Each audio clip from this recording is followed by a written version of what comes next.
Good evening, welcome back to Nintagious. How are you guys tonight? This is the final art stream of the year. Which of course, for anyone that's watching on archive, that's because this is the 27th of December. It's not because we're like calling it quits early or anything, it's just that we won't have time to schedule another one before the end of the year. Tonight we're going to be adding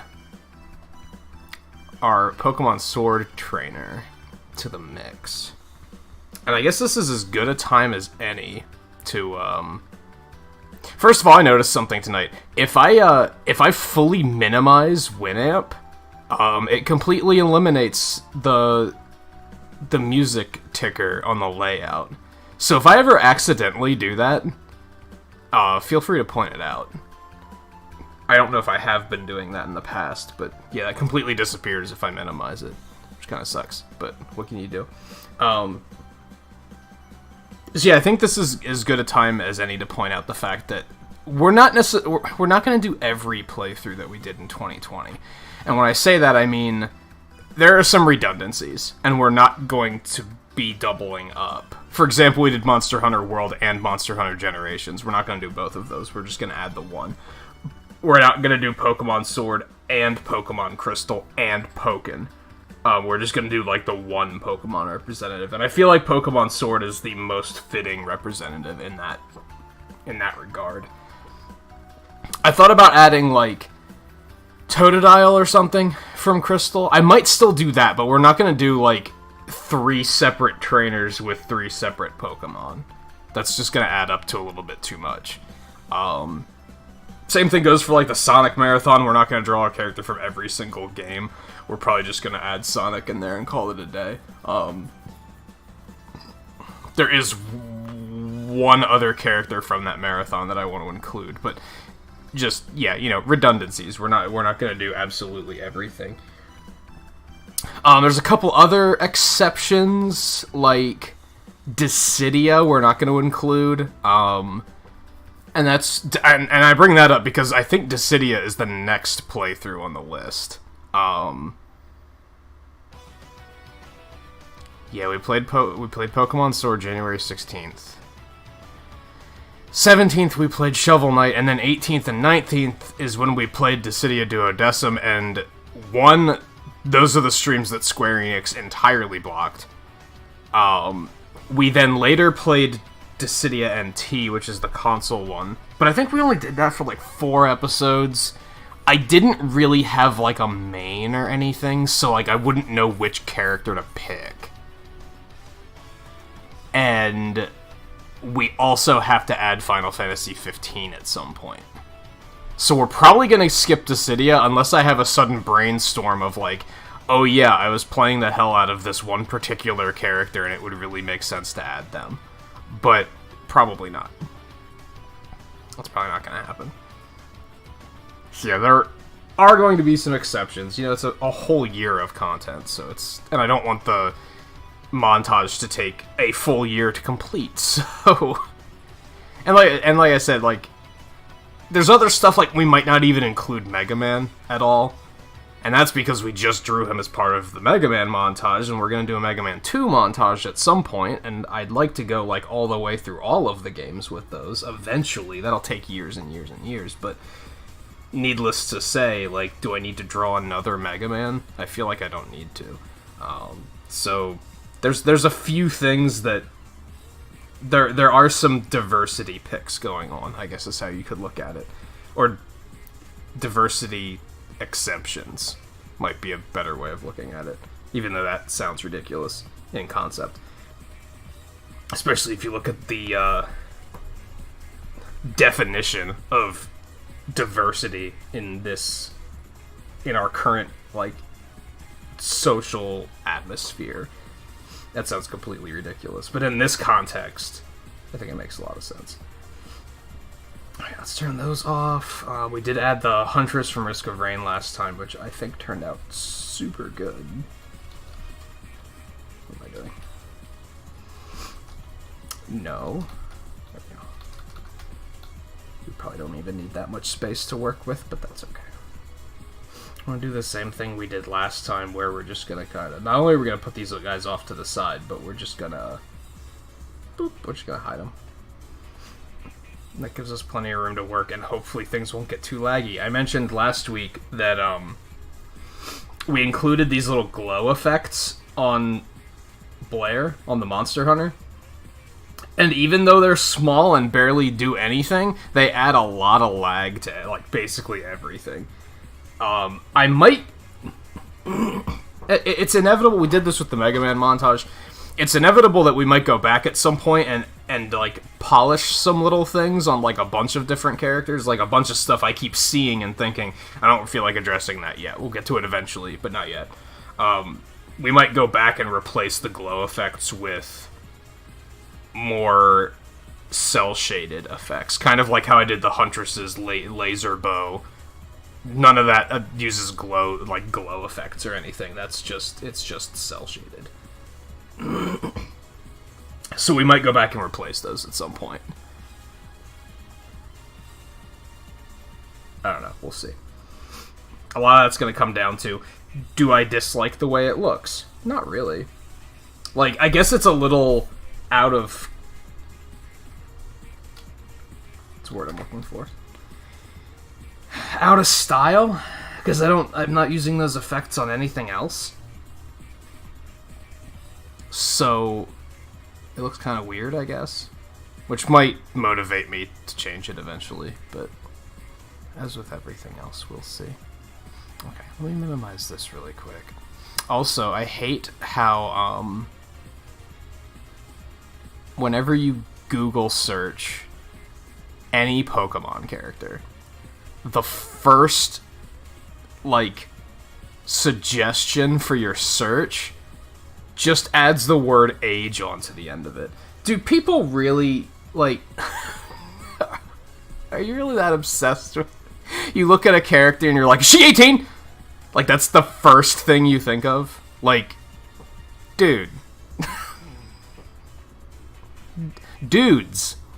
Plural. Dial it back. The fact that that's the first... It's ridiculous. I guess it could be worse. To be fair. To be fair, it could be worse. So, yeah, never mind. No, I mean, like, the trainer characters. Because in this particular case, we're adding our own trainer.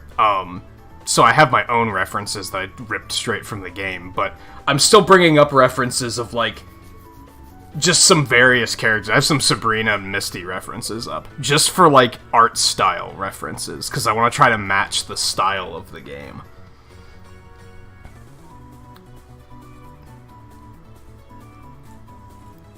Try and do things like, how would Sugimori do this? Try and keep it in as style as we can.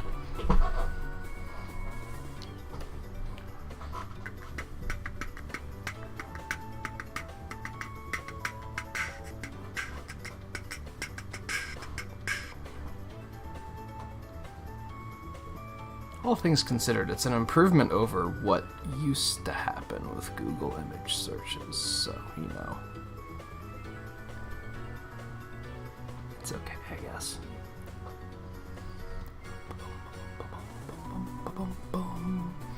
Okay. JMT, Volpe, Lightgazer, Riley, Alexander. Anyone else that might be lurking about, it is good to have everyone. Thank you again for choosing to spend some of your holiday time here with us. I know a lot of people are probably busy, so... Whether you shirked plans because you were like, damn, I want to see this, or you just had nothing to do, it's good to have you too. Like, don't get me wrong. Like, I'm not up to anything this weekend, so... I'm sure there are other people that just don't have a lot going on. And it's like, well, still, you could have chosen to watch someone else, so it's still appreciated. Alright, I think I know pretty much what we're gonna do here. This one I guess I should... I'm a little mixed on this. So, part of what we're doing here... For those that don't know, this is our celebratory montage of all the gameplay all the playthroughs that we did on the channel this year. And with the Mega Man montage, I kind of had a mental plan for that. Like, I had it in my head, like, here's what I want to do. Like, here's what I want the overall composition to look like once I'm done. Once we get to a Mega Man 2 montage, I'm planning that, too. That's in my head, and I'm figuring out what I want to do in advance. On this, I didn't. I didn't look ahead. I just said, we'll go back in my library, and we'll go back to January 1st, and we'll just work down the list. And sometimes that gets us in trouble, because, like... Hold on, while I'm talking, let's go back over here.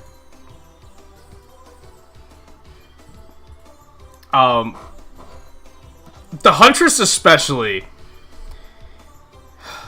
there were some that I had in mind. Like, I knew that we were going to have to do Monster Hunter, so I had been planning that in my head. How am I going to pose them? What armor am I going to use? What weapon am I going to use? I was thinking about a lot of that stuff in advance.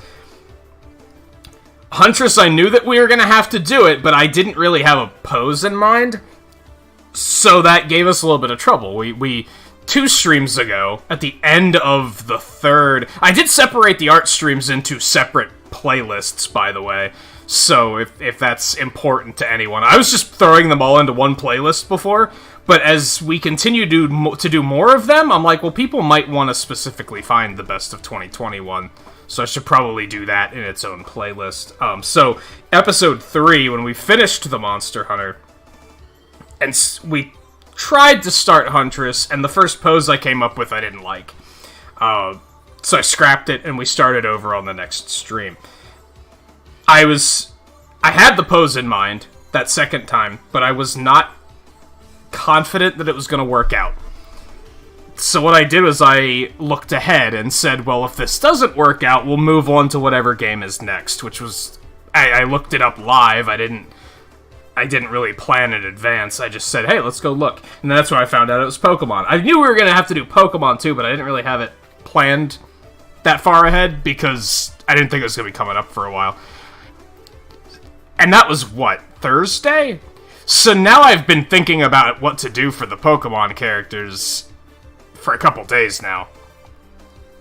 Which is good, because this will probably go a lot smoother. But on the other hand, I liked the idea for this montage of, I'm winging this. You're seeing the full the full artistic process live. I'm not following, I don't have a blueprint in my head or anything. I'm just looking, seeing what the character is, and then we're going. So part of me, I don't know, maybe that's not that valuable. Like, having even just a couple days to think about how we were going to handle the Pokemon character was, like, it alleviated a bit of stress, I'm not going to lie, because I already have an idea of what I want to do. So part of me is like, well, why don't I just go ahead now, before we start, look ahead to see what the next character is going to be, and then I can get it in my head and start thinking about it. But on the other hand, I like that idea of only looking it up right before I'm about to do it, and just having to deal with that.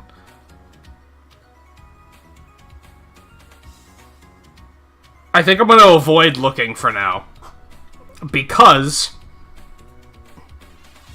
the next art stream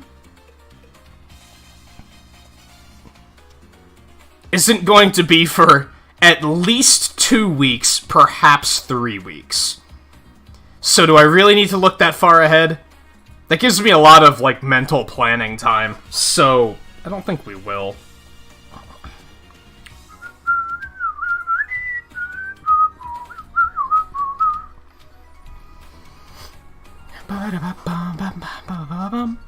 Okay, let's minimize that. I hope minimizing OBS doesn't cause problems. I want to think I got enough power that it shouldn't. But it's still a little concerning.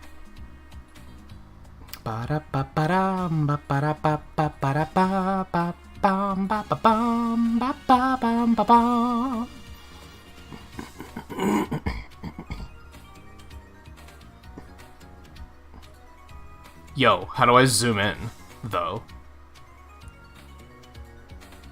There we go. So, I think on Thursday we talked about this a little bit, I was thinking about trying to get back to Hyrule Warriors over my vacation, and try to get that 100%. I actually booted it up last night and got all the Korok seeds. So after I did that, I popped Pokemon Sword in, and went and grabbed some screenshots of my characters. I didn't have to, like, have the Switch turned on and sitting in front of me or anything like that. Or have to do it from memory.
I also came to the semi-fun realization just a little bit ago that I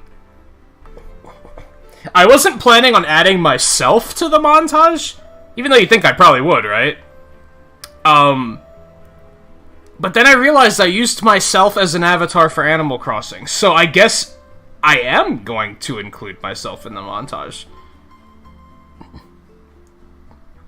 So now, admittedly, I do have a bit of a mental plan in mind of, like, the 3 characters right in the front are gonna be Blair, my Animal Crossing villager, and and Pepper, our Pokemon trainer.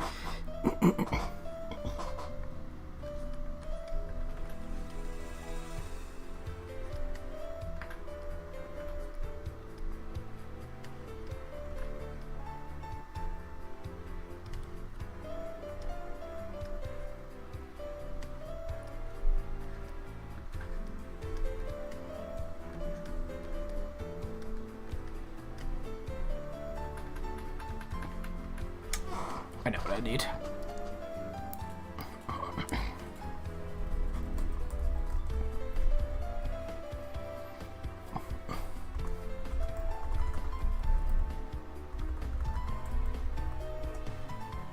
Okay, to be fair, age only comes up for Misty and Sabrina, not for Hilda.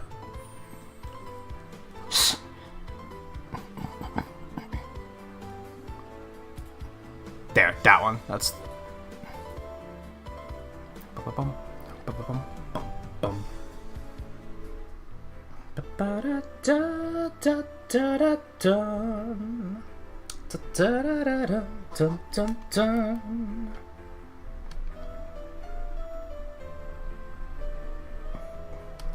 Probably because she's not in the anime, if I had to guess.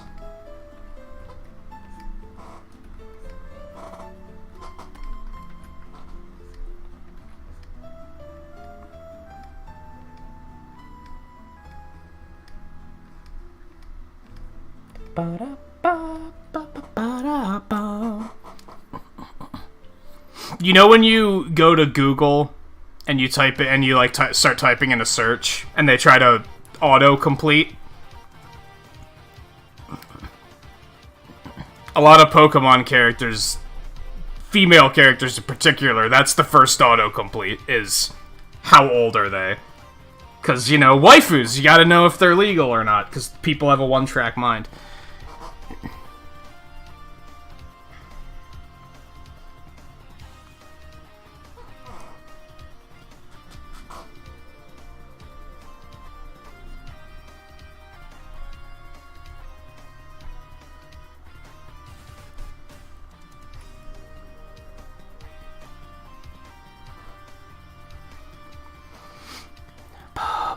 The trainer characters, goddammit! I already said this once.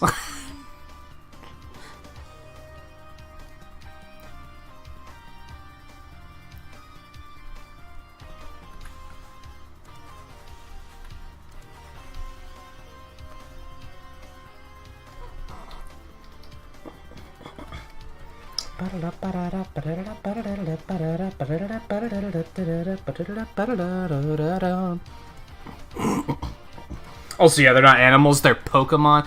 Does the term animal even exist in the Pokemon universe? Because they don't call them animals, right? Like, ever?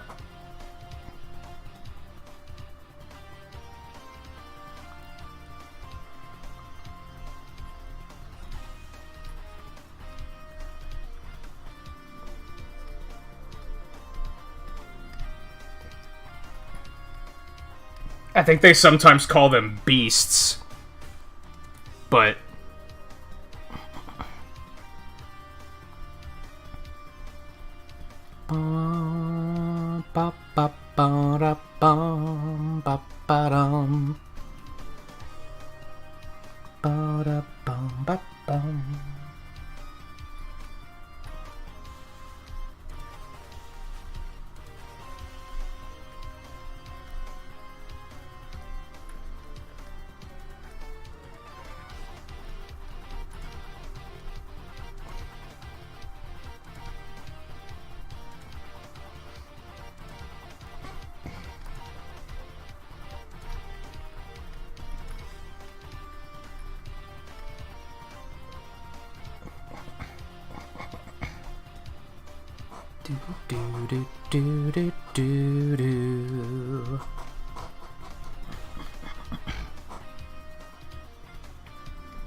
I want to give people the benefit of the doubt and be like, oh, well, maybe it's just because age is really ambiguous in Pokemon and people are curious. But I know better. I know better.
What a good fucking remix this is.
Okay, Detour, size check, she's way too goddamn big.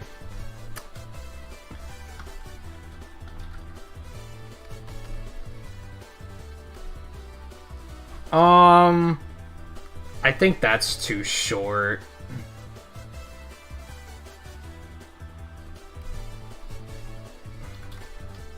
Because we are, like... We are dealing with the fact here that, like, well, Pokemon trainers are kids, right? So she should be short, but... It's also Pepper. We used her in Astral Chain, we used her in Dragon Quest Builders, so she's more than just a Pokemon trainer. And I don't see her as a child. I see her as at, like... I don't know, early 20s, maybe? So she shouldn't be that short. On the other hand, she should be shorter than Blair. But Blair is hunched over a little bit, so that gives us a little wiggle room. Also, Shovel Knight's really short, so she should probably be around there? I feel like that's not bad.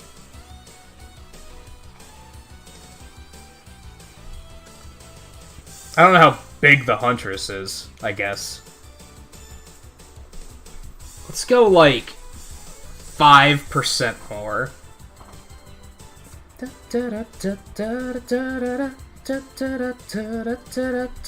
Also, I have no idea how big bear ticks are compared to humans, so that's a thing I should check into.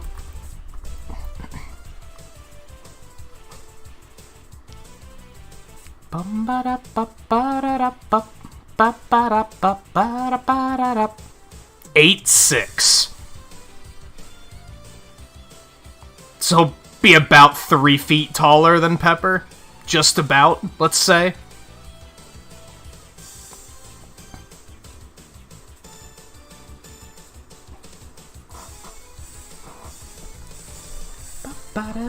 Which will put him, what, like, there? Ish? Maybe not even quite that big.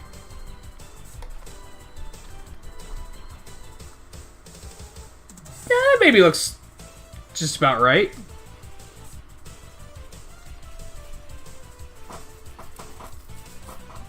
Bear ticks are big dudes. Bears. They can be female too, to be fair. I don't believe mine is, but...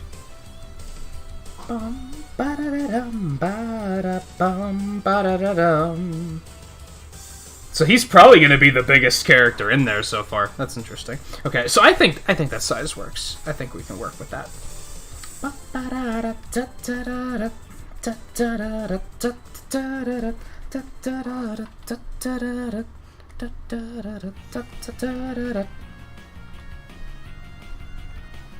Okay, what do I still need of this?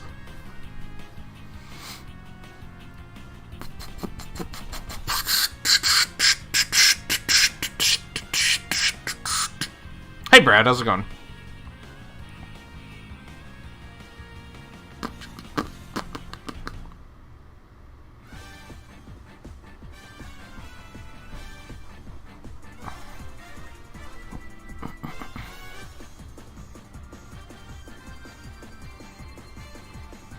If Pokemon taught me everything, it's that they find a blob of purple goo and then they create an egg somehow.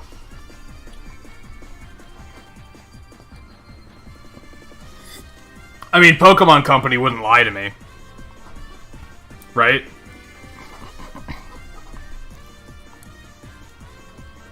right?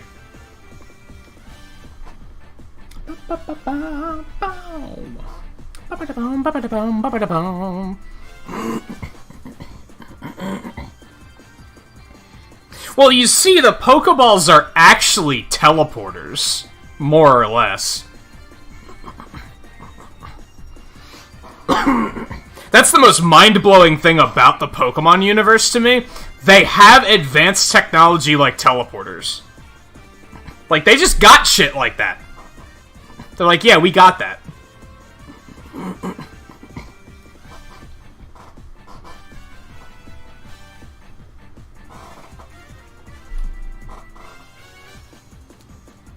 He's in his own personalized little biome. I believe. Isn't that the canon? Is that, like, it teleports them to, like... And it, like, a little, like, pocket dimension environment that's, like, custom tailored to their species? So that they can be in, like, maximum comfort or something? The weird thing about that to me is, like, how do they know they're about to be deployed? Like, how... Imagine that they're just, like, reading a book by the fire. That's ridiculous, of course, but... They're just minding their own business, and all of a sudden they get sucked out into another dimension? Is there a warning? Can they, like, hear their trainer, so they kind of know when they're about to be summoned?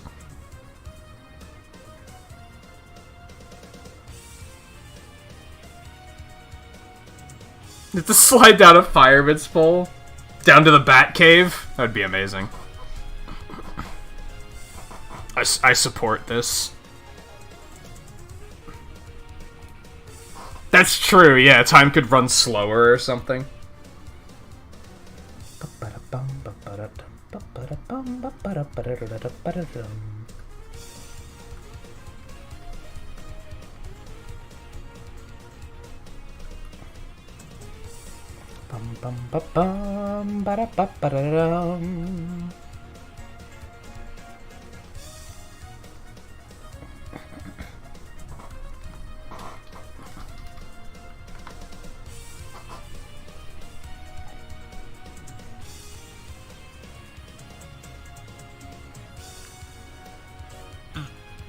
The what? The Bat-Toozy? I do not remember that.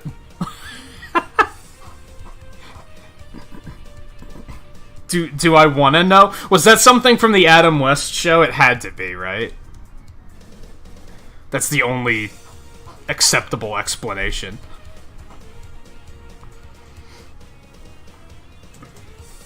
Bum bum ba bum ba da ba ba da dum.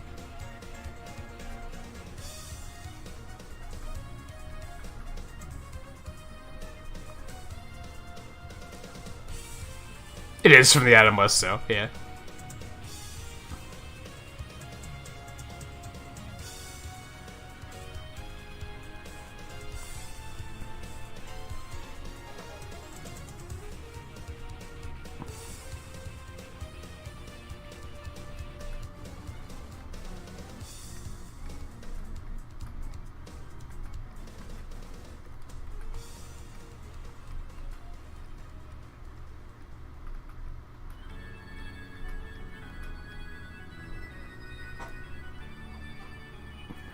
Bum ba da bum ba ba ba ba ba da da dum.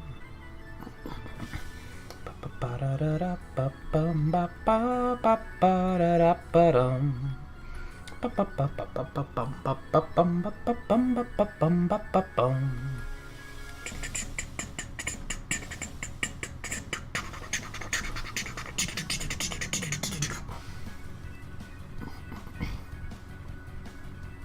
Yeah, the price of Pokeballs is also bonkers. We've talked about that before. Like, they're miniature teleporters.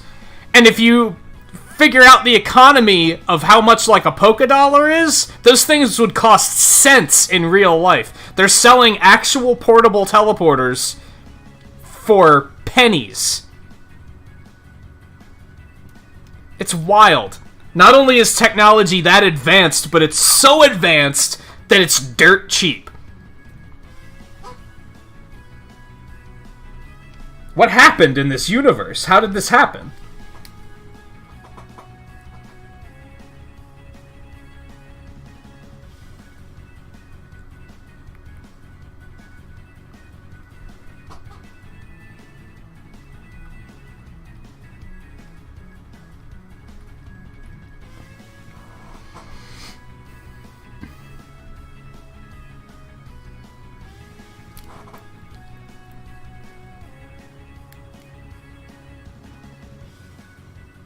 You do have to wonder why they're not just free.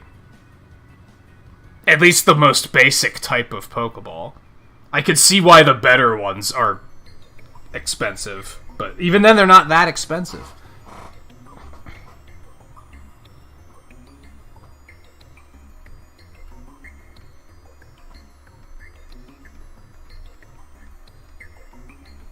Cool, Adobe. You're good looking out.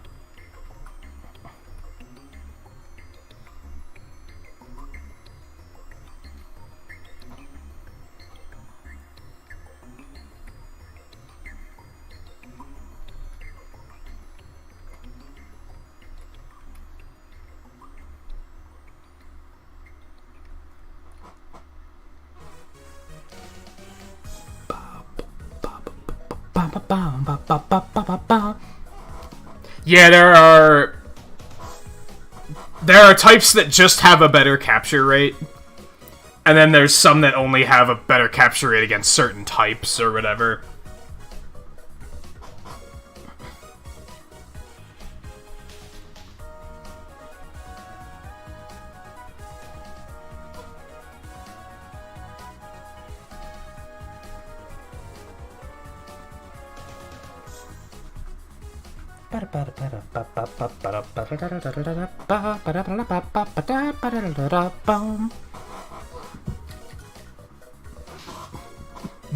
Yeah, the other types are different colors.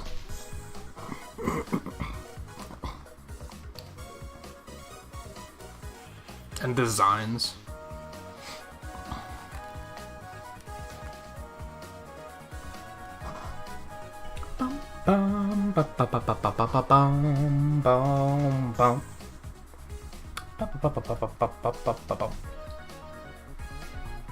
Which I actually wish they would do away with and just let us customize them, to be honest.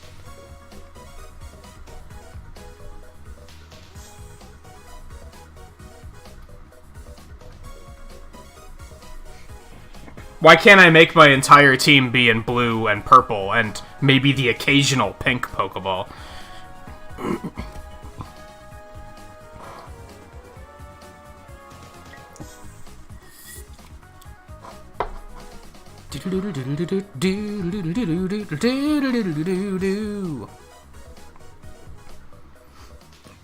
Pepper's the trainer I made in Pokemon Sword, but I also used the same character for Astral Chain and Dragon Quest Builders. There might have been some other games I used her in, but those are the big ones, I think.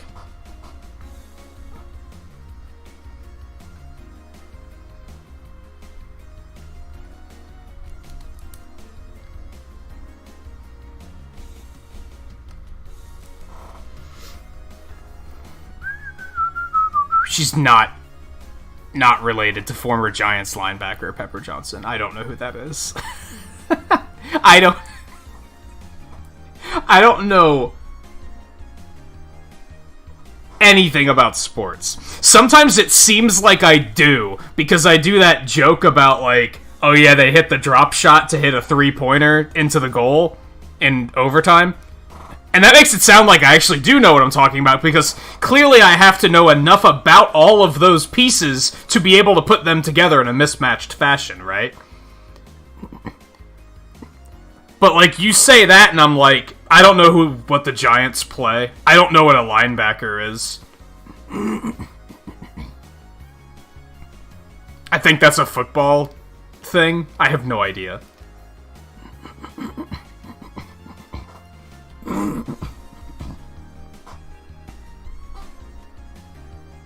That's the one where they spike the pucks over the net, right?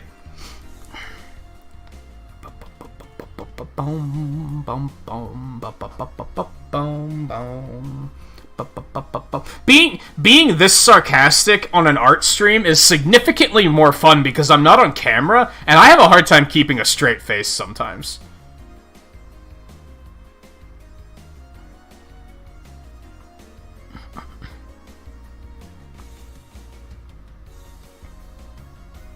Sworn off 90% of sports, but you still got a lot of residual knowledge from childhood. That makes sense. I wouldn't say you've sworn off that, because you play that, Mega League Baseball or whatever it is a lot.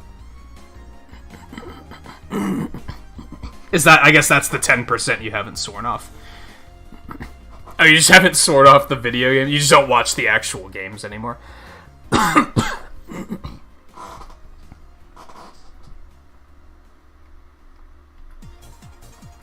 For the longest time, I knew literally nothing. And then I had a roommate that was really into football. Like, he watched the games, he played Madden, and I was like, you know what? Explain this shit to me. Because I recognized the fact that he was not the type where... Most people, if you say, can you explain what's going on in this game? They just look at you like you have fucking 3 heads. They're like, what do you mean you don't understand football? But I could understand that he wasn't that type of person. Like... And so I was like, can you explain this to me so that I can actually at least have the base knowledge to relate to you with it? And he was like, yeah, sure. And, like, after, like, a week, I was, like, had almost full understanding of what I was watching. And then I started blowing my family's mind because they were the type of people that just look at you like you have 3 heads. So then all of a sudden I'd be like, oh yeah, I know what just happened. And they'd be like... Wait, what? You're the nerd that just stays in his room all the time. How do you know this? I was like, yeah, try to keep up, bitch. I'm capable of learning.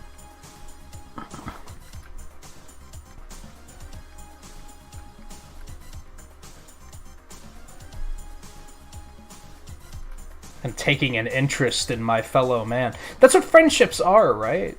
Like, that's what relationships are. Is like, oh, you know a thing I don't know anything about? Let's, like, share knowledge. Teach me, senpai. So that we can relate to each other on a basic human level. Most people can't do that, though. They're just like, I don't know what you're talking about, so I'm just gonna talk about what I want to talk about instead. And, oh, you're walking away now? Okay, bye.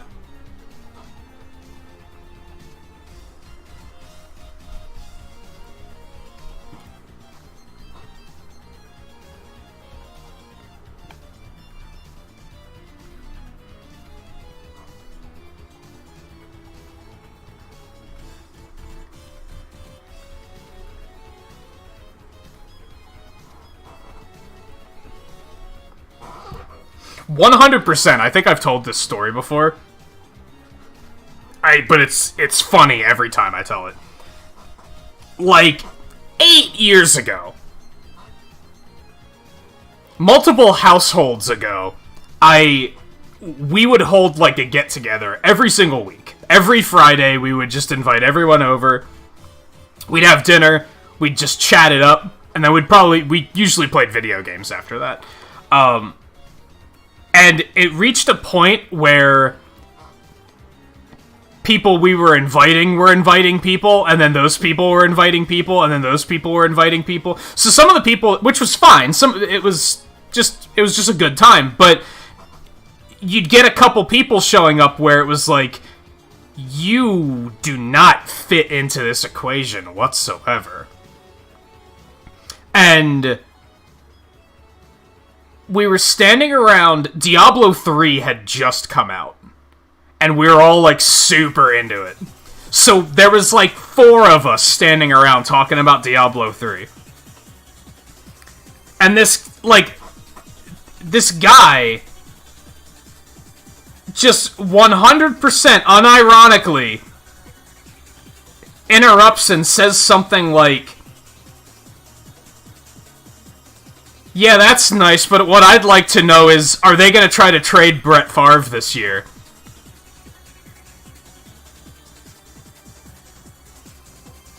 And we were all speechless.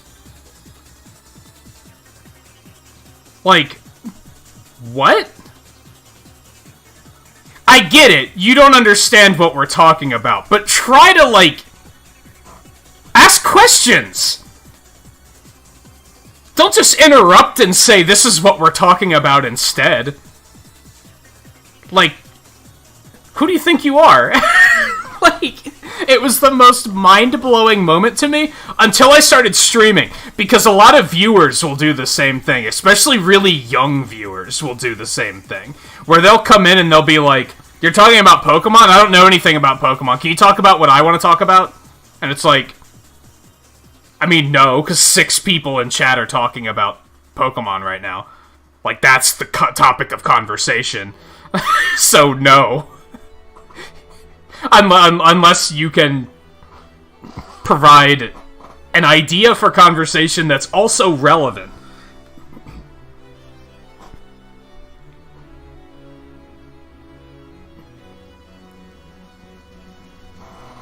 It's one thing if we're playing Smash Brothers and we're talking about Pokemon and someone's like, I like Zelda. Okay, that's at least relevant. At least has something to do with what we're doing.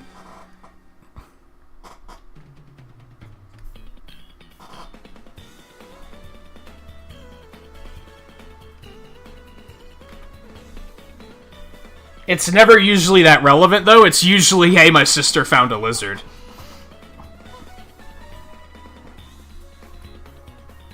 Shoutouts to G-Law.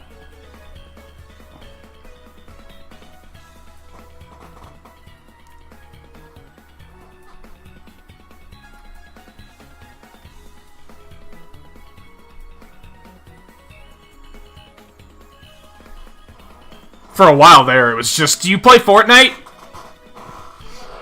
And then I do that thing where I right-click on their name and hit and press hide from channel.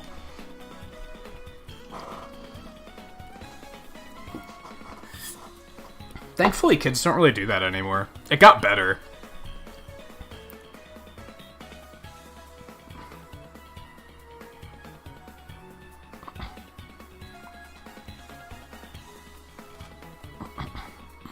I mean, you still kick the football in American football. It's just rarely.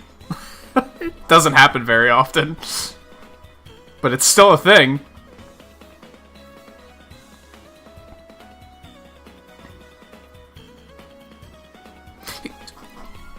On the flip side, during these get-togethers, there was someone who started coming around who was like a friend of a friend of a friend.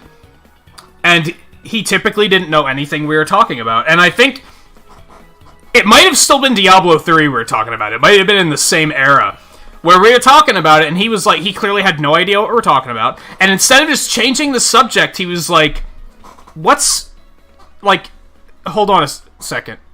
What's DPS? And we were like, oh, it's damage per second. Like, it's how much damage you deal in a second. It's a measure of how much damage you're dealing. And, like, usually I'll explain something like that, and I'll think nothing of it. I'll be like, they're not going to retain that knowledge. Literally, like, 2 weeks later, we were talking about something, and it was like, I very suddenly realized this guy actually knew what we were talking about now. He never played the game, but he took a legitimate interest in what we were saying and learned what we were talking about. And I was like, holy shit, dude. No one does that!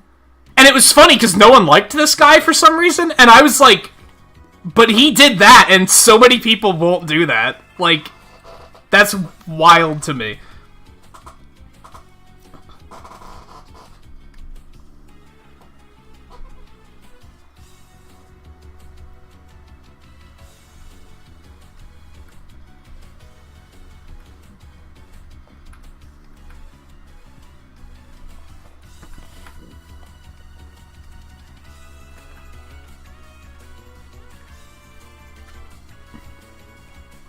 Listening and learning are good skills. I've talked before that, like, I think the ability to learn and the desire to learn is a very important skill that not many people have these days.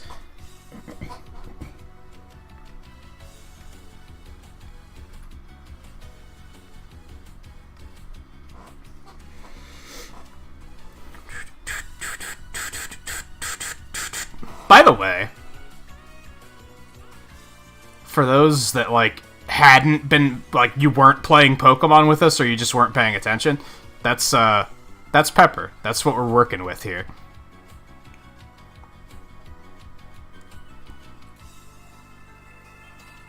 Ba-ba-bum, ba-da-ba-da, ba-da-bum, ba-da-ba-ba, ba-da-ba-ba-da-ba-ba-ba-ba-ba. Shit, did I take a side view? Or did I only take front and back? I did take a side view. Thank you, past self! Good looking out.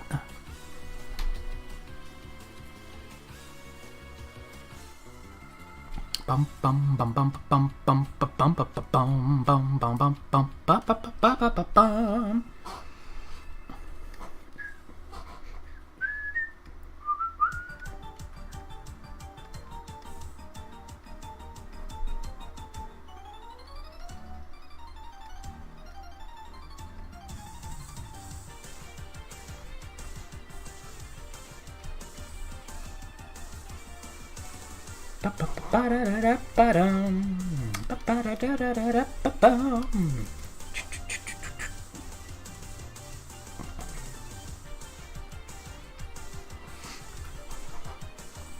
It's always a nice surprise when past me was very much thinking ahead.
Oh.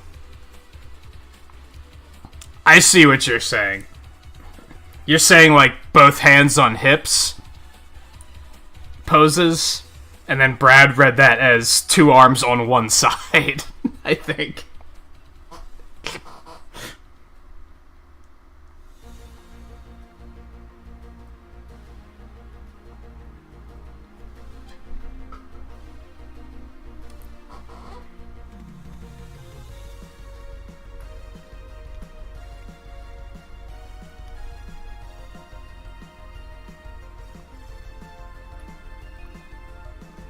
Bum ba da ba da da ba bum.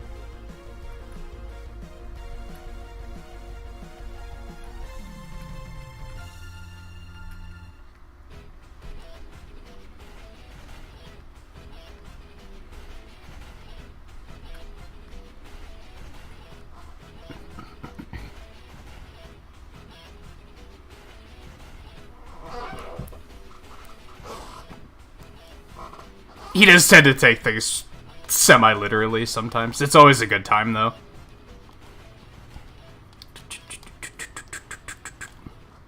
I think it's mostly that, and correct me if I'm wrong, Volpe, I don't think English is your first language, right? It was your second language. So there's still some subtleties in it that can be lost, which is understandable. Because honestly, English is a weird fucking language, so...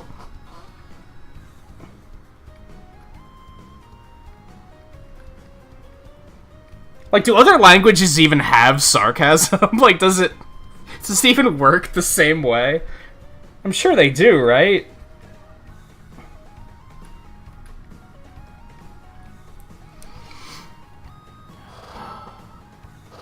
Hey, Looney, how's it going?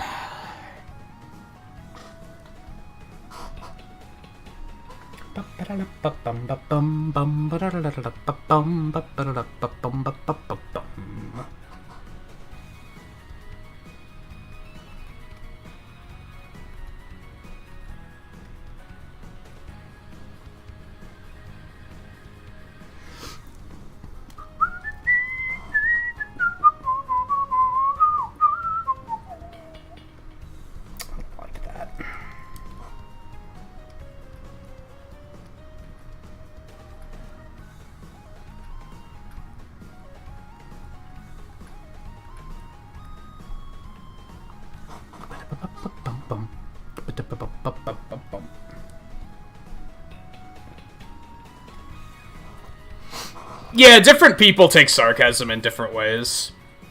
I've noticed that, like...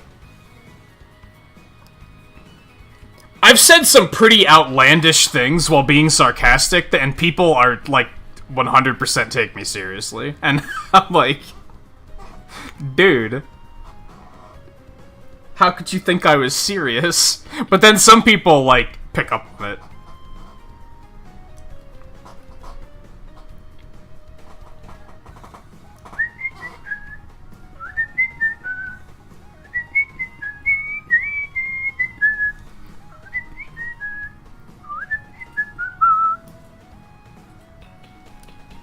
I always think just be as ridiculous as possible, and there's no way that anyone will think you're serious. And that doesn't work out as often as you might think.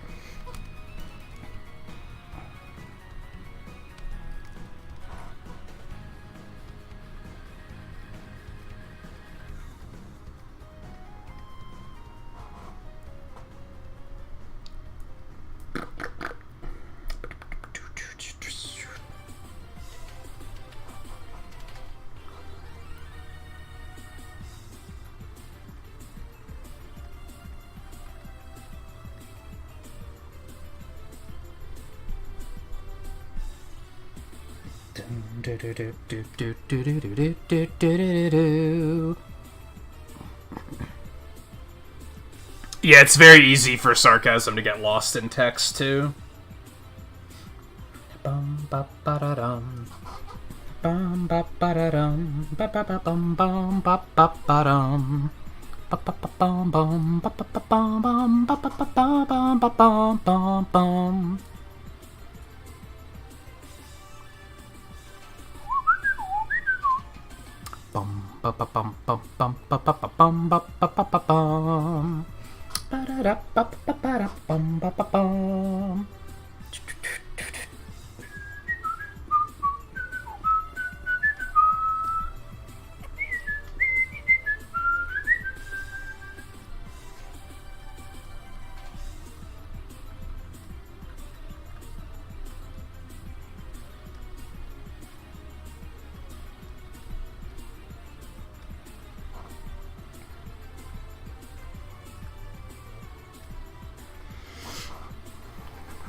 The problem with just adding a JK on the end of everything is now we live in a social climate where kids will just say the most tasteless things, and then they'll just add JK on the end and think that makes it okay.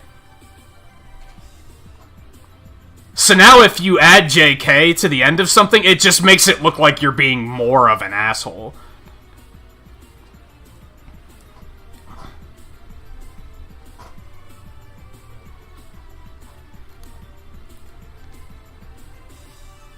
Not always, but sometimes. I've definitely seen some kids abuse it with the good old "you should go kill yourself, JK." It's like, Okay, that didn't make it funny. That just called attention to the fact that you know that it wasn't okay to say that, and you did it anyway.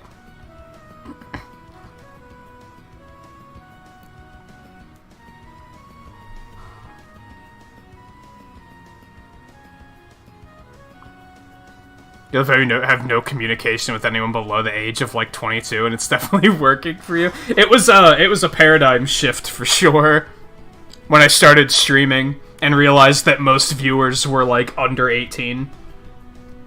Now, a lot of that is because when I started streaming, it was streaming Splatoon, and that was just naturally what was being pulled in.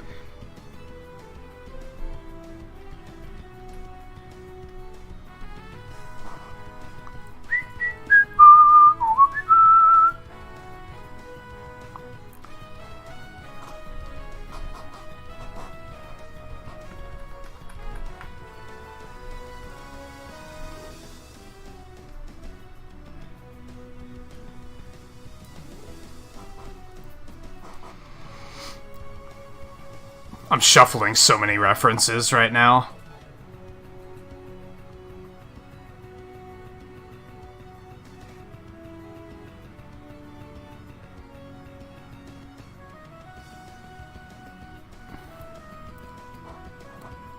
They don't even have beaks, so how are they squids? They did design their teeth to look like beaks, but I still see what you're saying.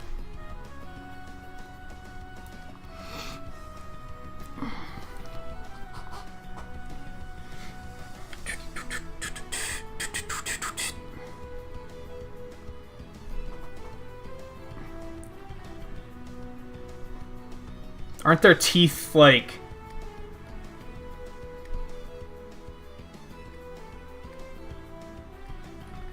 or something? Or the other way around, or...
It would be interesting to see the concept of Splatoon, except done by, like, Tim Burton or something. Be a very different experience.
I should get the Battle Network soundtracks. I feel like that wouldn't go over super well, though. I mentioned before that the Game Boy Advance has a very staticky sound system, And I feel like a lot of people would find it off-putting.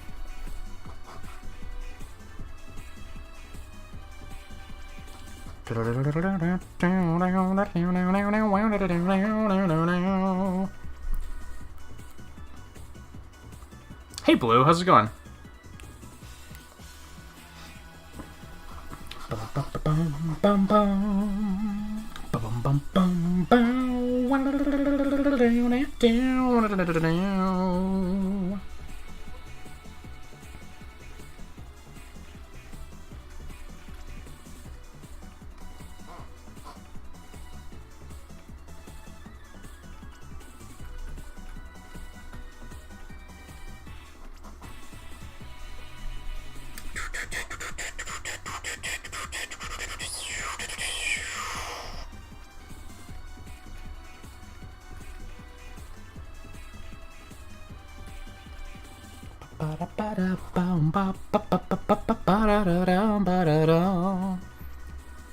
Concerned about this chat? Don't worry, everything's fine.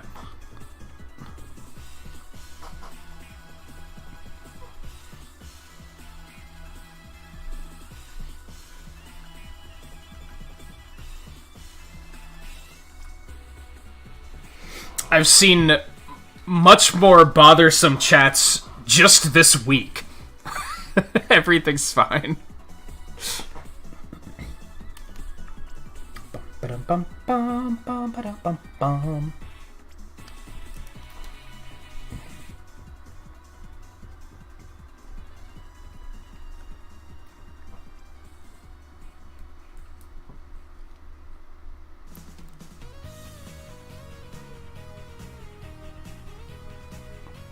I haven't played River City Girls yet. I want to. I think it's on Game Pass.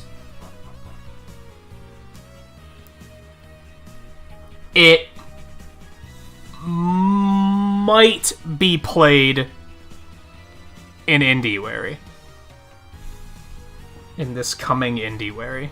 January and February.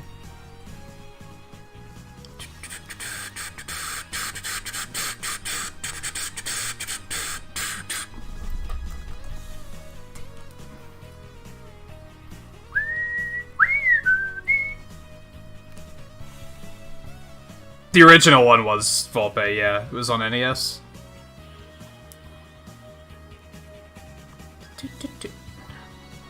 River City Girls is the new one. Way Forward made it right? I think?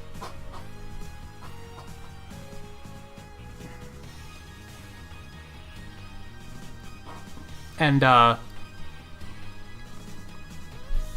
they do good shit. So, it's probably good.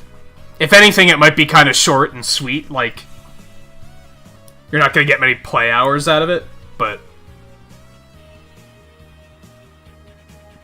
Oh, I don't think I knew it had voice acting. I've never watched anybody play it.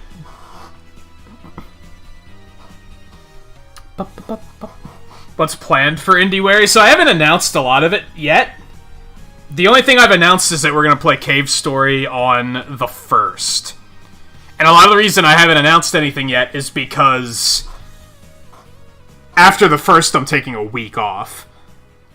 And then we're starting after that.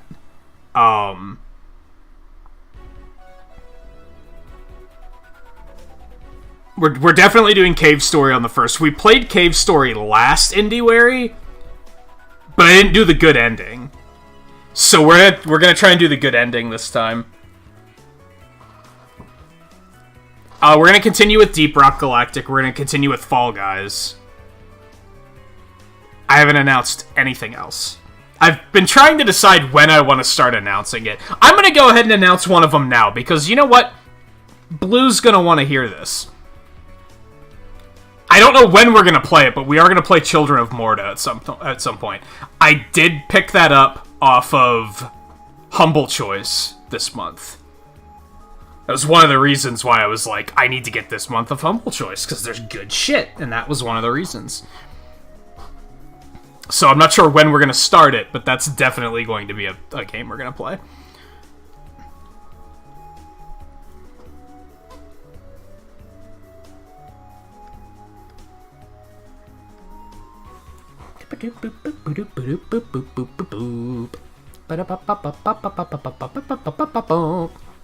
I think it's from the same developers that made Moonlighter, and I really liked Moonlighter. And I know Blue loves the shit out of that game, so...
I'm semi-tempted to leave the hoodie strings out.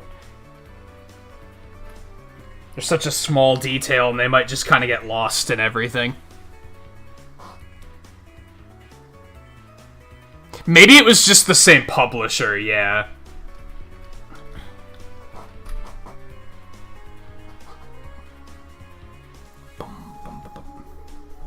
I actually don't know much about what type of game it is. You guys know how I work. Once I get interested in a game, I'm like... I'm gonna intentionally avoid looking at much about it. To, fully preserve my blind experience for the stream.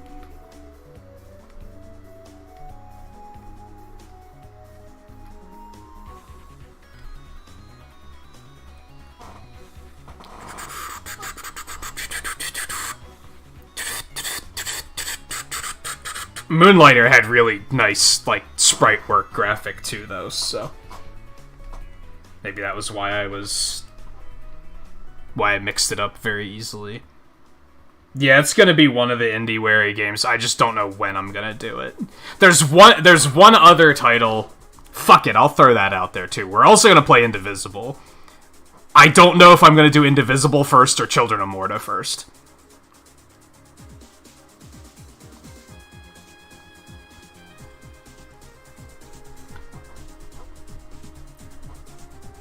Both of them should be fairly one-offy. Like,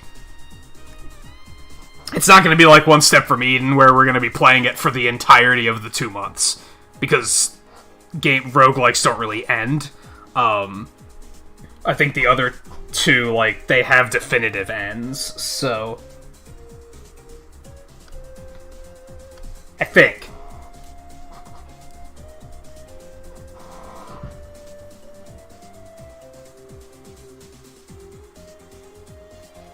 I've never seen anybody play Morta. Stream it, that is. View and Monster Matt both played Indivisible.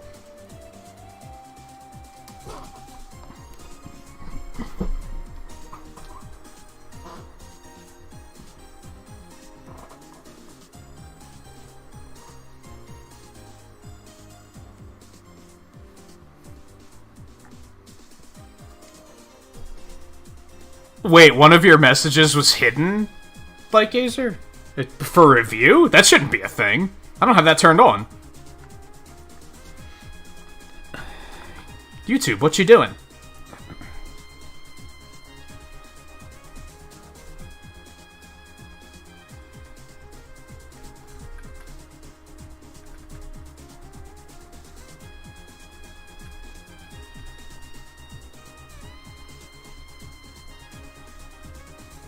It's not doing that bizarre censorship bullshit again. I hope. Oh.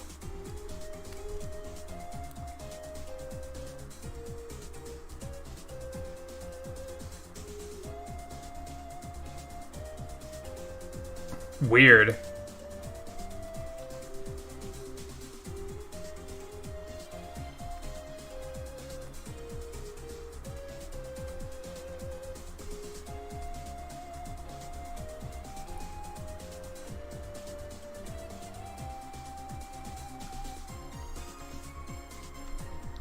But yeah, those are the first 2 games I have planned, aside from Cave Story.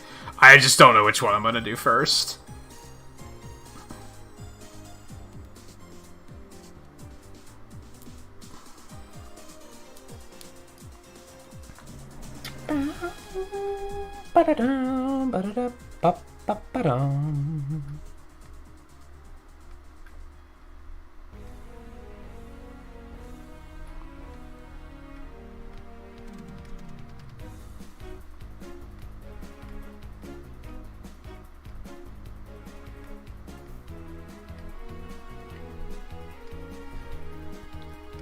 Since I think my top viewer for Morta's probably gonna be Blue, I should probably ask when you'll be available to watch.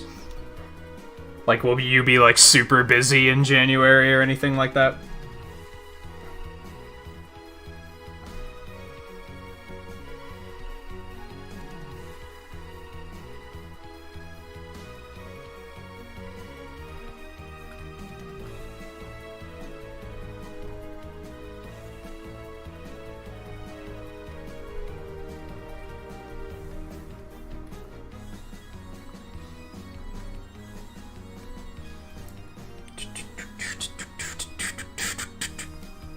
As I figured. At your age, it's kind of hard to tell in advance, really.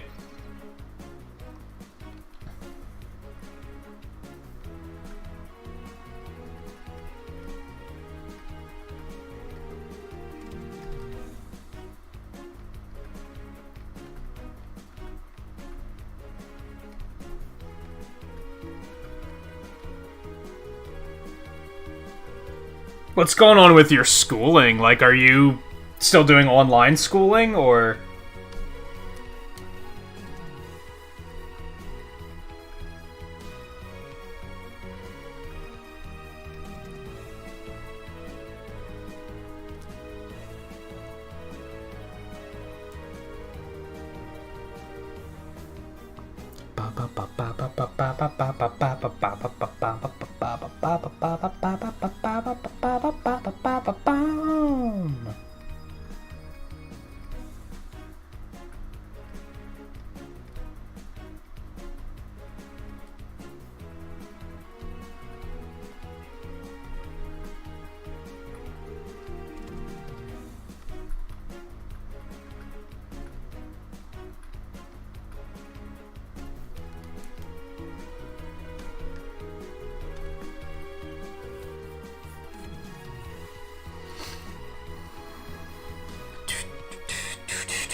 You only had online some days? That seems weird.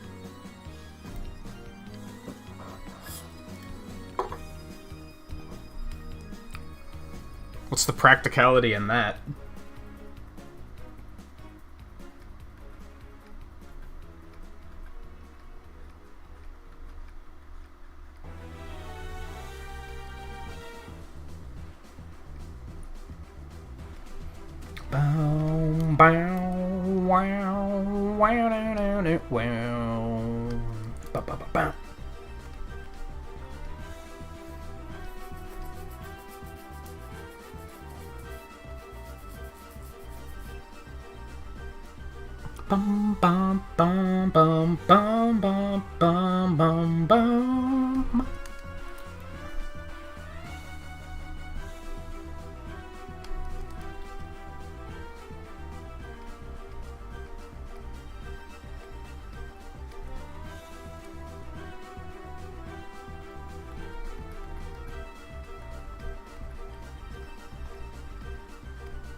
Ba ba ba ba ba ba bum.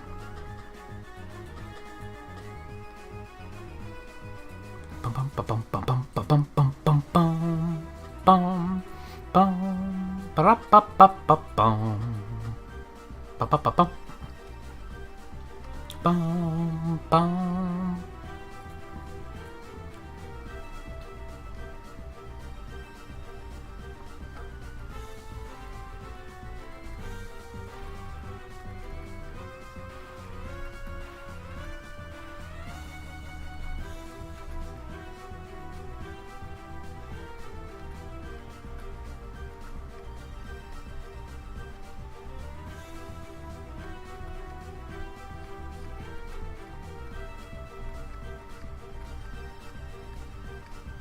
Do do do do do do do do do.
Bum bum bum bum bum bum bum bum bum bum bum bum bum bum bum.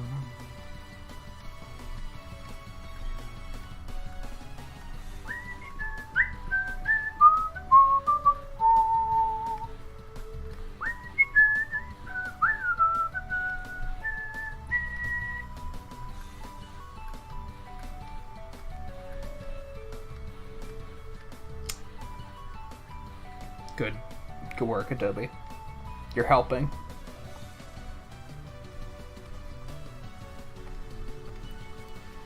Bum ba da ba bum bum ba bum ba da ba ba bum ba ba ba ba ba bum bum ba ba ba ba ba ba bum bum ba bum ba bum bum bum bum.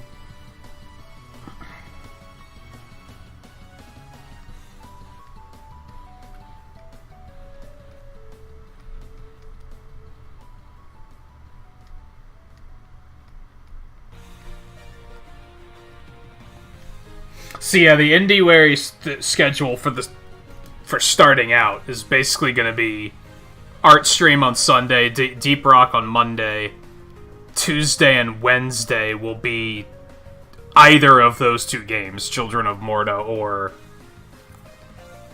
Indivisible. I'm going to focus on one at a time.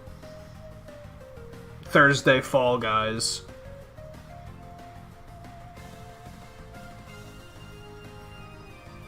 Friday will also be...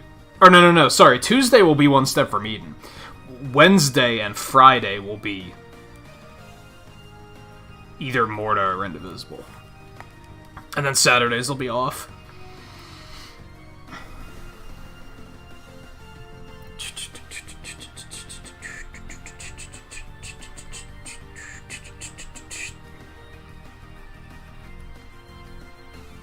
And that will mostly be the plan for the full 2 months, just Wednesday and Friday will be changing to different games as we finish those.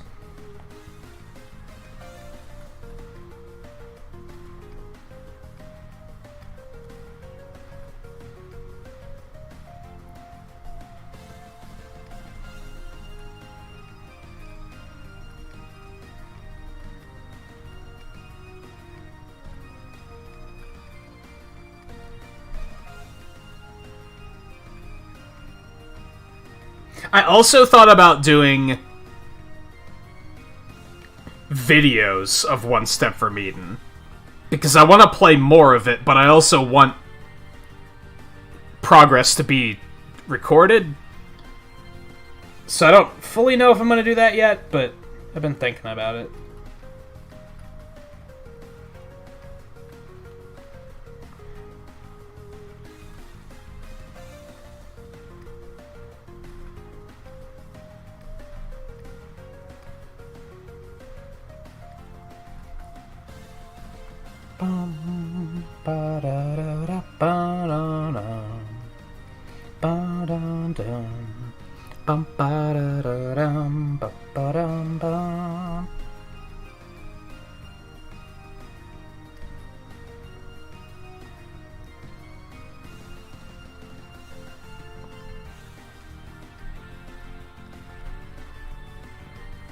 And I'm actually gonna put up a community post. Not sure when. At some point this week. Basically just asking, like, yeah, I have all these plans for IndieWary already, but, like, what games do you guys want to see me play this year? Like, what would you be interested in seeing?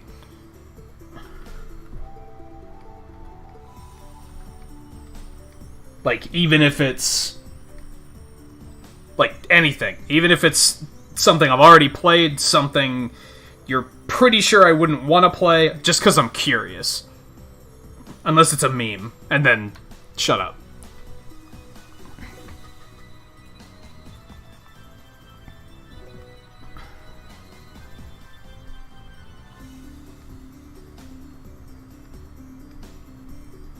Lol, Fortnite. It's like, shut up.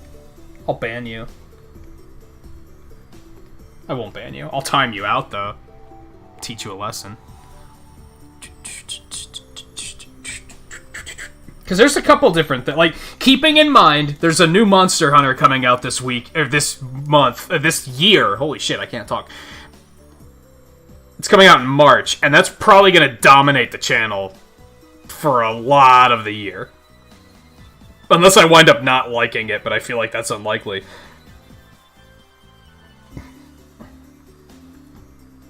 But I've been thinking about, I've been pondering bringing Smash back. I've been pondering playing Dragon Quest Builders again.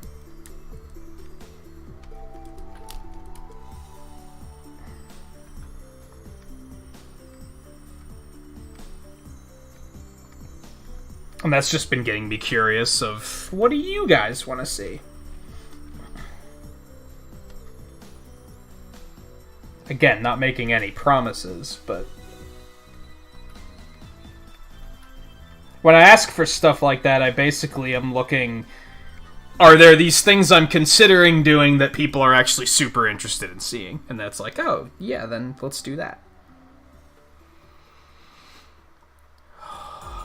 I will get back to speedruns at some point.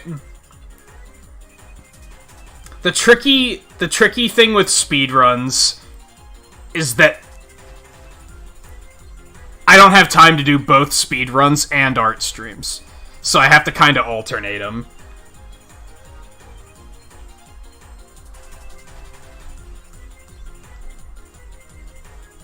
Except I totally want to do both.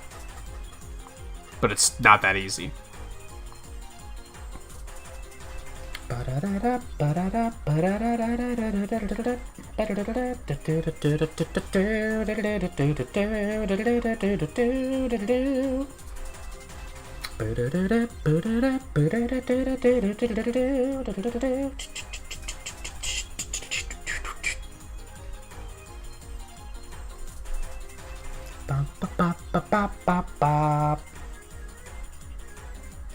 I wouldn't expect me to get any world records, though. I guess I have that. Do I still have that one? What was the one I had? There is a world record I own. But it's like such a category no one fucking runs. Like, if someone cared, they could easily take it back. Holy shit, what's my fucking login information?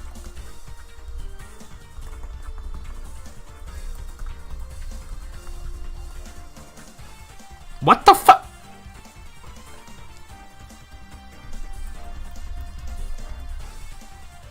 Holy shit, they're gonna, like, lock me out of my account, because I can't remember my password. Oh, I made it that. Okay. That's not what I expected.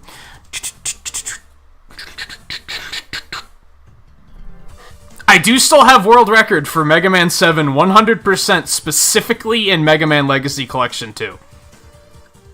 Because there's only 2 of us that run it. But it counts, right?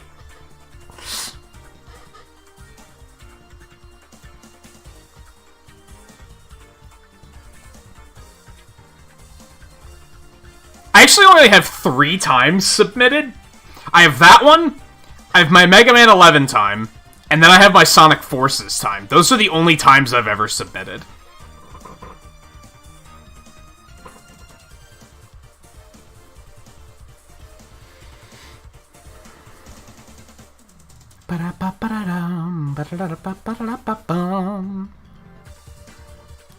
That's why you write passwords down?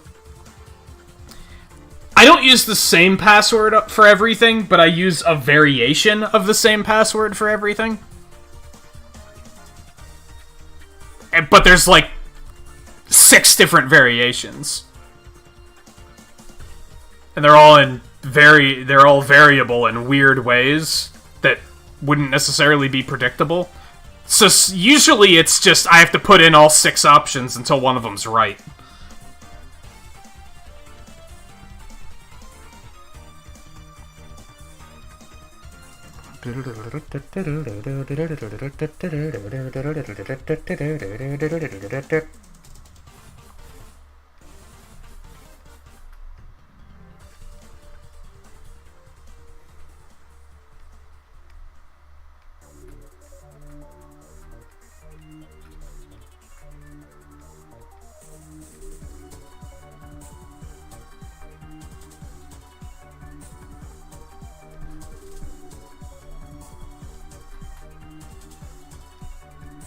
What throws me is when they expect me to put, like, an exclamation point in or something. Because then I always forget that it's there.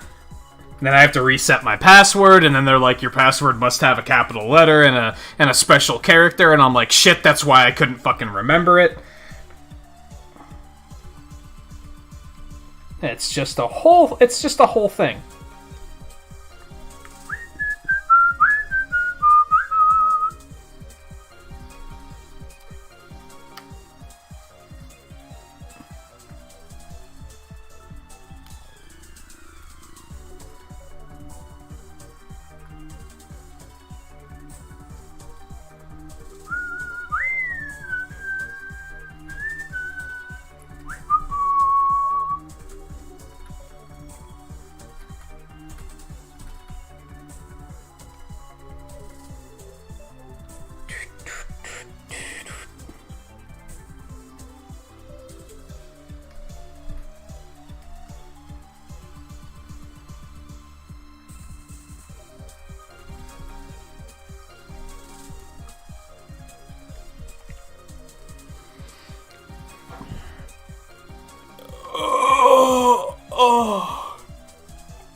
Keeping in mind, you guys can, when it comes to speedruns, you guys can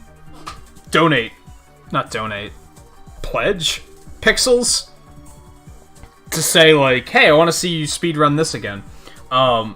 There's a few of those in the queue already, so I'm gonna have to get to those first once we get back to that.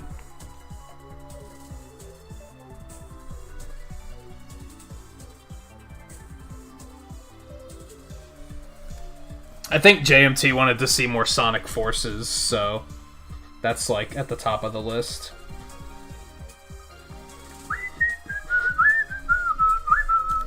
Otherwise, I don't remember what else is left. That might be it, actually.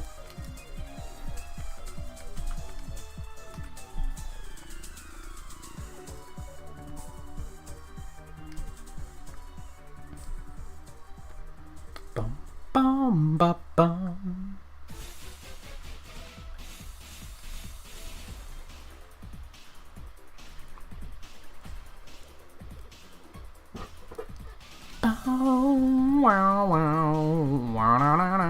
It's been a while since I've updated it, so I don't even know where the file is. I have a file somewhere with all of it written down.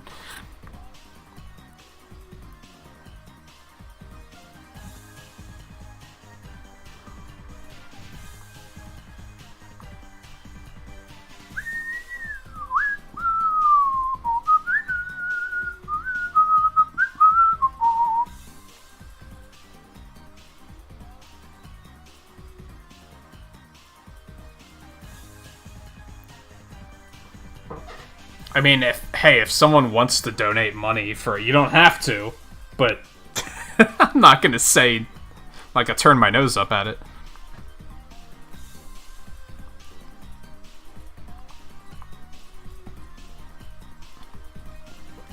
Unless it's like,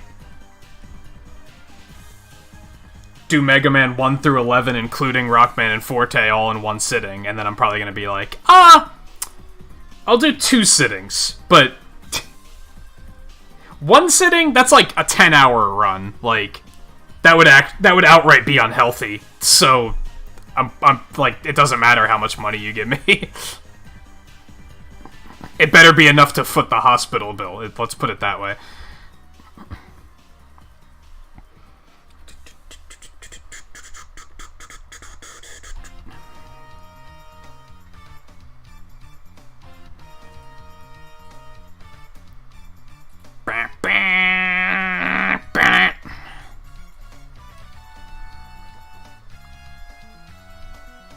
Bum bum bum bum bum bum bum bum.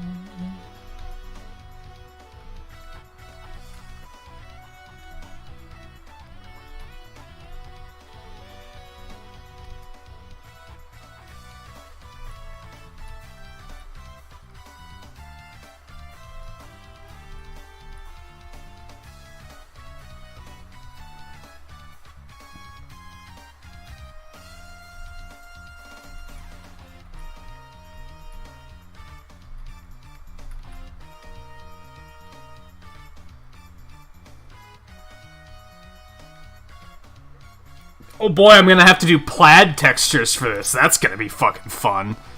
And by fucking fun, I mean, god damn it, I hate my life.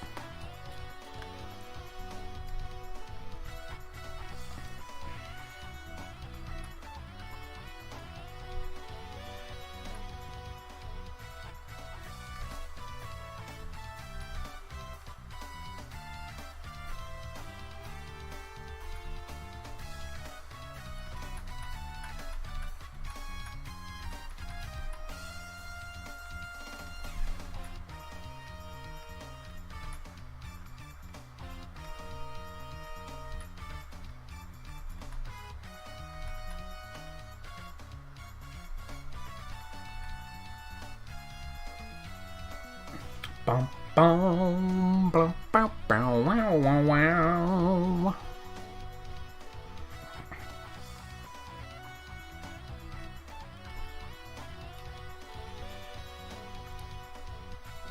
Bow, wow, wow, wow, wow. Bow, dow, dow, da, bow, wow, dow, da, wow, da, wow.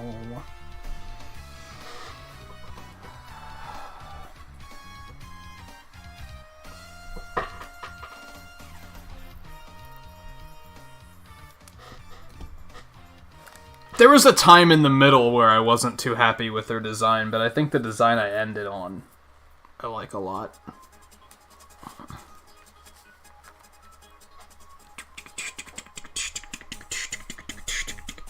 It's incredibly similar to the trainer I had in X and Y, but I guess that's not particularly a bad thing.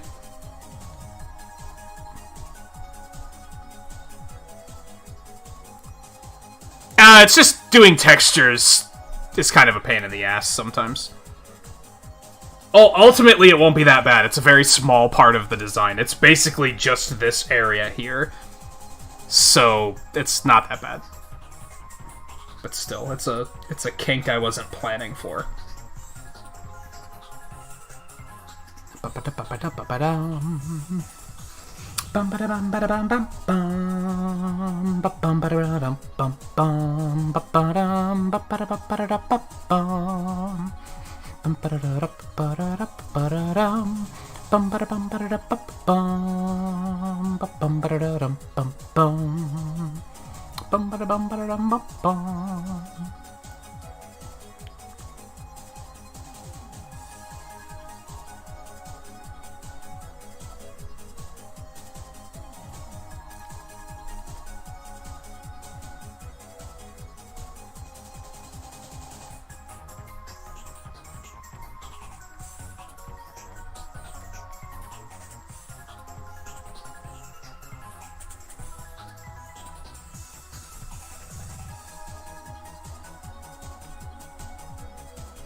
I don't know if I love that. I might change that then.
Alright, Blue. Take it easy. We will be here if you can manage. But if not, that's okay too.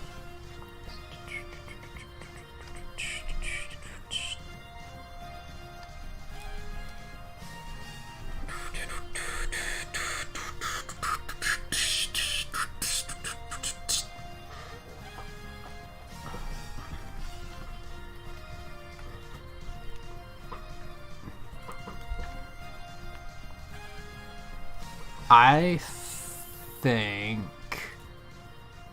think that's gonna look better.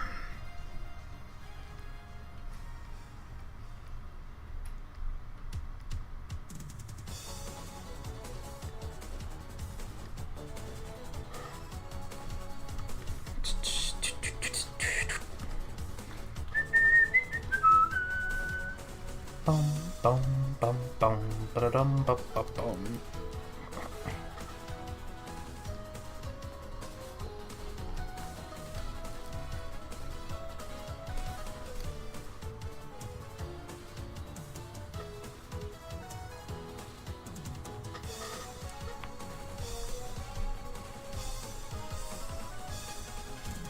Da-da-da-da-da-dum. Da-da-da-da-da-da-dum. Da-da-da-da-da-da-dum. Da-da-da-da-da-da-dum. Da-da-da-da-da-da-dum.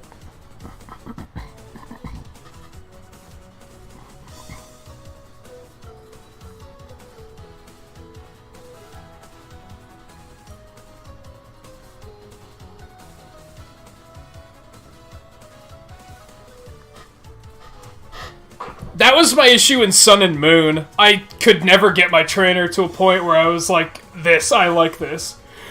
It always just felt off.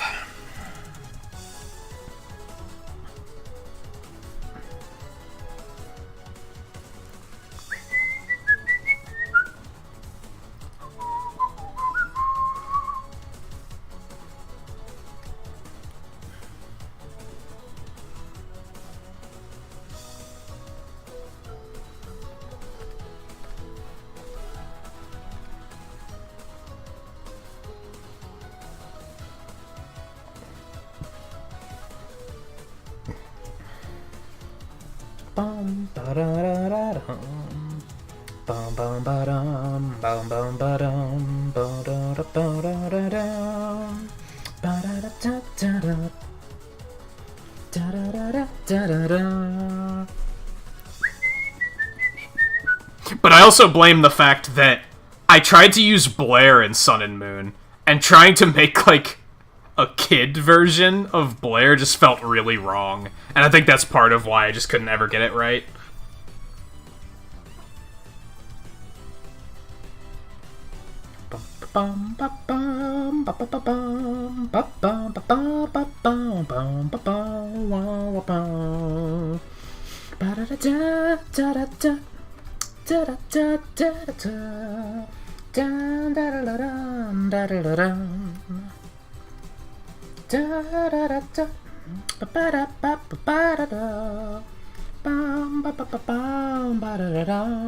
I've actually had the other characters turned on the whole time and I actually haven't noticed the lag, so maybe it's actually not that bad.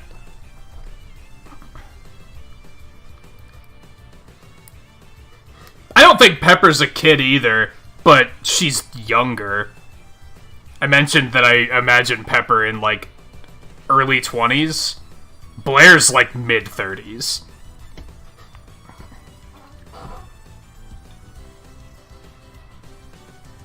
Maybe early 30s.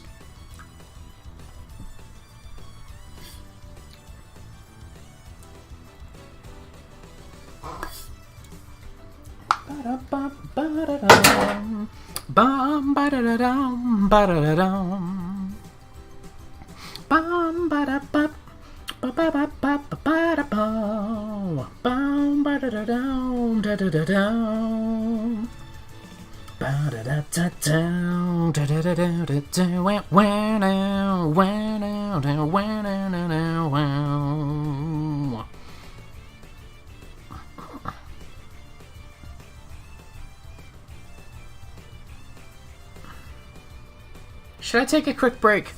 I don't really want to, but I probably should before I start inking.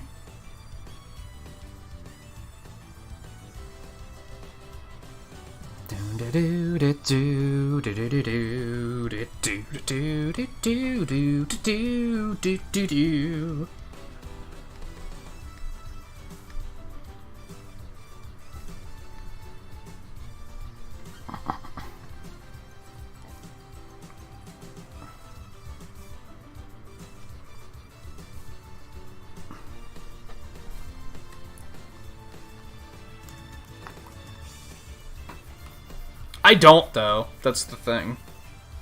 Sometimes I do. Like in Animal Crossing, I did. But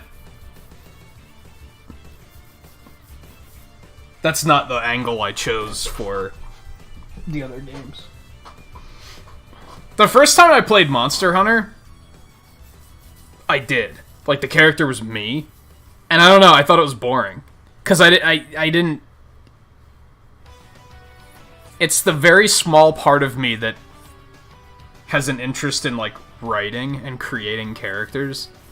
It was more immersive for me to make it a new character and then develop their story around the experience I had with the game. Making it me, I didn't get there, but there was a lack of immersion there. It made me just look at it as a game instead of a journey, an adventure, an experience.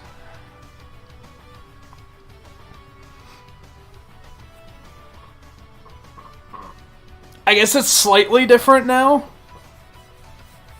as a streamer, because I do kind of, like, see myself as a character now, but, like, I didn't before, is what it came down to.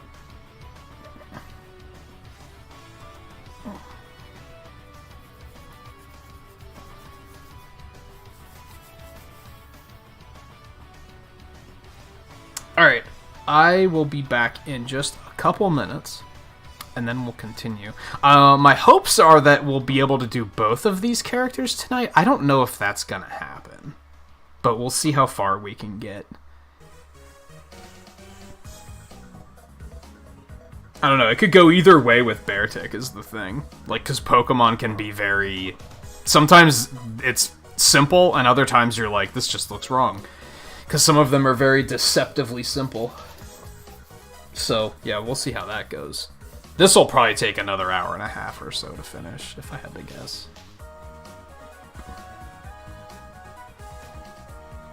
Yeah, we'll see what happens. So I'll be back in a couple minutes. Stay tuned. And then we'll continue.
Okay.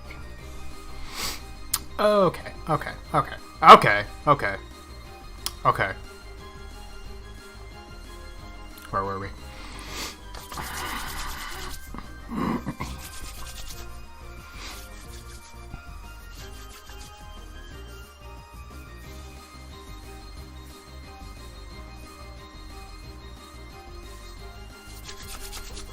Yeah, there's a time and a place for both. Volpe, I think. I think I found that ultimately, I could see why the self-insertion thing is like could be more immersive for some people, but it didn't work for me. And I think maybe what twisted my perspective on it was playing World of Warcraft, honestly, because. And there were people in World of Warcraft that I met that would only play human characters because that was like the only thing they could relate to, and I was like, but that's boring. There's like fucking orcs and minotaurs and zombies and like there's all this weird and wonderful shit you can play as, and yeah, you don't have that self-insertion then because I'm not a Minotaur, so I can't. It's hard to see this Minotaur character as me, right? And needless to say, anyone who plays World of Warcraft, they're not Minotaurs, they're Tauren. I fucking know. I'm simplifying it for people, okay? If I say Forsaken, no one's gonna know what the fuck I'm talking about if they've never played World of Warcraft. I'm simplifying. But yeah, there were people who would only play as human characters human male characters, because they were like, I can't relate to anything else. And it's like, on one hand I get it, on the other hand I feel sorry for them, because it's so lacking in imagination, I guess. Yeah, like you said, in an MMO it's different, because you have all these different types of races. It's not like in Pokemon you can play as an orc or something. So that's slightly different. It is.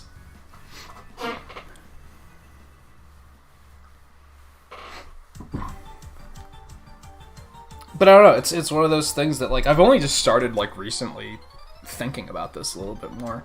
I mentioned the one night about how, like, first-person story games I don't find particularly immersive anymore, because it's not my story. It's a story written for another character.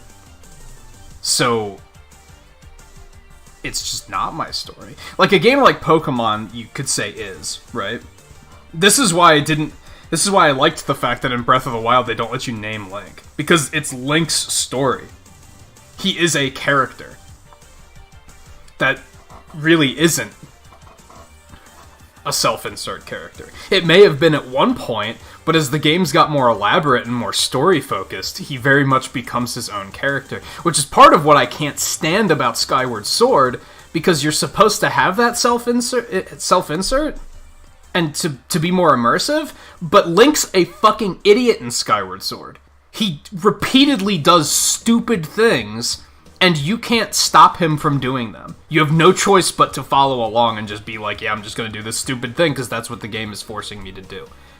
Which is like, that breaks immersion, because that's not something I would do.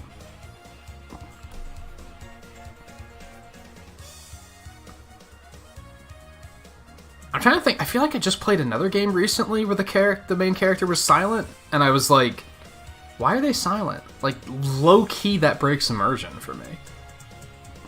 Genshin Impact. Like, I want to hear... That is a character. That's not my character. I have no control over that character's personality, or... Now, you could argue with that, because in conversations, you're given the option of, like, saying different... Like, answering with different responses. So you have a little bit of control, but at the same time, like, that character's personality is already, like, kind of written and set in stone. So it's like... Just give me more of the character being the character. Them being silent just seems lazy, and like...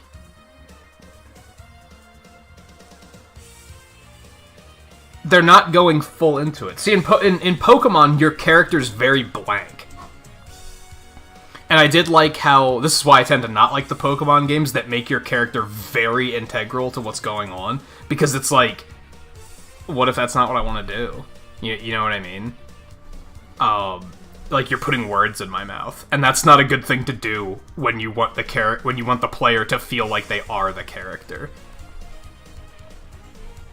And at that rate, I'd rather they just have a voice. I'd rather just hear more of what the written, intentional character is than essentially play a joke. Because the concept of them being my character isn't a real concept. That's, like, bait. You baited. Now, there might be some examples of games that aren't quite... that dance in the middle, to be fair, but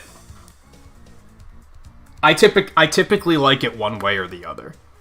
And if you're gonna start blurring that line, then just pick a direction, right?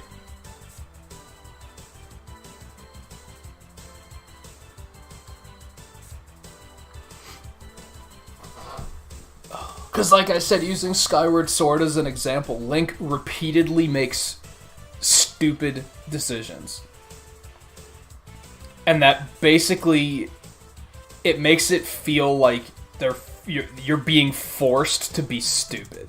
And that's not a good feeling. And that's, like, my key problem with Skyward Sword.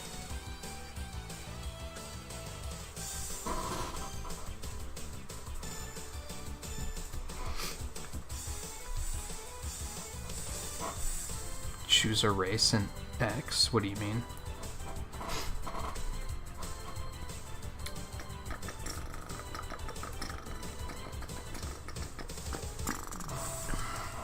Oh, never mind. I have no idea what you're talking about. Oh, Dragon Quest X? I was like, Xenoblade Chronicles X? But no, you got 2, not X. So that was just confusing me more. I don't think I knew that you got Dragon Quest X. Is that, like... That's only available in Japanese, right?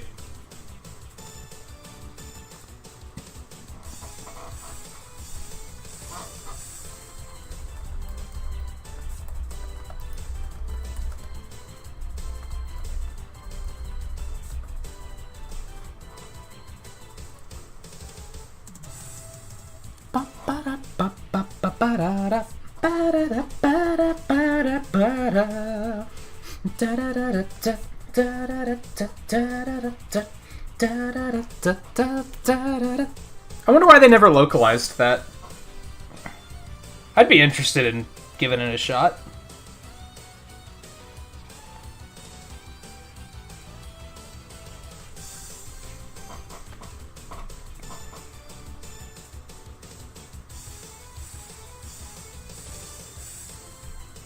Hasn't 10 been on, like, a bunch of different platforms, too? Like, wasn't that on the Wii or something?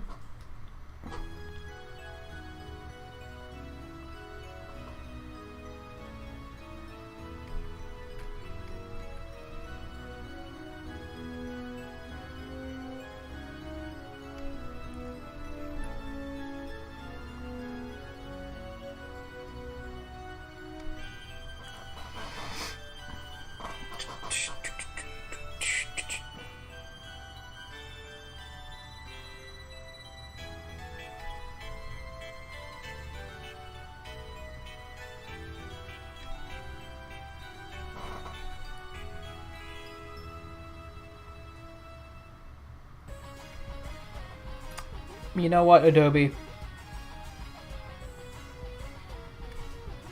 Are you kidding me?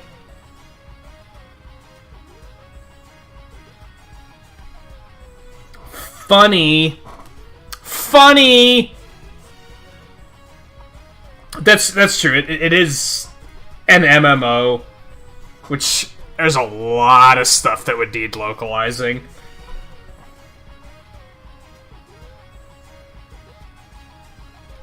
You basically have to plan for that from the beginning.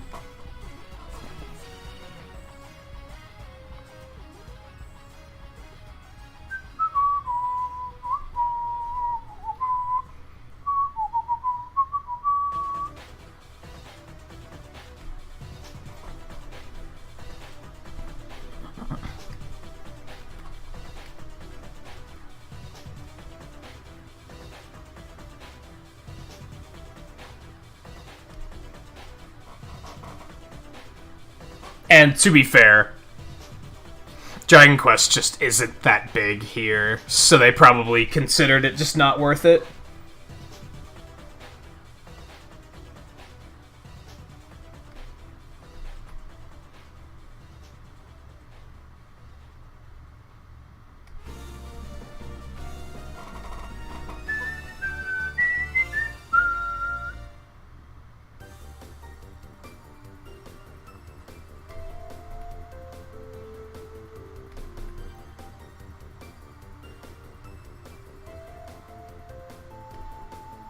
I hate how I've been having this problem the last couple nights. I sit here and I'm like, holy shit, it's cold in here. I need to turn the heat on because for whatever reason, like, I need to turn my space heater on because for whatever reason, the apartment heat just isn't kicking on. And then as soon as I turn my space heater on, the heat kicks on and then it gets really fucking hot really fast. I've had it happen like 4 times in the last week. I know. First world problems. But still, it's annoying.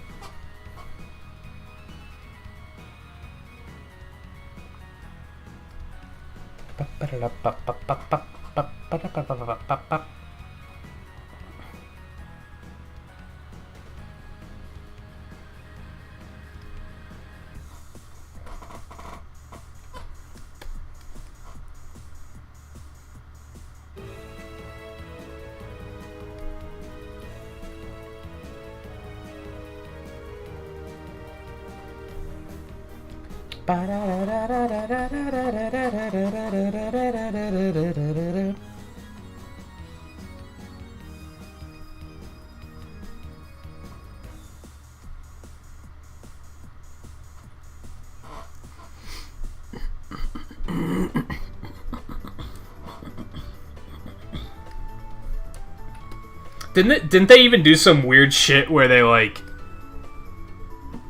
Can't you, like, stream it onto 3DS or something weird like that?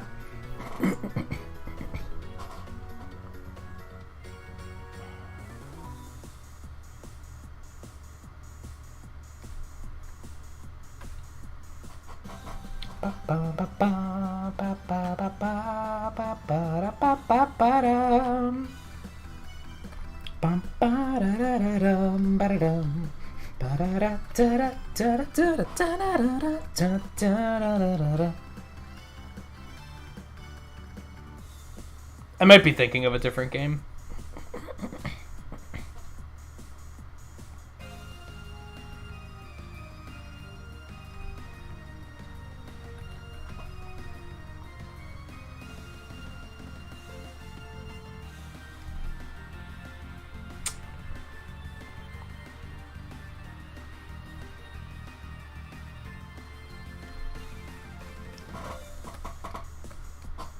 Didn't they put Dragon Quest XI on 3DS too?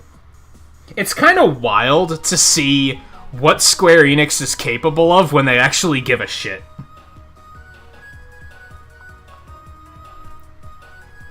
Like, with so many other games, they turn up their nose at, like, Nintendo platforms in general. But then with Dragon Quest XI, they're like, we're putting that shit on the 3DS. It's like, what?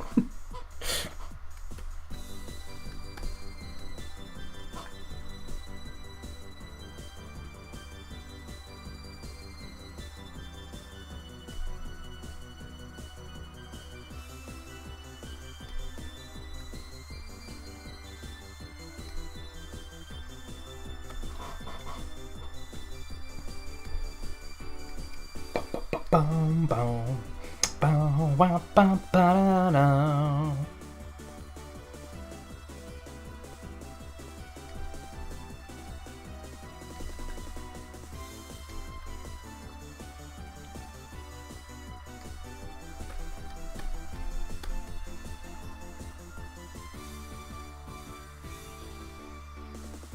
Bum, ba, bum, ba, ba, dum, bum.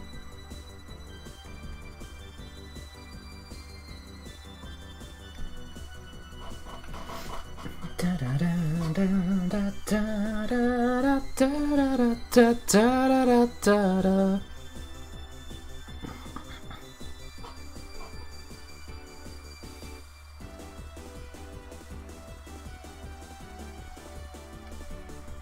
Oh, the 3DS version?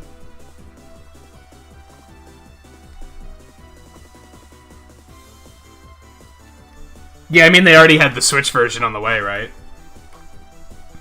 And something about the Western audience when it comes to gaming is once the new platform comes out, like, they drop the old one real fast.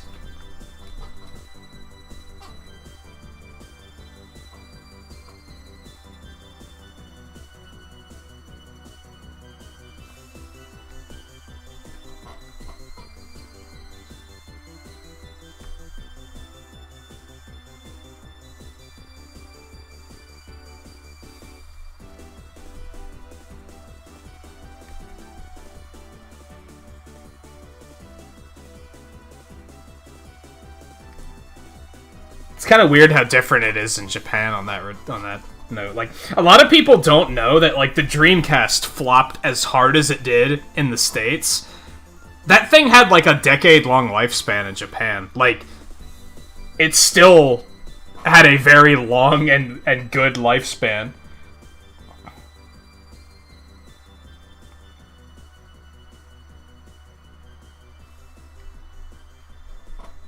The Super Nintendo? They were still making games for Super Nintendo, like, years into the N64 lifespan.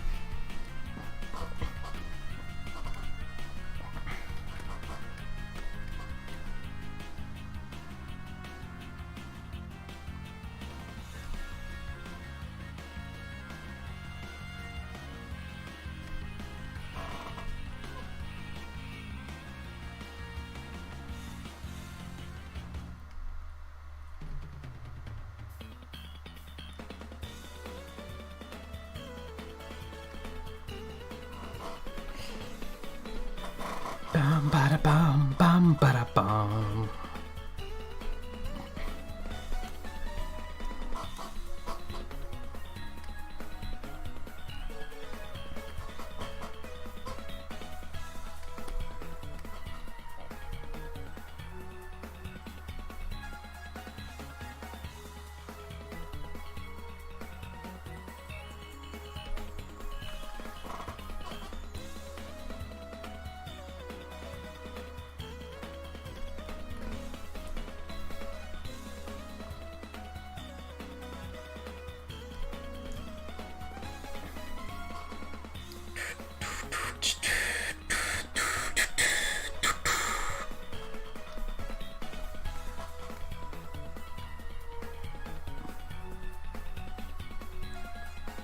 Yeah, they did that a lot with Pokemon games.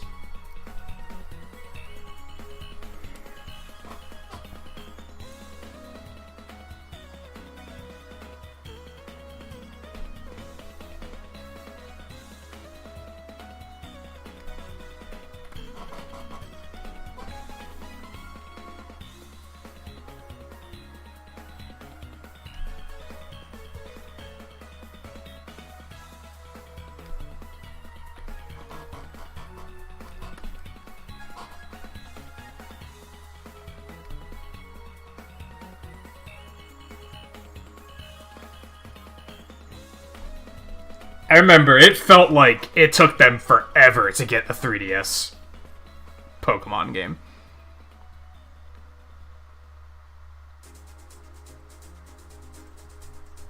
Which is interesting that they got one on Switch, like, significantly faster than they did with 3DS.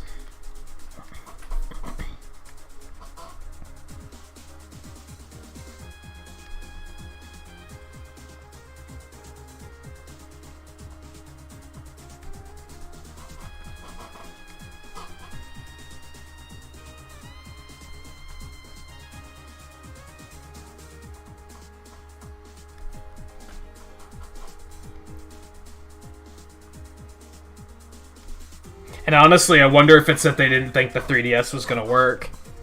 So they were like, let's wait.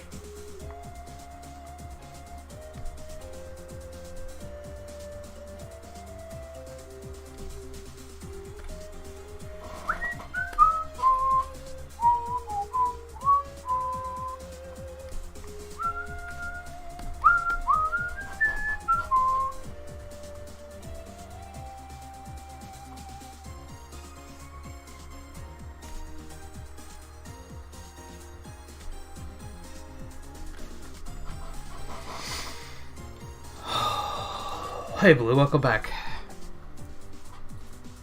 Bum bum bum bum bum bum bum bum bum.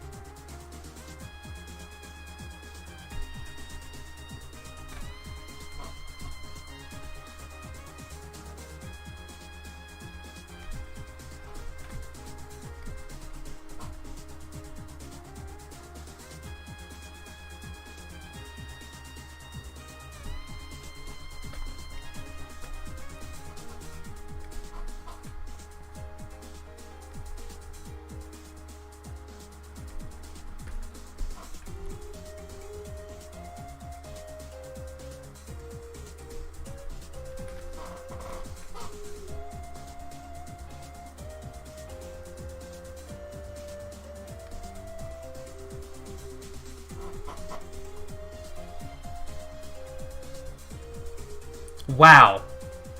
I was literally just thinking, I wonder where Scarlet is. It would have been really eerie if I had actually said that out loud.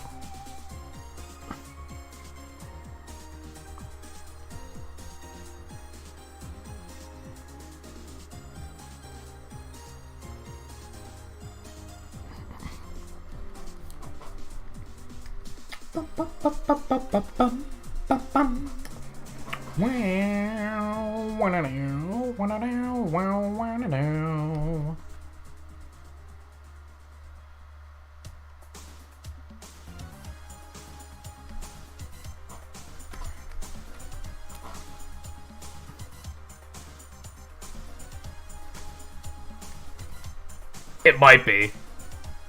Yeah, if you had said, I'm right here, then it would have been significantly eerie.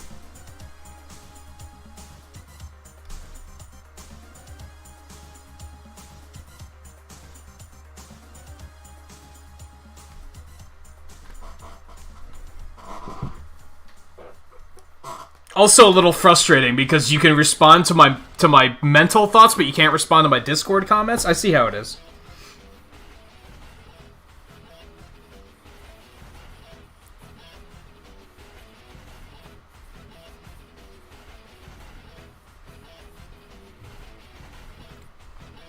I'll just have to start thinking at you harder.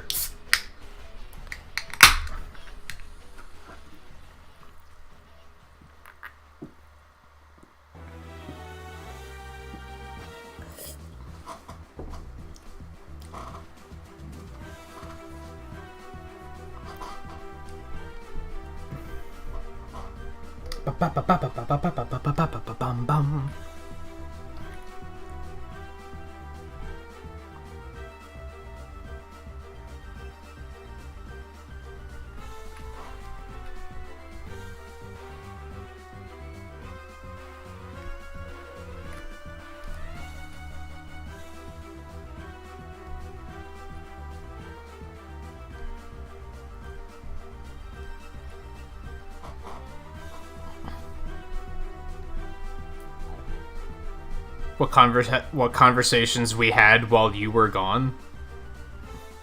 When?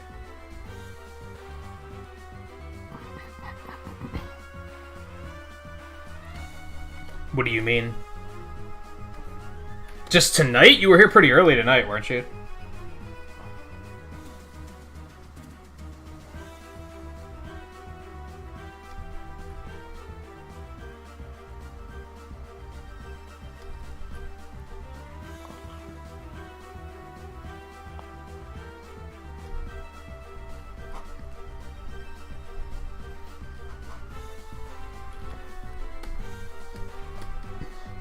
I suppose the answer to that question should always be, we had the most interesting conversation ever. Because we should be encouraging people to be here all the time, right? Like, you are always missing the most interesting conversation.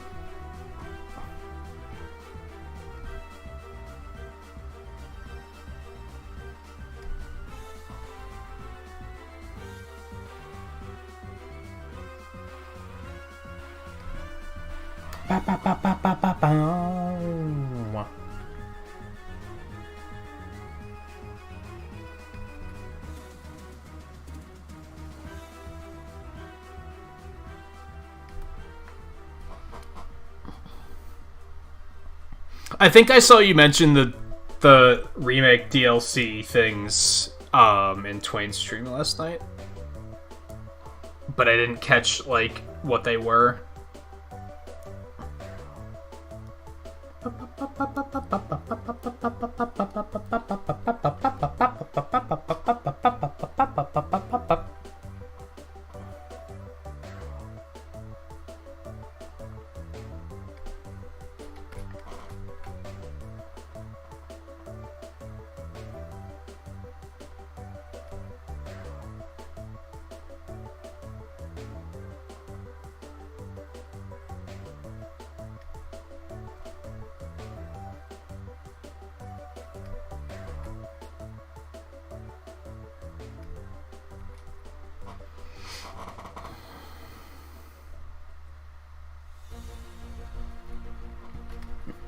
I wonder if that changed the speedrun route at all.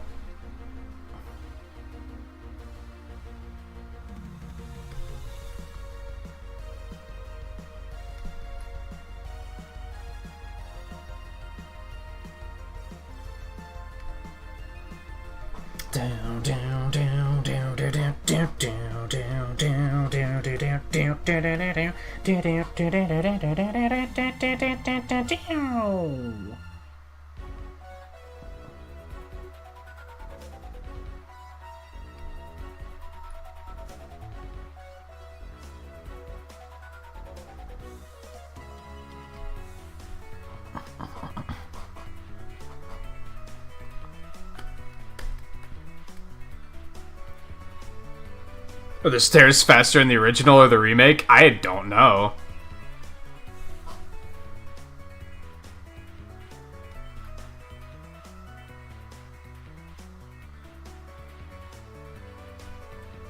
I would assume faster in the remake, but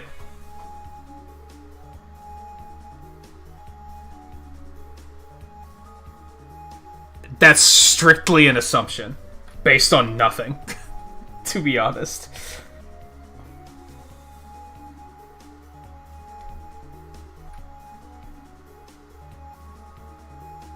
Or do you mean in terms of the speedrun compared to the elevator? I think they are faster than the elevator in the original. I could be wrong, though. Hey guy, how's it going?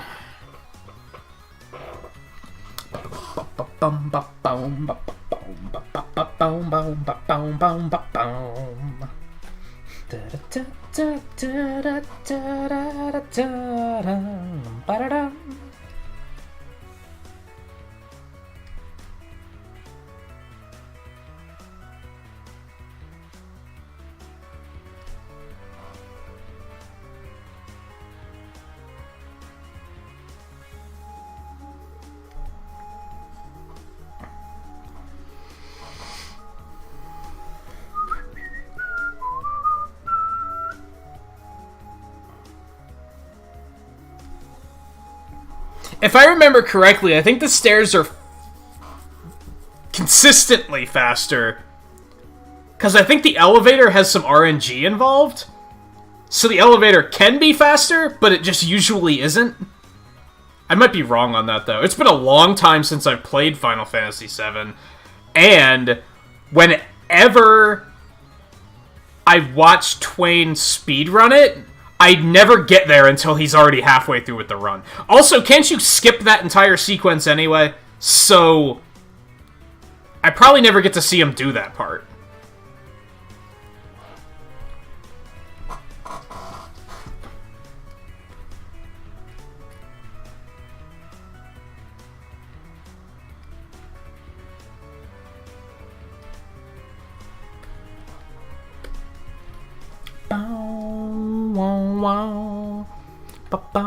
Slept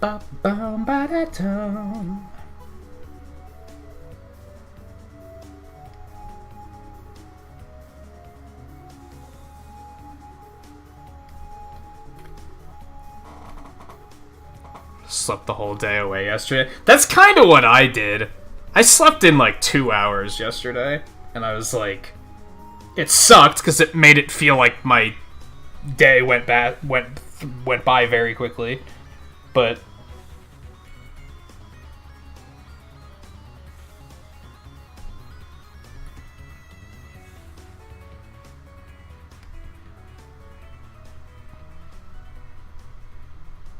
they should have the stairs as a stage for Smash Brothers.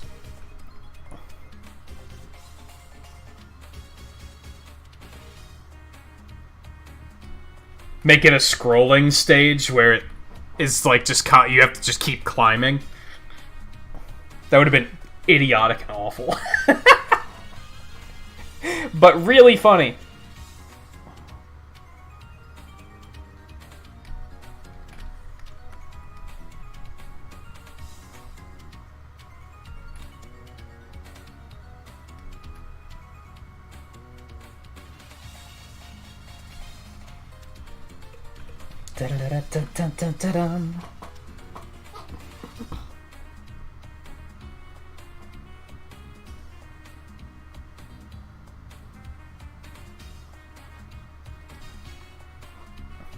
Oh, because you thought it was Monday already?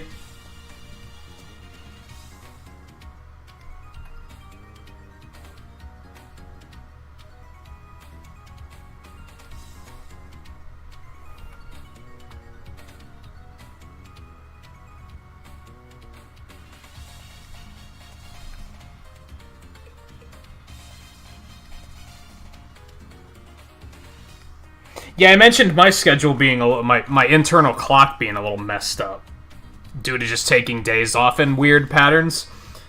And I was gonna say it actually isn't hitting me that hard, but when you said that, my first thought was, but it's Saturday. Why did you think it's Monday?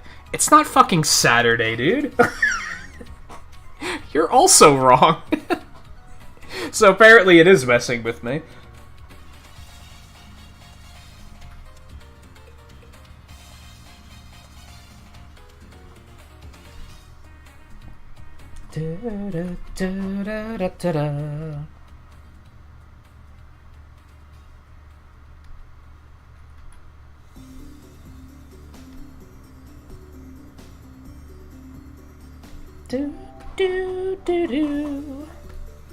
Whoops.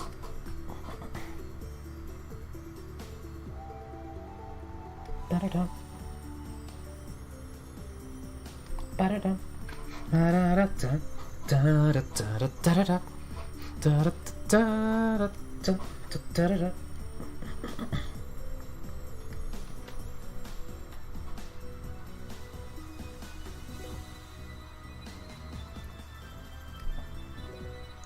I can also tell that I need this vacation coming up because last night I had to keep reminding myself that, oh yeah, I have to stream tomorrow. Like, I kept thinking that I was just off for a while.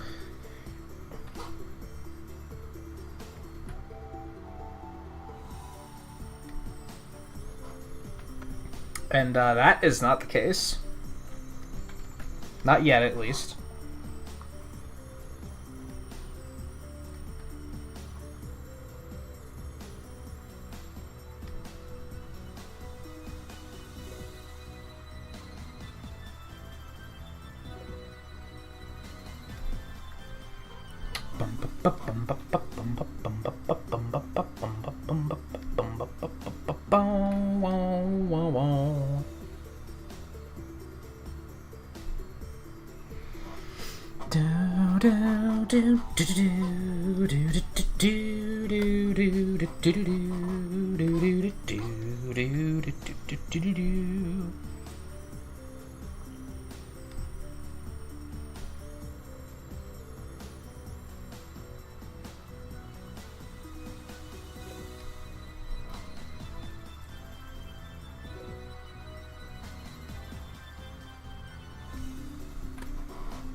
This week's gonna be weird too, because now I'm streaming Sunday, Monday, Tuesday, Wednesday, off Thursday, streaming Friday, and then off for a week.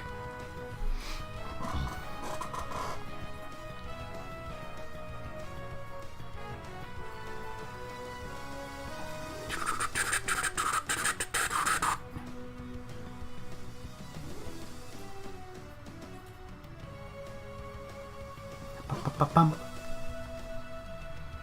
Bum.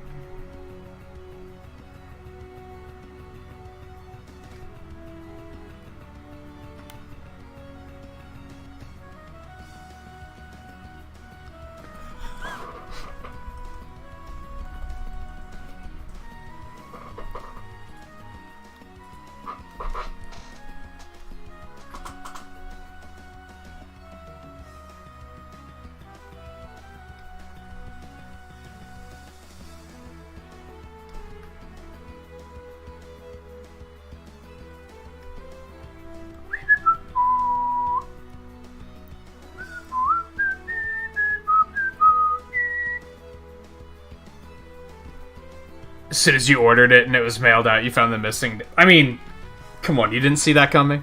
Because that's... Like, yeah, that happens all the time.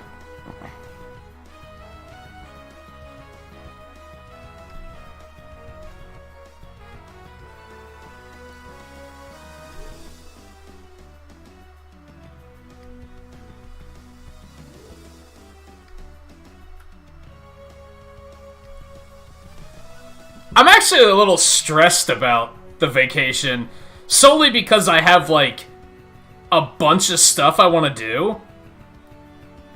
And I think I'm overwhelming myself. Like, I should just stick to, I'm just gonna watch GDQ.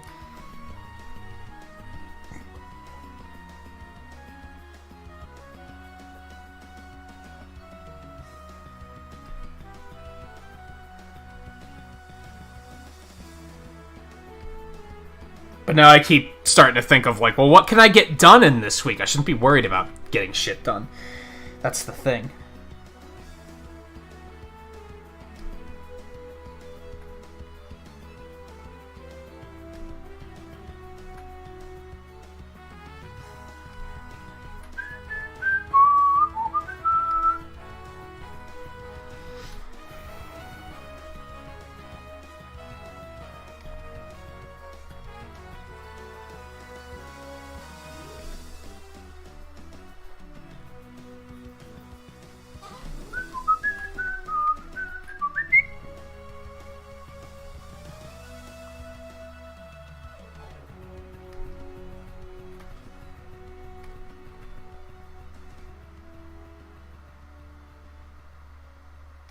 And I think it's because doing the GDQ art montage at for the last GDQ, that was unplanned.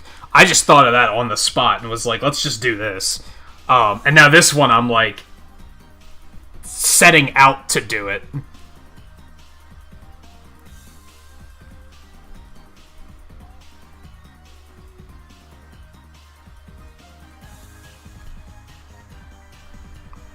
Oh, I will. I'll get, like, halfway through the week, and there's always one GDQ night where nothing's happening, and it's just super boring, because it's usually the first-person shooter block or something like that, and I don't find those speedruns terribly interesting to watch. And on that night, I'll be like, damn, I want to stream. Like, yeah, that'll happen.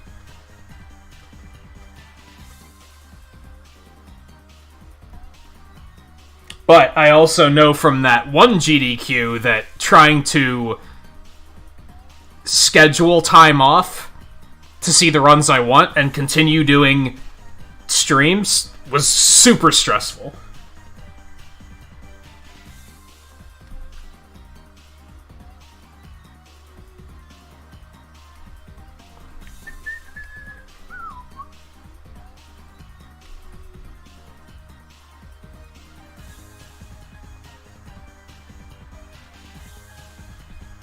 But I also think that's why I started planning shit to do with my week off.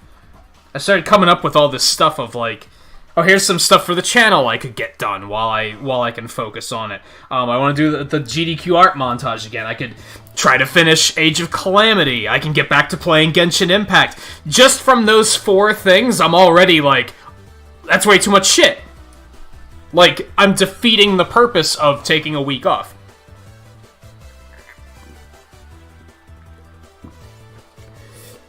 And a lot of that is... This sounds self-inflating, and I don't mean it to be, but, like... I feel like I do... I feel like I do work hard, but I also feel like I don't work hard enough. It's very...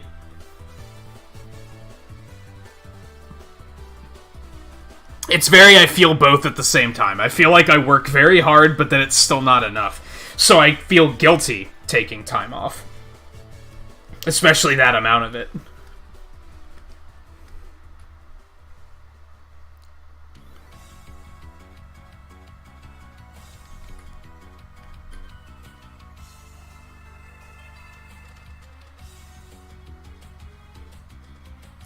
Even though I can kind of feel that I need it. Like, I need a break, I think.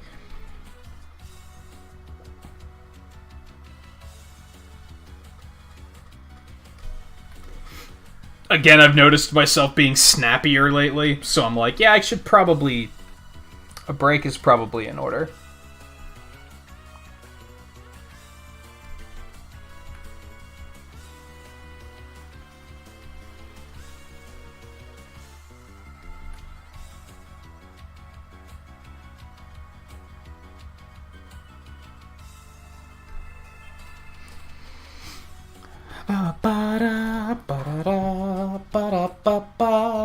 Thanks, Scarlett. You're so helpful.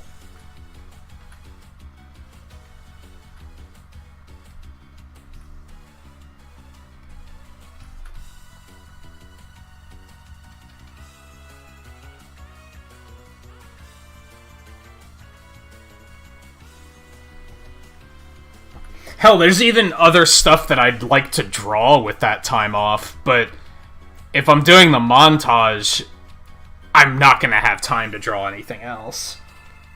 Well, I'll have time. I won't have the physical capacity. Like, I'll start getting sore, and then I'll burn myself out.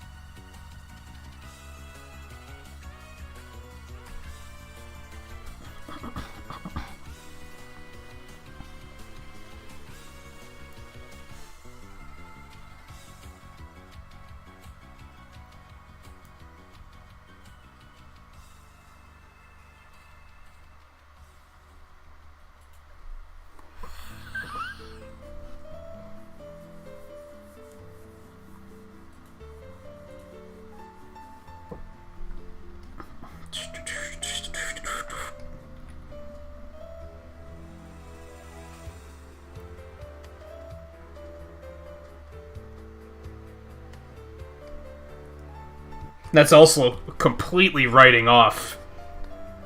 I'm not going to be attending anyone else's streams during that week.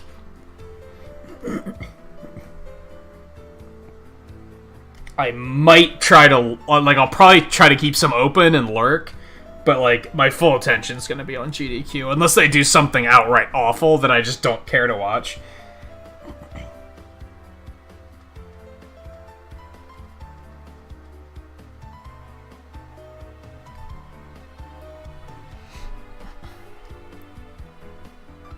Ba-da-da, ba-da-da, ba-da-da, ba-da-da.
Blum, blum, blum.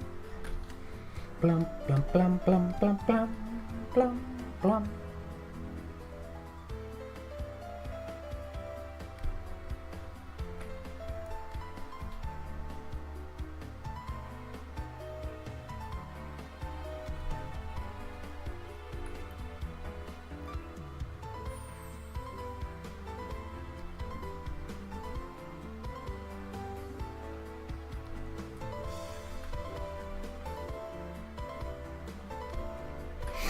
But a lot of it, Guy, is just that I'm taking the week off for a reason. Like, I'm doing it to watch GDQ. Like, it kind of like if you were taking a week off to, I don't know, watch every single Marvel Cinematic Universe movie, or even just take a trip and just go somewhere. So that makes it easier, because it's not like I'm taking the time off to just sit around and do nothing. If I were, I do have that I could be doing something with this time thought.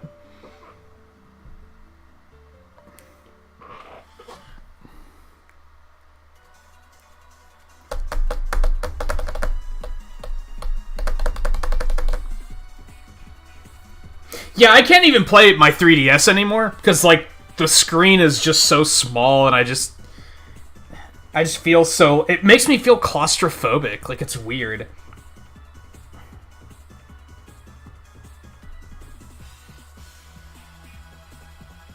Just the whole time I'm sitting there going, I'd really like to be playing this up on a TV.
Scarlet, how do you feel about the blip sound effects in this remix?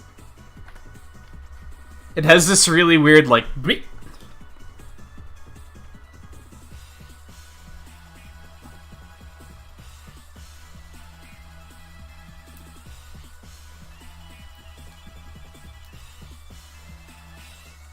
Right there. Like, what is that?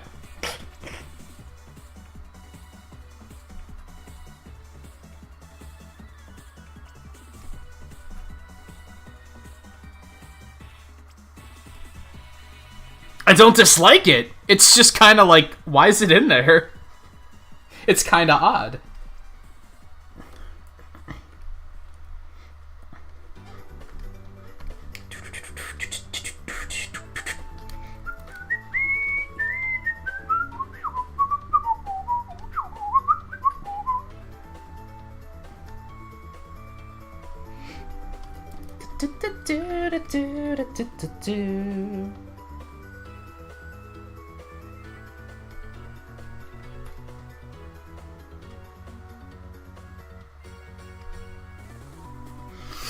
So yeah, on that note, I'm glad that I picked Age of Calamity back up last night and finished getting all the Korok seeds, because now I don't have to worry about that on my week off. I still have that last challenge to finish, but...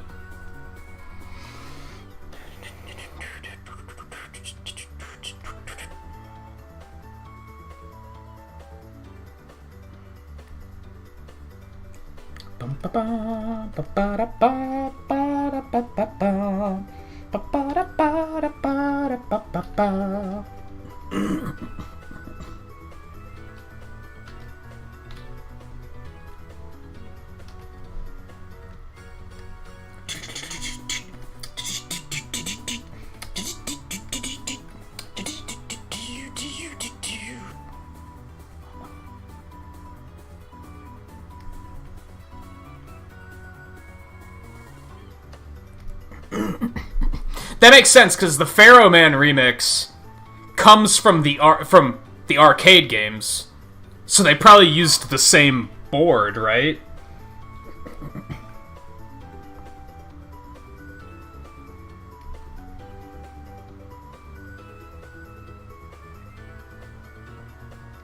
The CPS2 or whatever.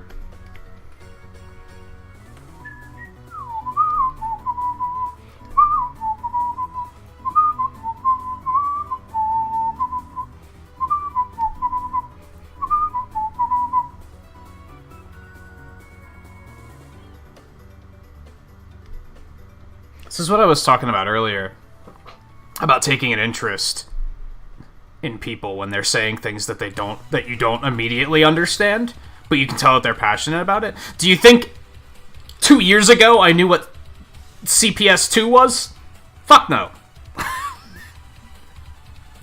But that stuff like that is something that Scarlett's passionate about, which makes me interested in it. And now I know what that means.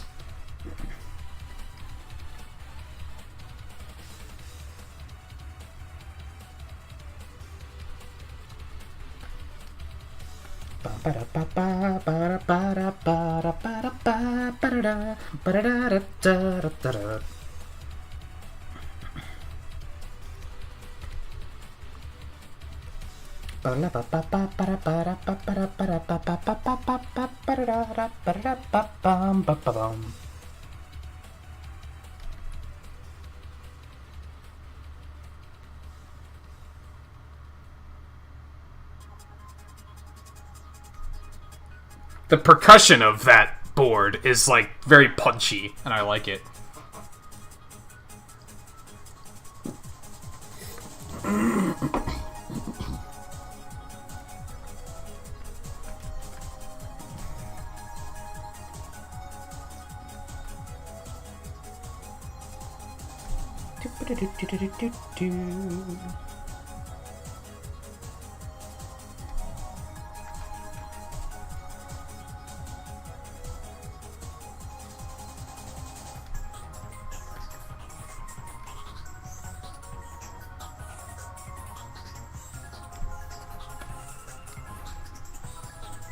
To be fair, I have another friend that's been getting super into, like, music composition and such this year, so I've been learning a lot of that stuff from him, too.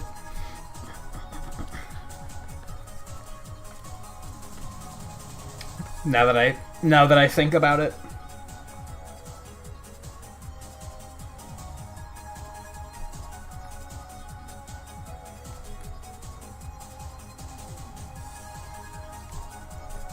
Shoutouts to Bill, if you're lurking. You might be, because I did mention that I was working on this.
By the way, Scarlet, I tried Stage 2 of the Hive Gauntlet last night in Avengers. I got my ass kicked. It was awful. I got destroyed.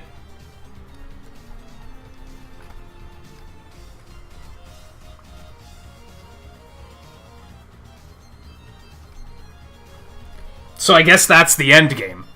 Like, that's the goal, is to be able to do those. Which I also found out that if you lose, you don't completely lose the chance to do it again. You just have to start over.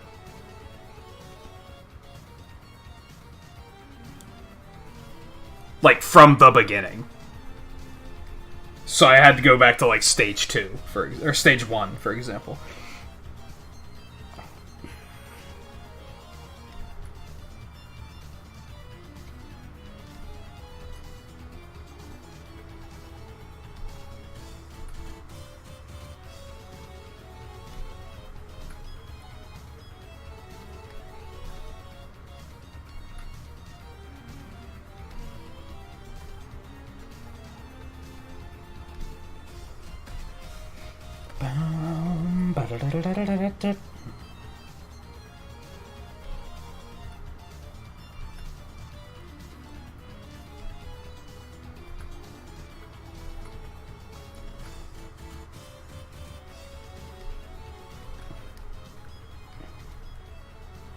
So that's good enough. Yeah, it's and the one that's not multiplayer.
No, Adobe, it's fine. Just keep being you, and I'll keep working around it.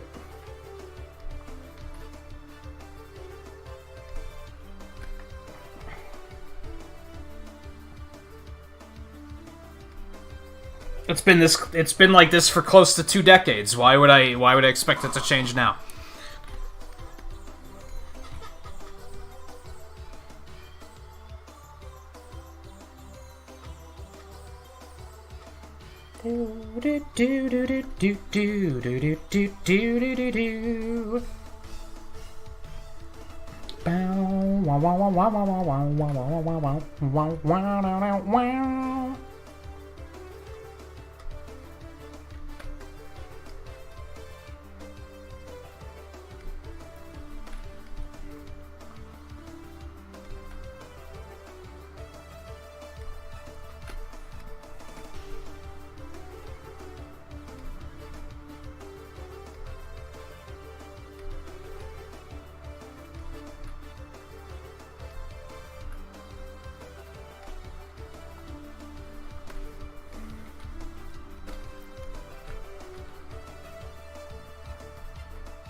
Down,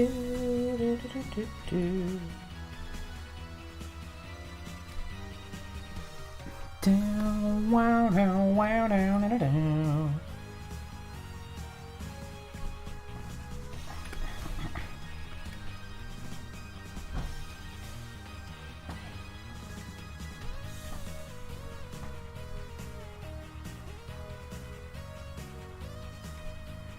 Do do do do do do do do do do do do do do.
Bum, bum, bum, ba, ba, ba, ba, ba, ba, bum.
I'm gonna be sad to switch the break music to something else in a couple days. This is a jam.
Do you even auto smooth? Like, come on.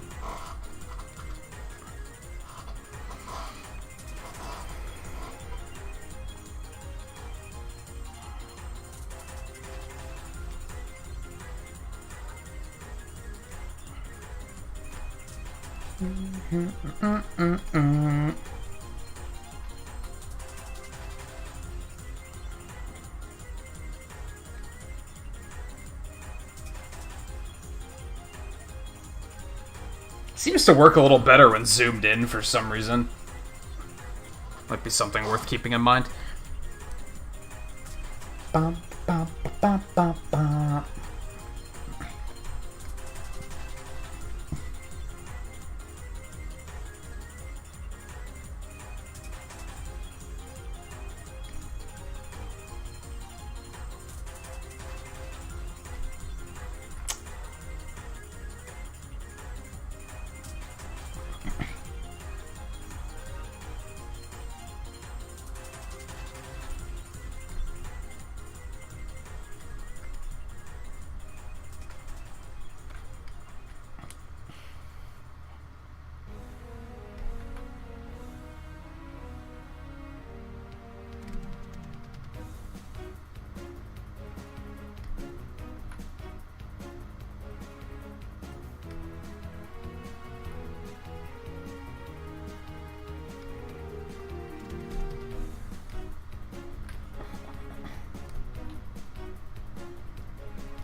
Oh no, I forgot about the plaid. Okay. Okay, plaid time. Bum ba-dum bum bum bum ba-da-bum ba-da-ba-ba-da-da-da-da-da-da-da.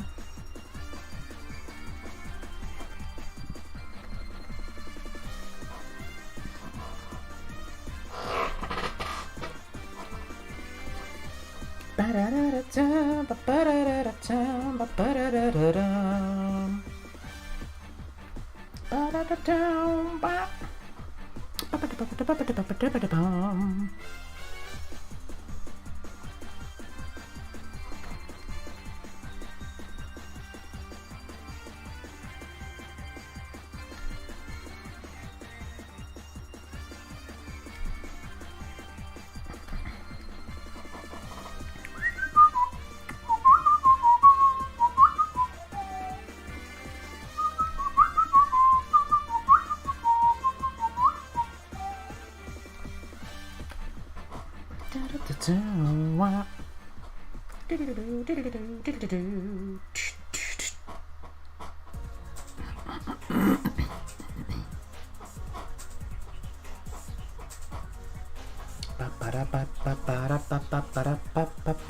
Ba-ba-da-ba-ba-da-bum-bum.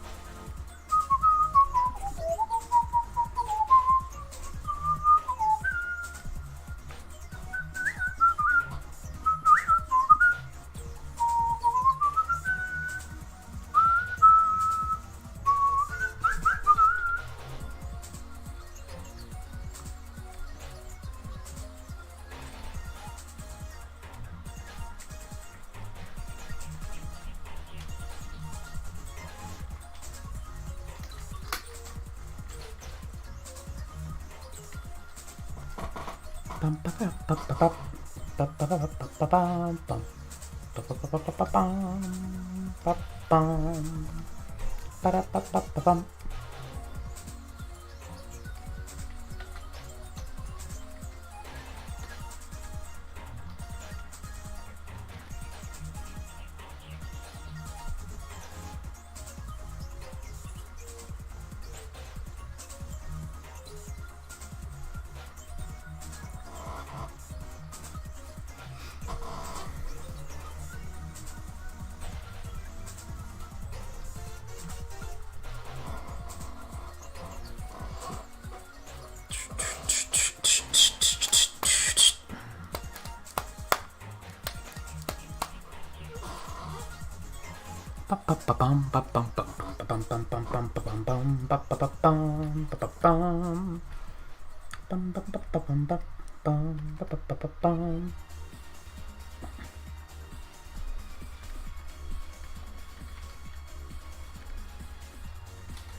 Yeah, I'm trying to decide how much I want to simplify it. Because there's no reason to go into full detail here, because you just won't be able to see it. It's going to be too small. In the grand scheme of things.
Imagine getting hired to remix a Mega Man soundtrack, and this is the track they give to you.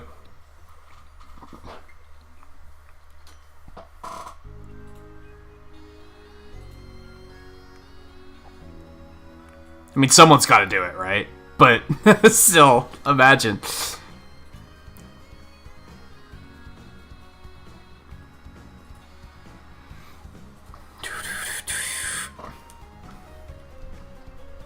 Like, imagine that they're doing, like, a big budget remake of Mega Man 2 using the Mega Man 11 soundtrack, and, like, they hire, like, Vert.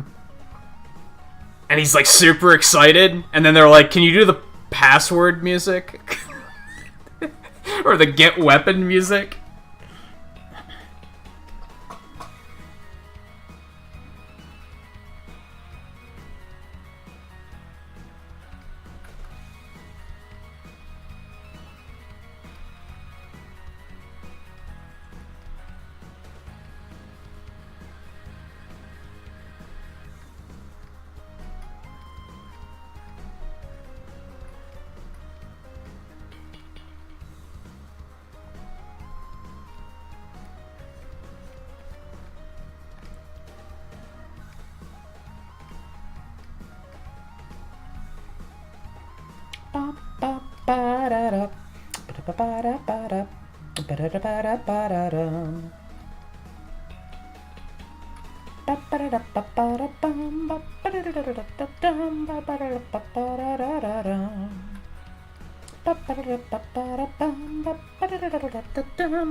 The metal blade sound effect. Just goes out into his garage and grabs a power saw and then that. I'm done. I got it.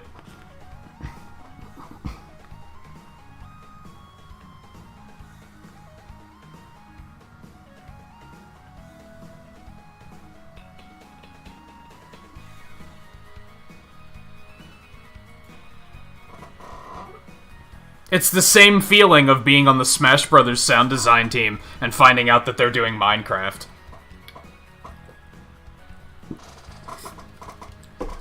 Oh, so you just don't need me to come in for the next 2 weeks. Cool. Cool.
Bum bum bum ba ba da bum ba bum bum bum ba bum bum ba bum bum ba da bum bum bum.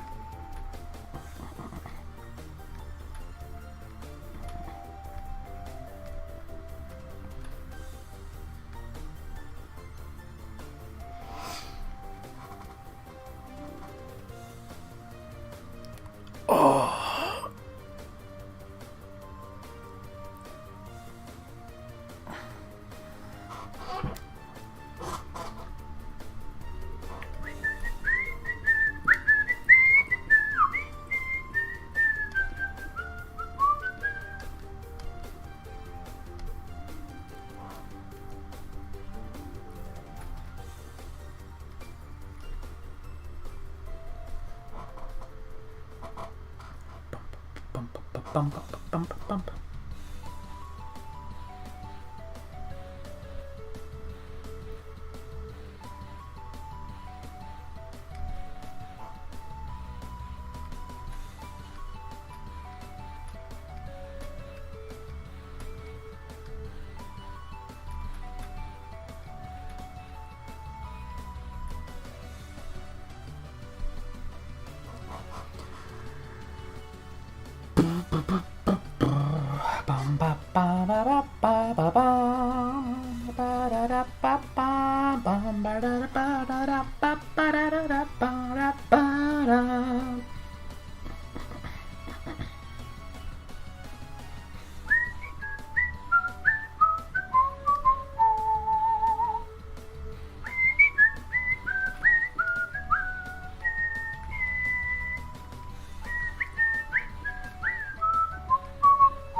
Oops.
Sometimes these lines can cause lag too, so we're gonna get rid of these as soon as possible.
Although we actually can't.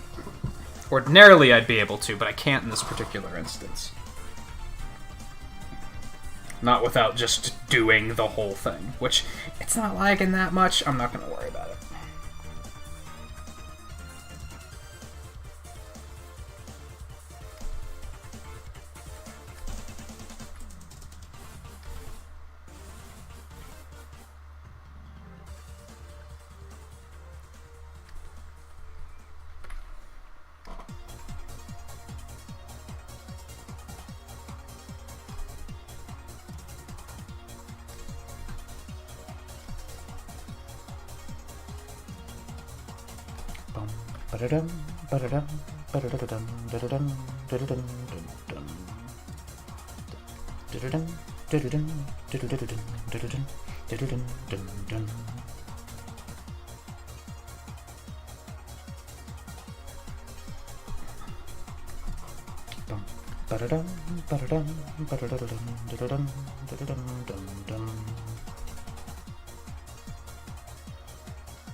bum, bum.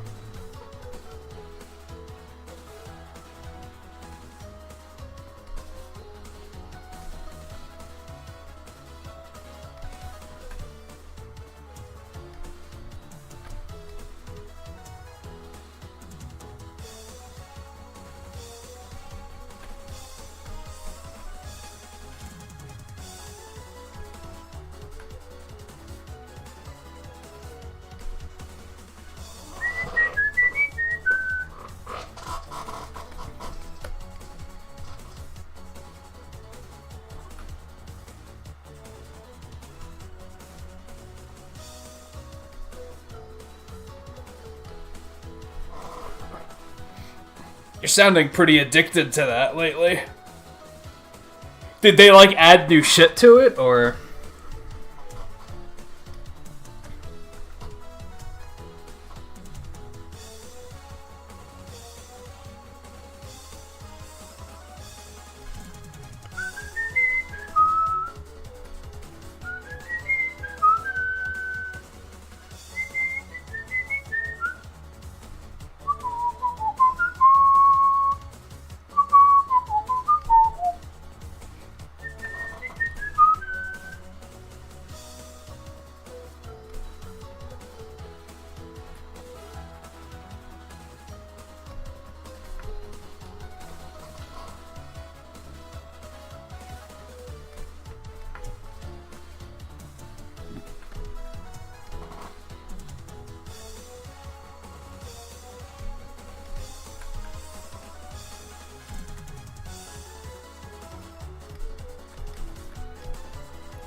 Oh, you just haven't picked it up until now?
You know what's weird?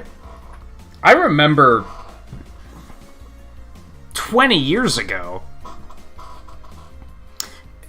people were always making mock-ups of, like, what if they remade the original Mega Man games in, like, the style of Mega Man 8.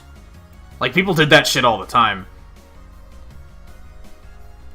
Yet now, nobody's actually tried to make it.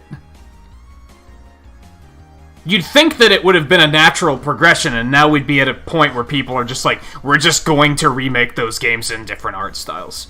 But for whatever reason, they deemed it unnecessary, I guess?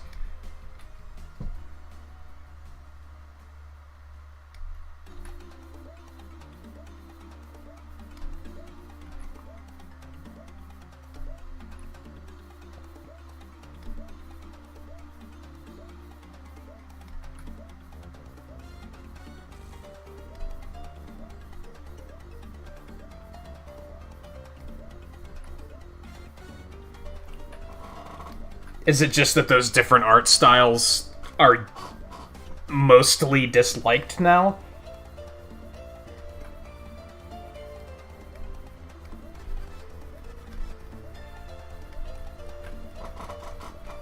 So people were like, yeah, what's the point?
You know, this remix grew on me. At first I was like, this one's very whatever.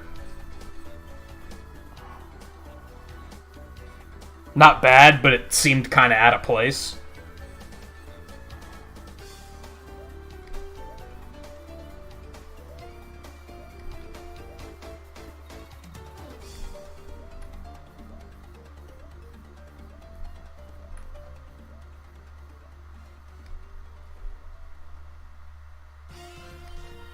To be fair, the stage itself is out of place, so does that not actually make a lot of sense?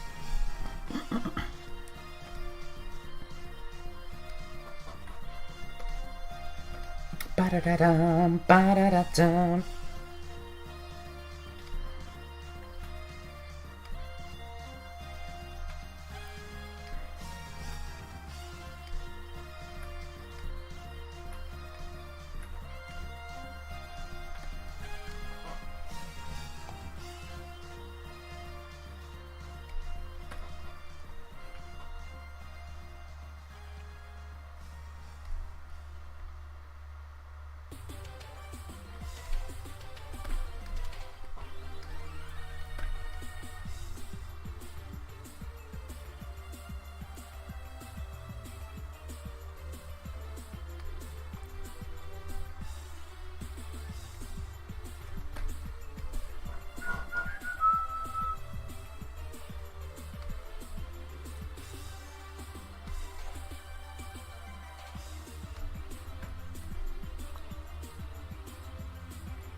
Maybe it's just lack of interest. Maybe it's... They also realized that, similarly, in this day and age, they could just make an original game.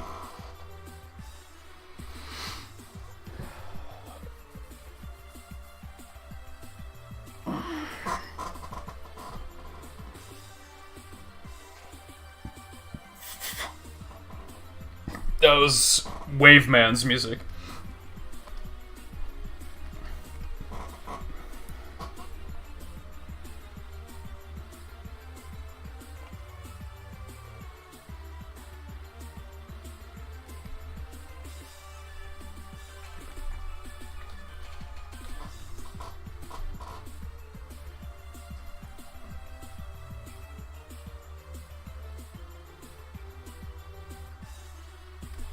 Bum ba-da-dum bum bum ba-da-da-dum bum ba-da-da-dum.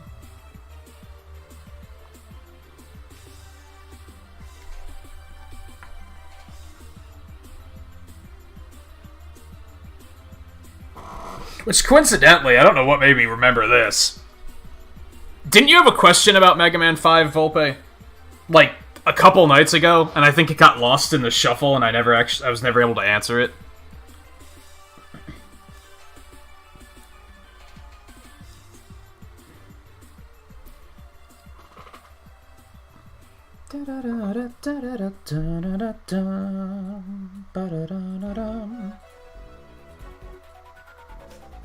Ba-da-bum. Ba-da-bum. Ba-da-da-da-bum. Ba-bum, ba-bum.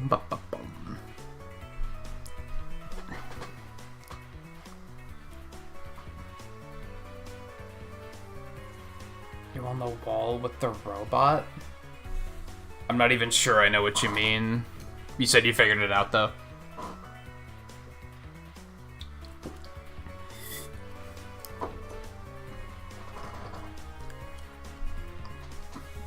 Oh, you were on the fortress already? I don't think I knew that you even started playing that one.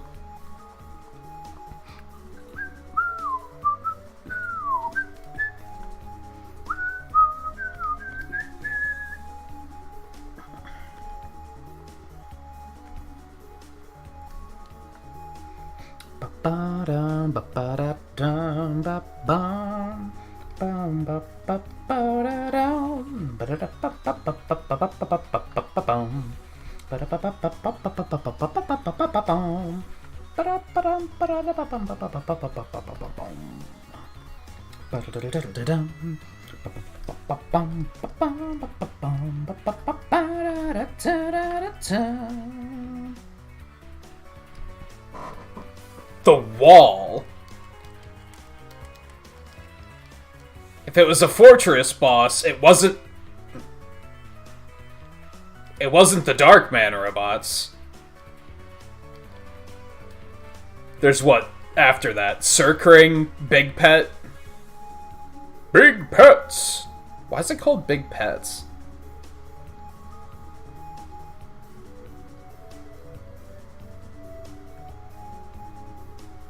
I guess that's wall. Big Pets is wall-like. Is that what you mean? The one where you have to, like, shoot the segments below him, and then, like, climb up them to hit him?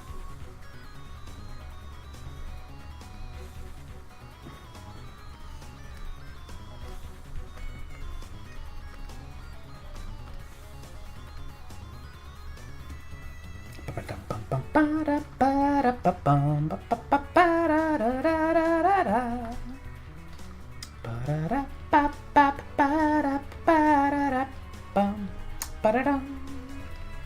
Ba-ba-ba-ba-ba-ba-bum, ba-ba-bum, ba-ba-ba-bum, ba-ba-ba-bum. I also can't remember what the third boss is, for some reason.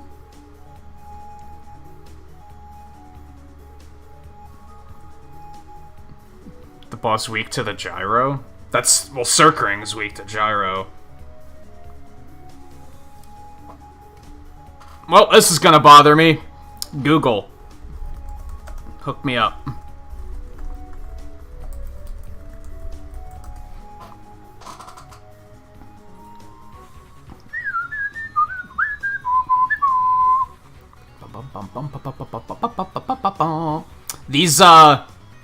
These screenshots are of fortress bosses, literally all fortress bosses except for the ones in Mega Man 5. Like, you're really helping me out right now.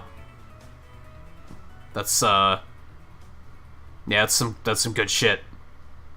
Thanks for that.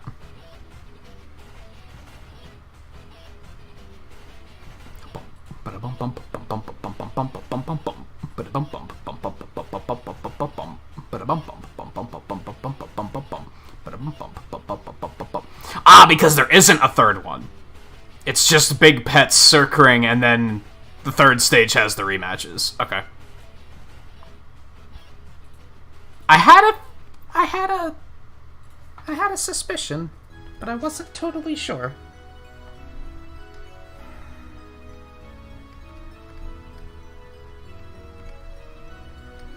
Bum ba da bum ba bum bum ba da bum.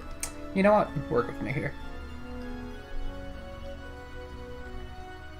Bum ba ba ba ba ba ba ba.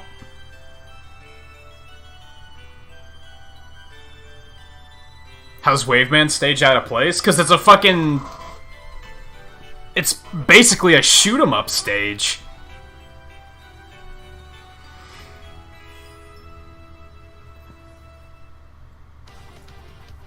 An auto-scroller.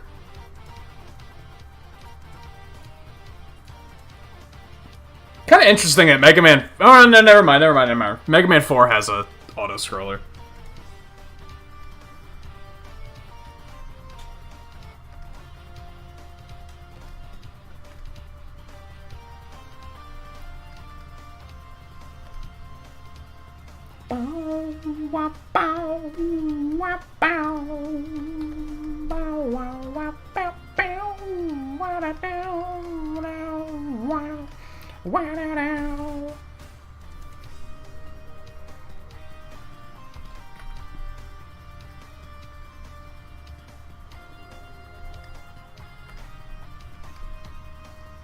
Maybe smooth that out a little bit. Methinks. Ba-da-da, ba-da-da, ba-da-da.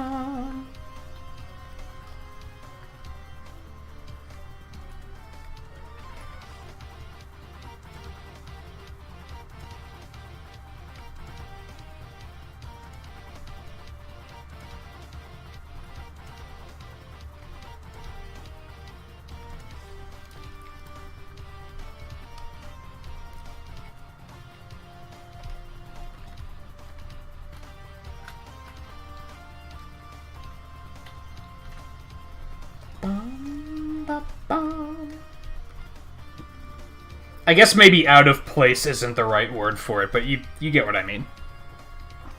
It's weird, right? It's different. It's something that, like, you don't see in many other games. In many other Mega Man games.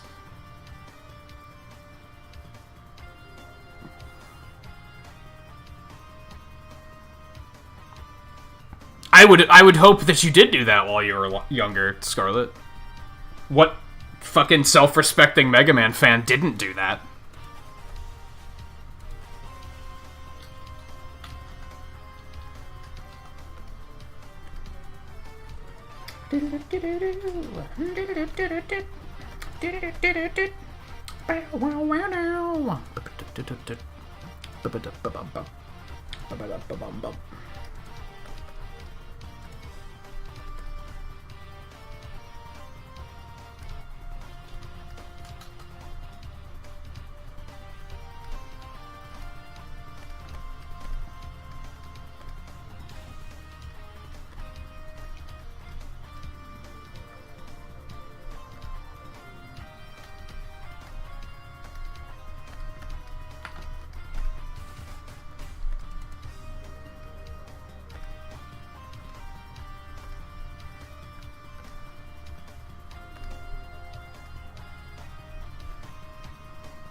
Ba-ba-bum, ba-da-dum, ba-da-dum.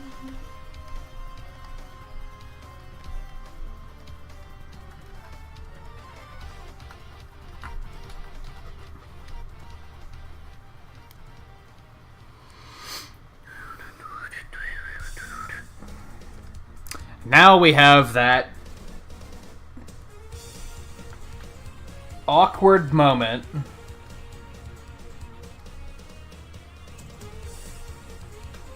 where I remember that Flash doesn't fucking have like blue grays or brown grays. It just has 100% monotone. Actually, let's not do that just yet. Let's fill this in first.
Maybe I don't have to make it... Well, it's gonna have to be darker than that, I'm pretty sure. Otherwise, it's just gonna all blend in. That might be fine.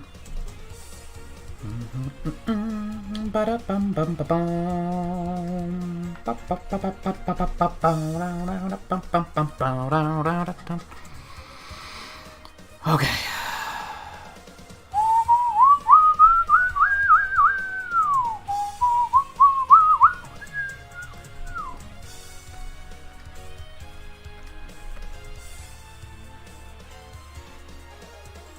Ba-da-bum. Ba-da-bum. Bum, bum.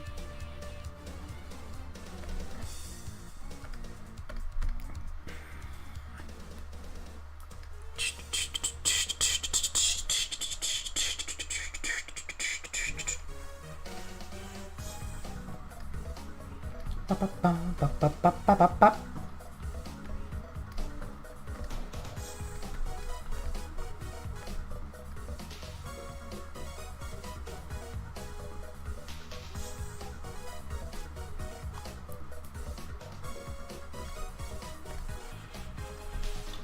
Ba-ba-ba-da-da-bop. Ba-ba-ba-da-da-bop. Ba-ba-ba-da-da-bop. Ba-ba-da-da-bop.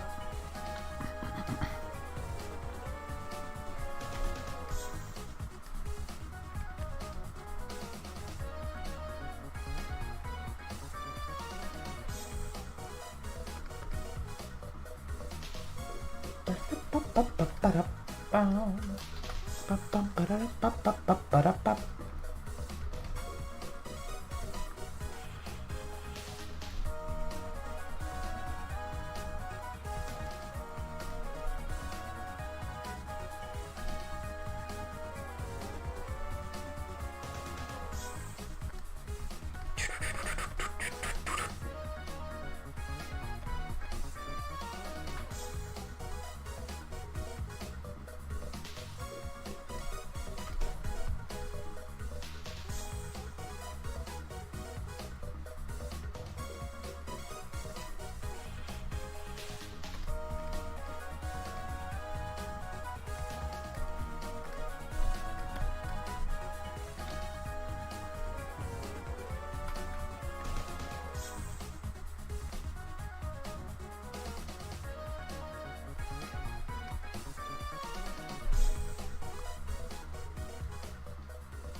Okay, there is one tiny detail I'm gonna add to the plaid, because I think it looks weird without it.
Well, I don't know what it is about this curve that it's just impossible.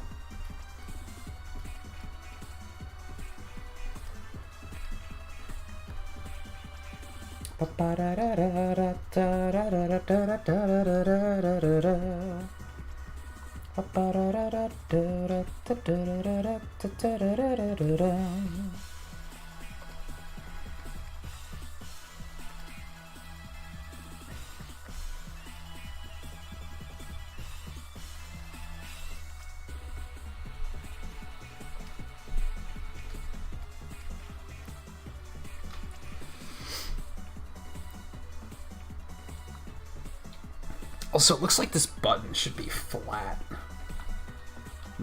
Not rounded.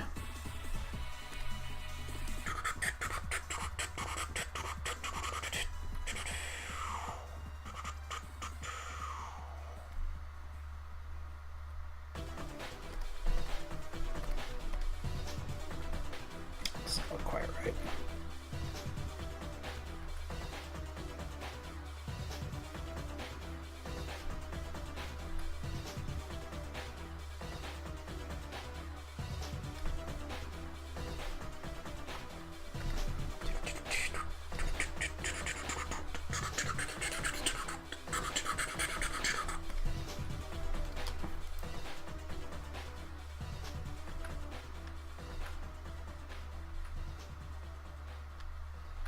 Oh my god.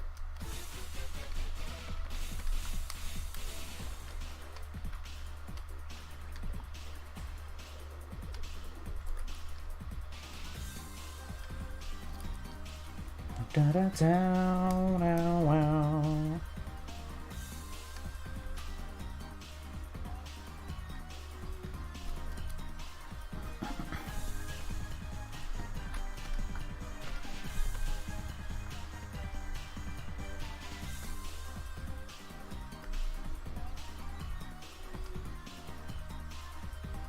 Bum bum bum bum bum, bada bum bum bum bum bum.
I'm forgetting something. What am I forgetting? Shut up. I got it.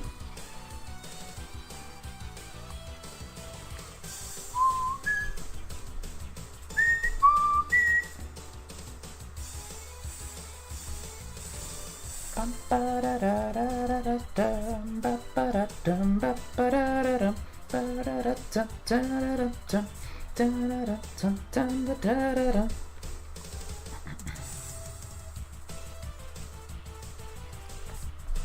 Would this look better if... Nope, that's not it.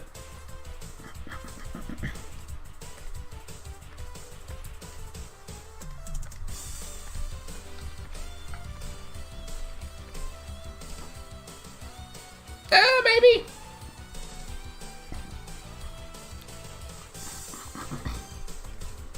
Yeah, the glint.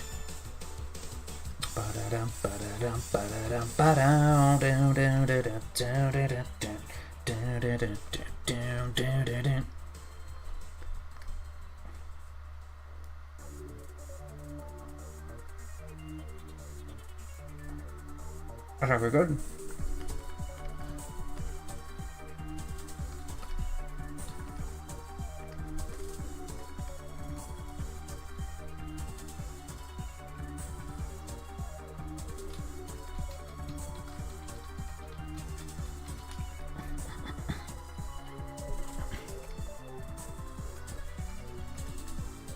Moment of that for those that may like to see those breakdowns.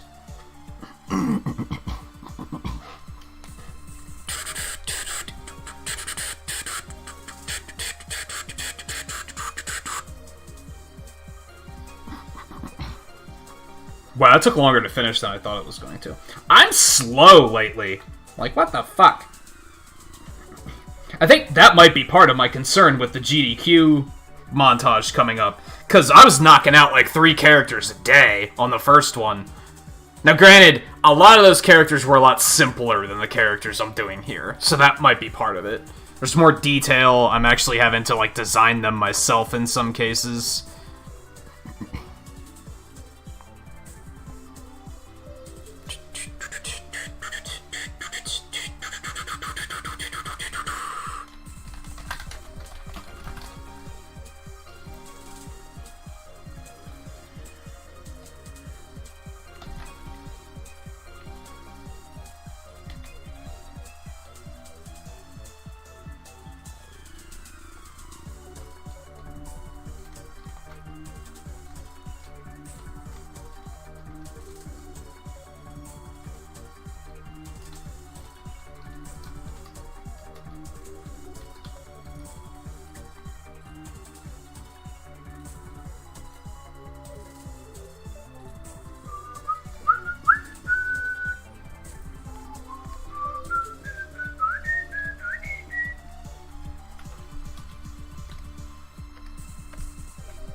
I'm gonna need that for a moment.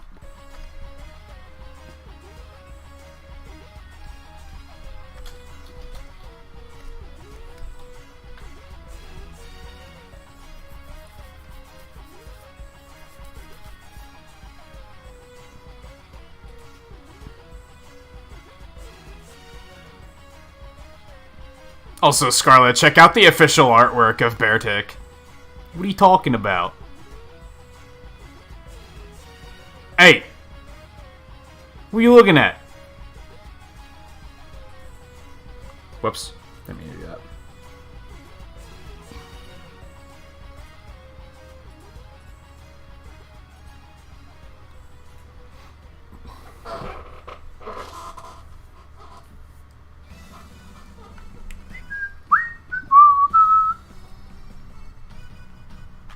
Oh, there I did it. I accidentally minimized Winamp.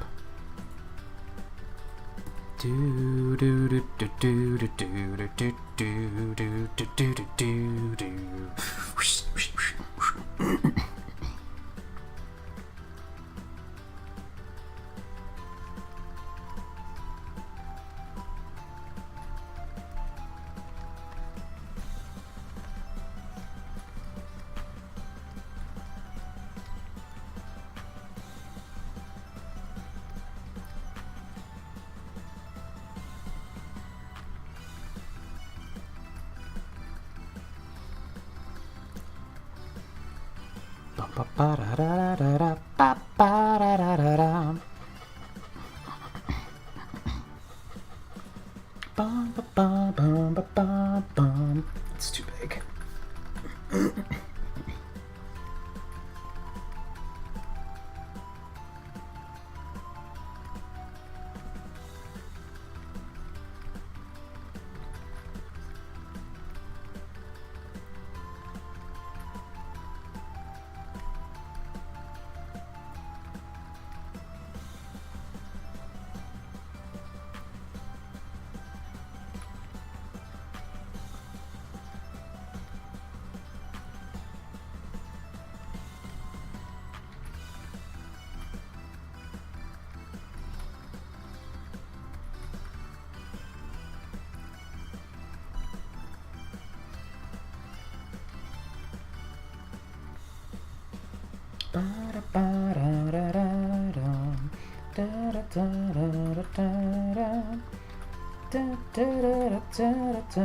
Now I'm feeling the lag. Sorry, guys.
I don't want to do that.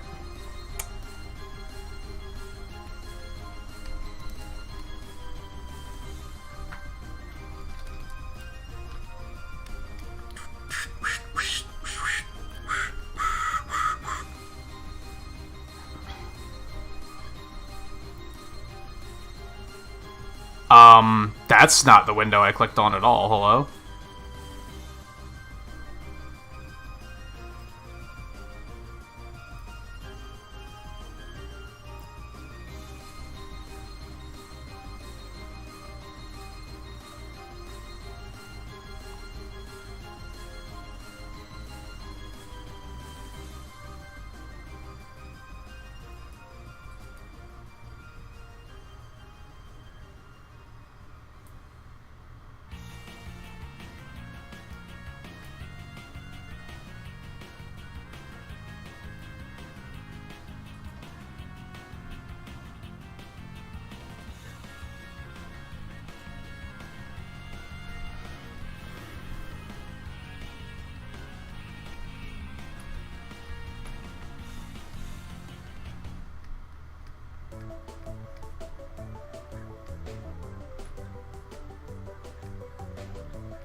Do do do do do do do do.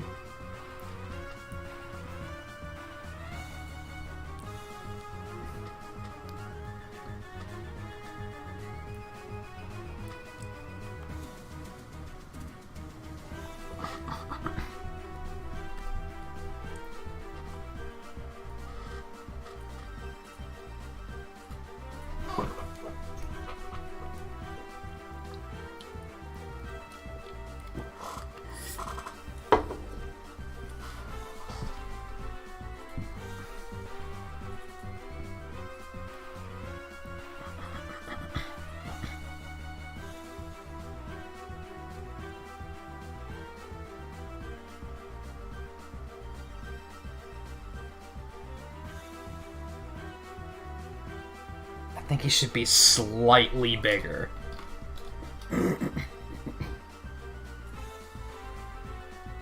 I think that looks about right. Reminder, Bearticks are 8 feet 6 inches. He is slightly hunched, but even with the hunch, he's looking about 2 feet taller than Pepper, which seems about right.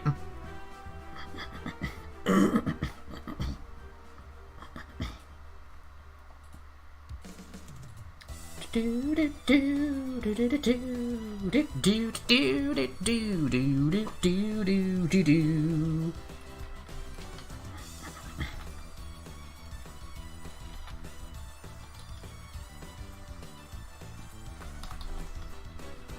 Ba-da-da-dum, ba-da-dum, ba-da-da-dum, ba-da-dum.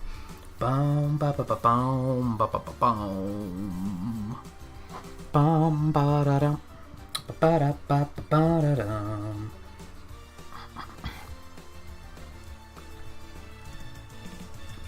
Fuck. Get back in there. The tiny bears, like the ones you rescue, are named Becky? Why?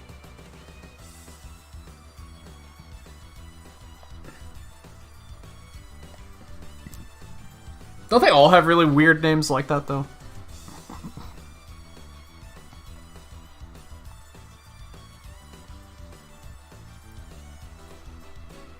Ba-da-da-dum, ba-da-dum, ba-da-da-dum, ba-da-dum. Bow, ba-da-da-dum, ba-da-da-dum. Ba-da-da-dum, ba-da-da-da-da-da. Da-da-da-da-da, da-da-da-da. Da-da-da-da-da, ba-da-da-da-da-da-da-da.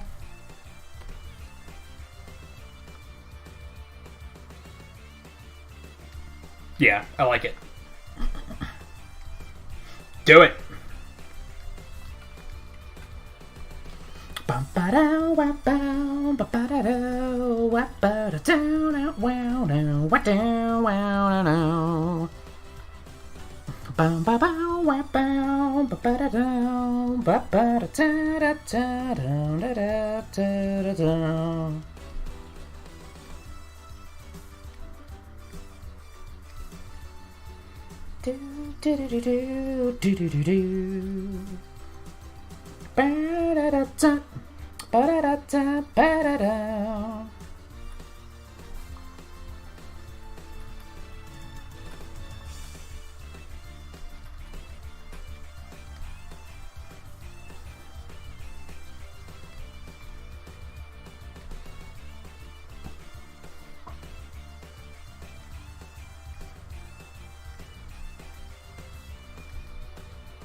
Oh, the little bear tick? Cubchoo, yeah. I thought you were talking to Scarlet about the Sonic thing.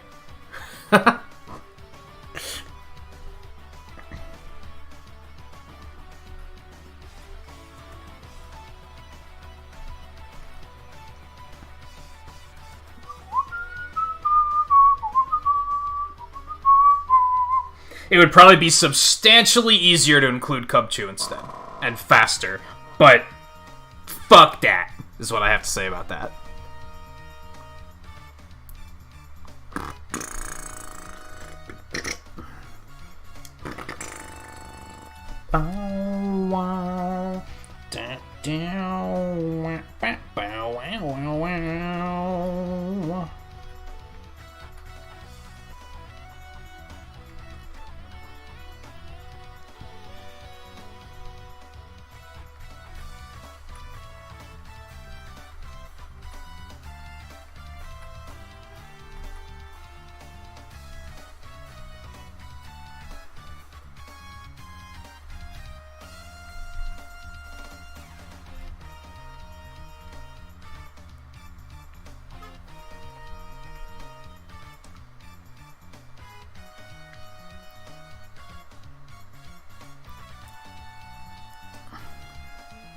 What, did they think he, like... So they thought it was a really big Cubchoo?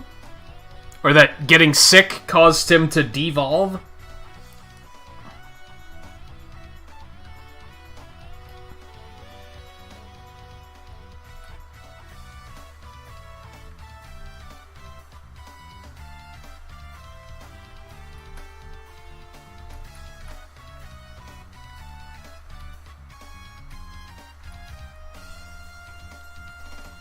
Bum bum ba.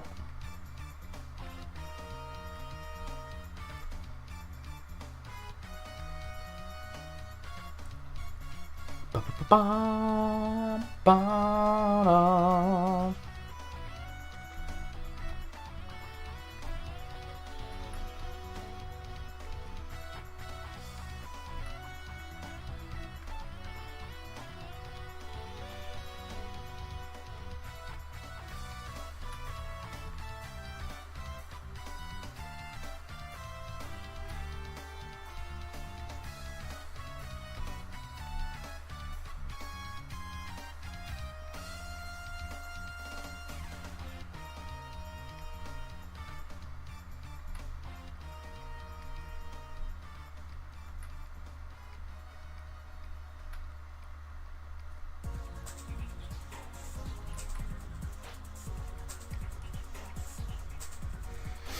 Bum ba da bum bum ba dum bum ba dum bum bum ba bum.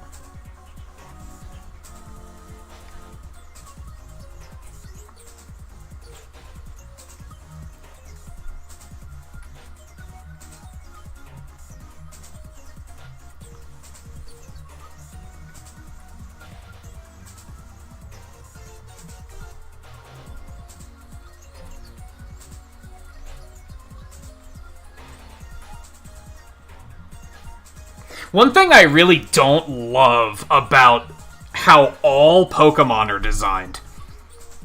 Well, not all of them, but a lot of them. They have eyes that are just giant pupils. Which, like, makes it very difficult to draw them in a way where they're looking in any direction except for straight ahead. It gives them this very blank stare. Like, no matter what you do.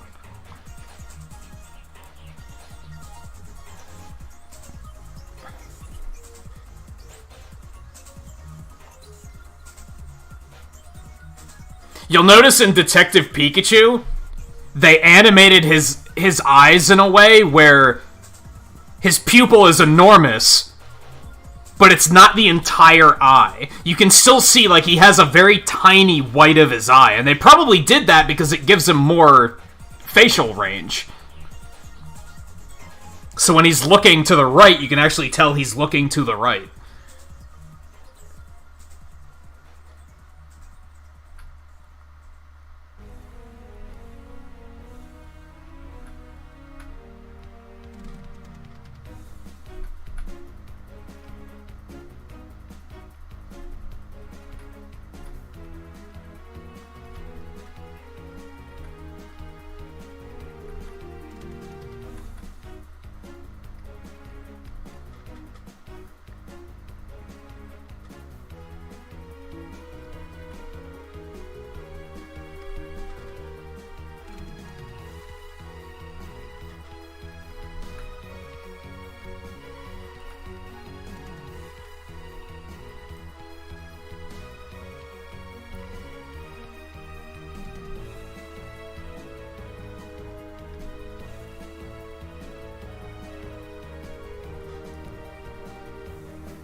Man, and if you look closely enough, you'll notice his nose is still running, it's just it froze into an entire beard.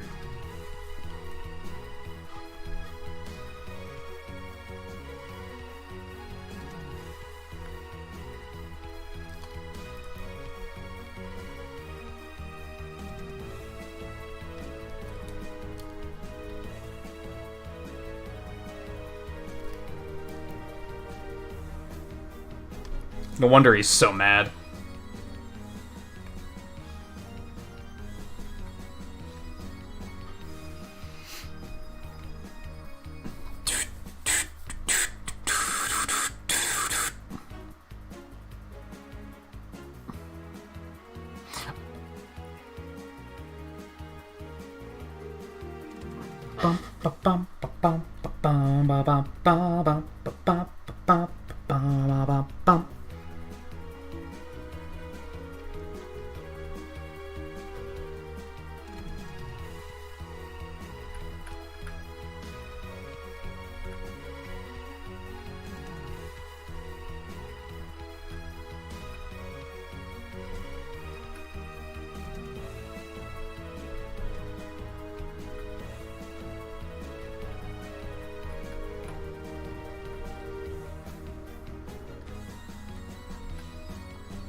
Yeah, sorry to break that one to you, because now you can't unsee it, right?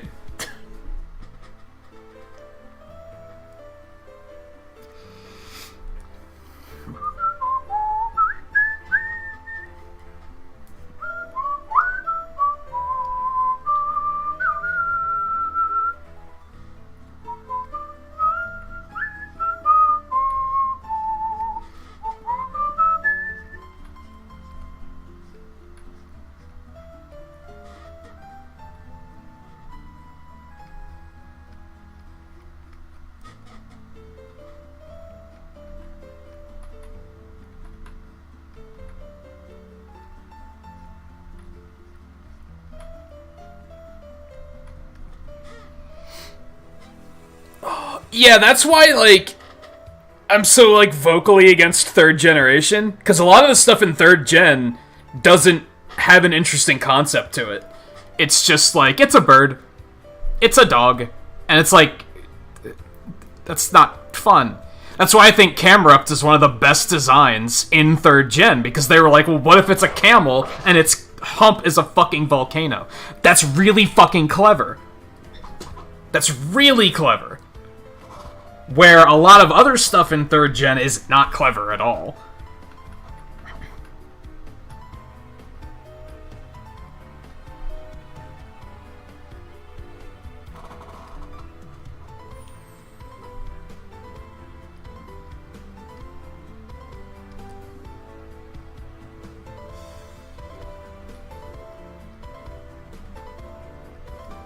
That's what I think is good about 5th gen, because a lot of the stuff in 5th gen's really clever. It's just, the storyline and the characters are awful.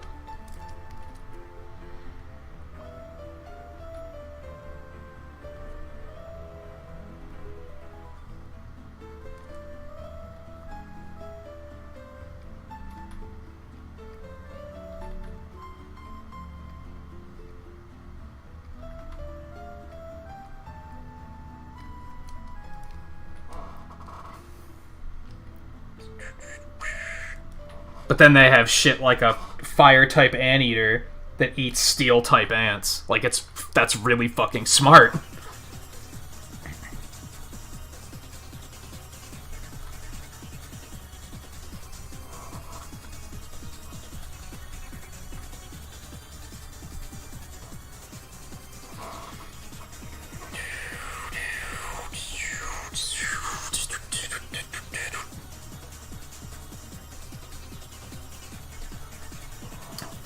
It's also why, like, you brought up that list of, like, the most popular Pokemon the other night. That's why a lot of them I'm like, meh. Lucario? Lucario's not that interesting. He's a fucking jackal. Chandelure? That's fucking interesting.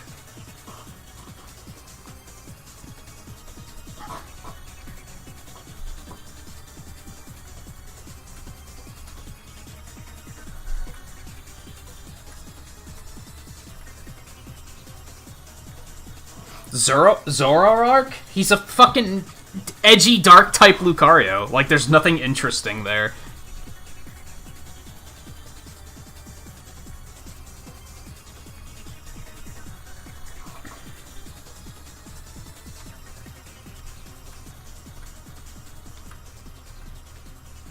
Sure, he has the shape-shifting shit, but so's fucking Ditto.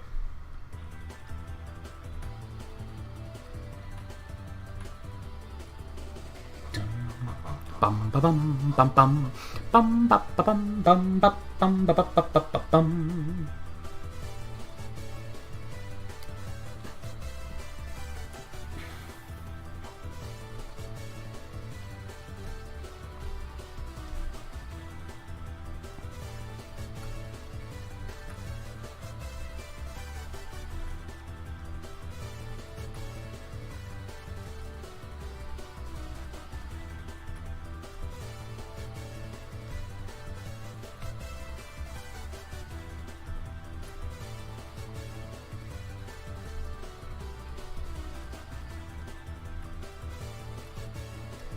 Now, don't get me wrong, I think a cool design can take you places, but I personally am going to value the ones that are a little bit more creative, borderline eccentric.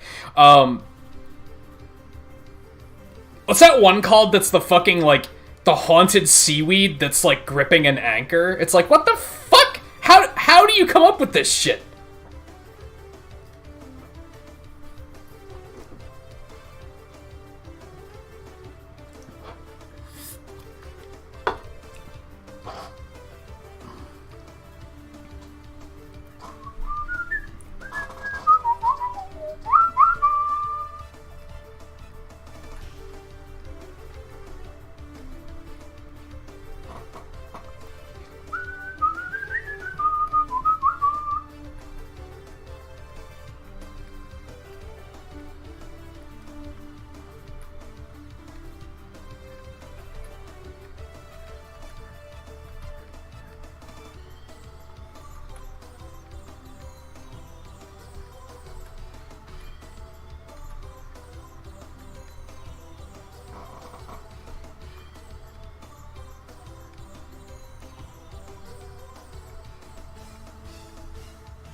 Why's he gotta have a spiky, furry crotch?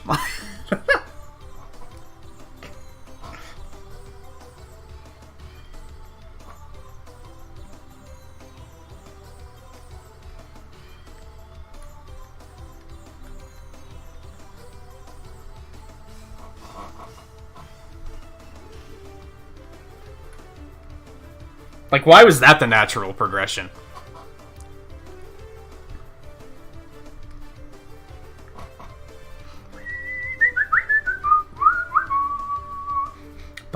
bum bum ba ba ba ba da da dum ba da da. Ba bum ba ba da ba da da dum ba da da da dum bum ba da da da da da da da da da da da da da da. Ba ba da da da da dum ba da da.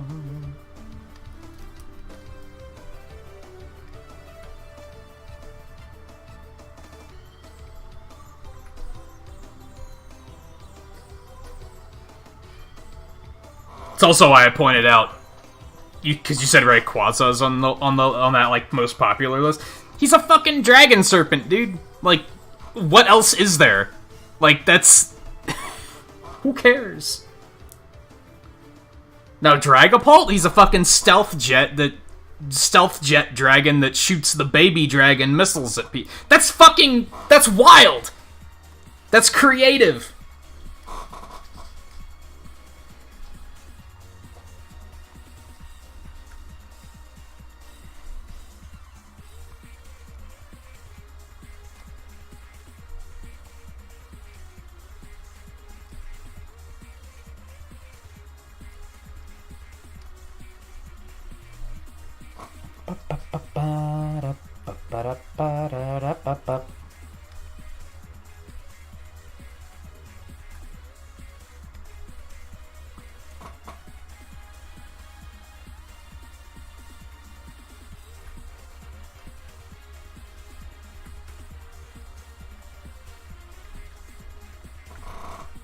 I think that's why people got sick of firefighting types, too. I don't think they really understood that that's why they were getting bored of it. But it was... subconsciously, you're like, this is the same thing.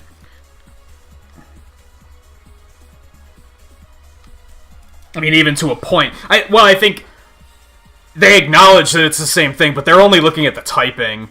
But they don't realize that, like, from a base theme level, it's the same thing, too.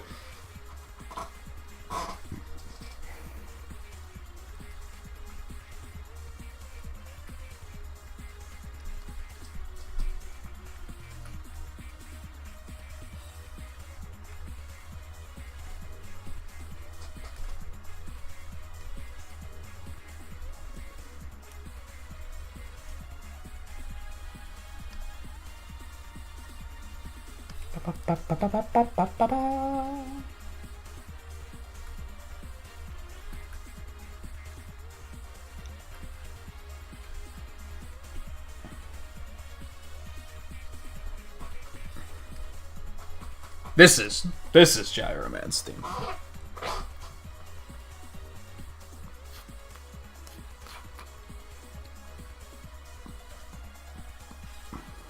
I know, Scarlet. I just didn't want to linger on the topic of crotch spike fur for much longer.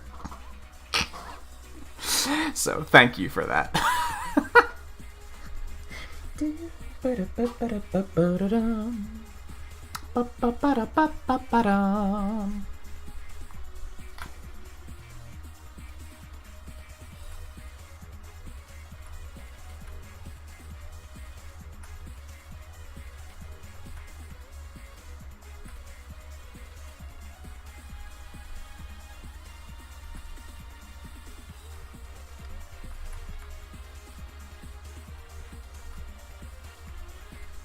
To be fair, he also has some on his butt, I guess.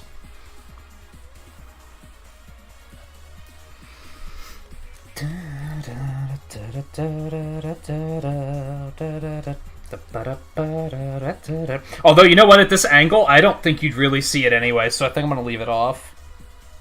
Not only at this angle, but he's gonna be, like, behind Pepper anyway, so you're not gonna see any of that.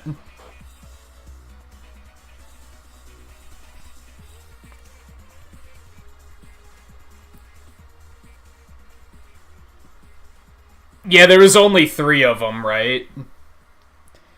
People think there's 4 of them because they mistakenly include Incineroar, if I had to guess. Kind of like how people consider Ike to be another Marth, even though he's nothing like Marth. Their similarities end at has a sword.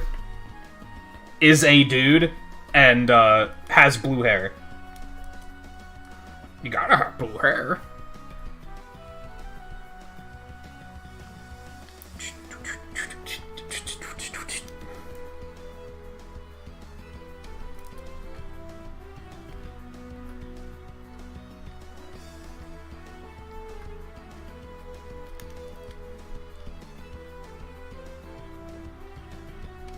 I hope at least Scarlet got that reference.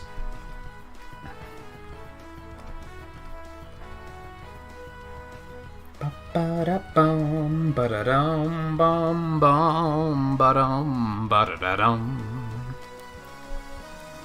Da-da-da-da-da-da-da-da. Ba-ba-da-ba-ba-ba-da-ba-da-da-dum. By the way, no one's asked, and I'm incredibly grateful for that, by the way, that nobody's asked for, like, can you draw me a thing? If I were to, like, actually do a request stream, this is what I would do. This is where I would stop. I'd take it through to the sketch level, and then that would be it. I wouldn't go beyond this, because otherwise it would take way too goddamn long. I definitely do not have a plan to do so, but just putting it out there in case anyone's curious.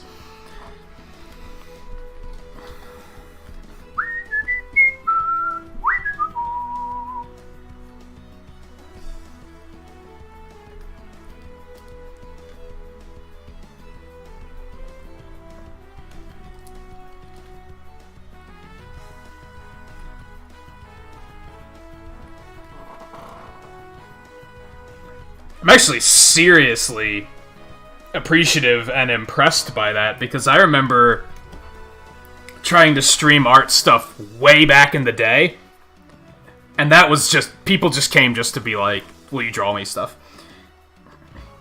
Now granted, I actually need to research this a little bit. I don't know how to properly tag this stream. Like, I have the hashtags, right? But under, like, video category, I just have it listed as gaming. I don't really know what something like this would go under. Film and animation? Not really. How to? Not really. There just isn't a category for anything like this. So that might be leading to people being unable to find it. But, and if I were in that category, it might be a little bit messier.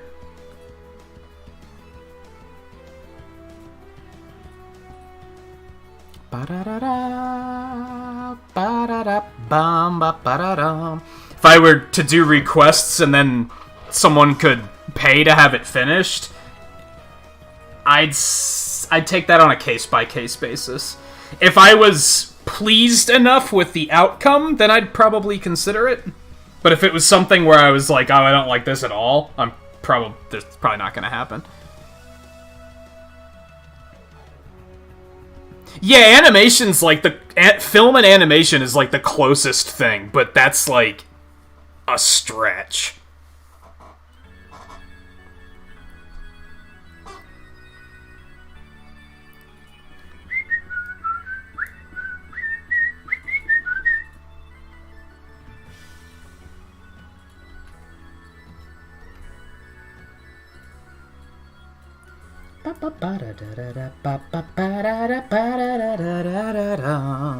If you think of that explicitly as talking about movies, then realistically staying in gaming is more accurate, since almost everything we're going to be doing is going to be gaming related.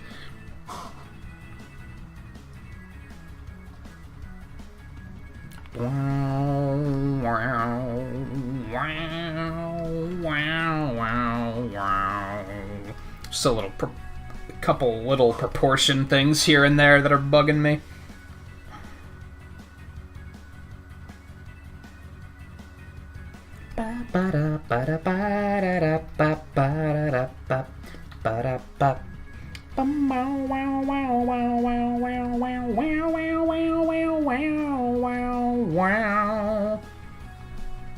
One of Brad's viewers used to work at YouTube, so maybe I'll ask them. They might have an idea. I don't really know who else I would ask, aside from finding other people streaming stuff like this and asking them.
Okay, I'm gonna take a short break.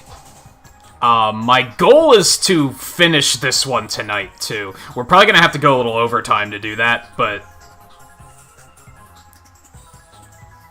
since this is the last art stream of the year, and we're not gonna, and more importantly, since we're not gonna be doing another one for several weeks, I don't want to leave something, like, unfinished. I'd rather just get it done. So, as a result, I might take a slightly longer break. I'm gonna hunt for something to snack on really quick to refuel before we continue.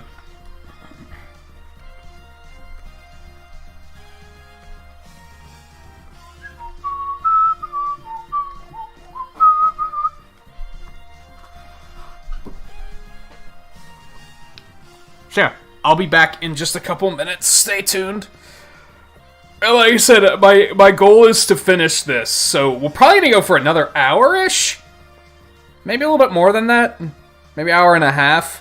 I can't really imagine it being more than 2 hours, but if it is, I guess.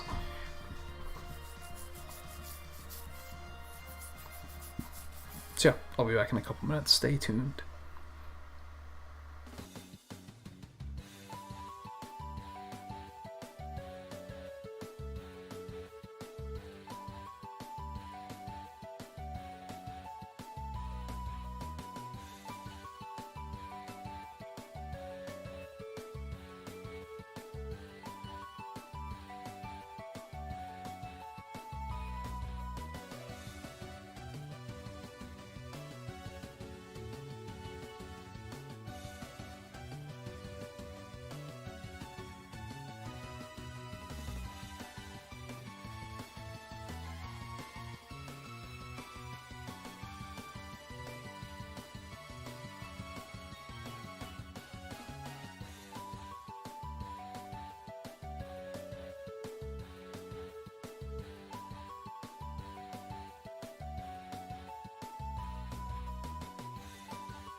Sorry about that.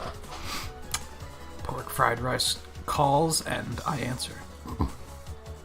I feel like that was probably a significant amount of time, though, so I'm going to do some extra pixels for that.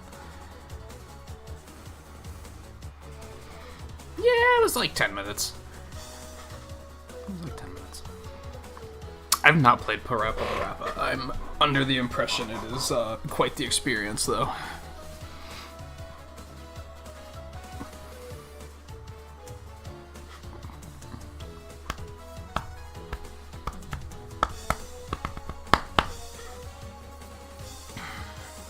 Oh, my hand is a little crampy, but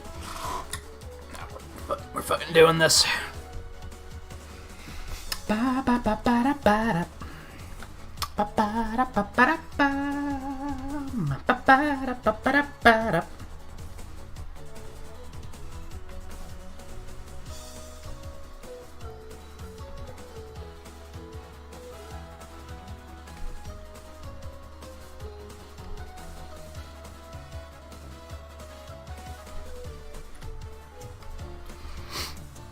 Welcome back, Alexander, by the way. Whether that's back or just back from lurking.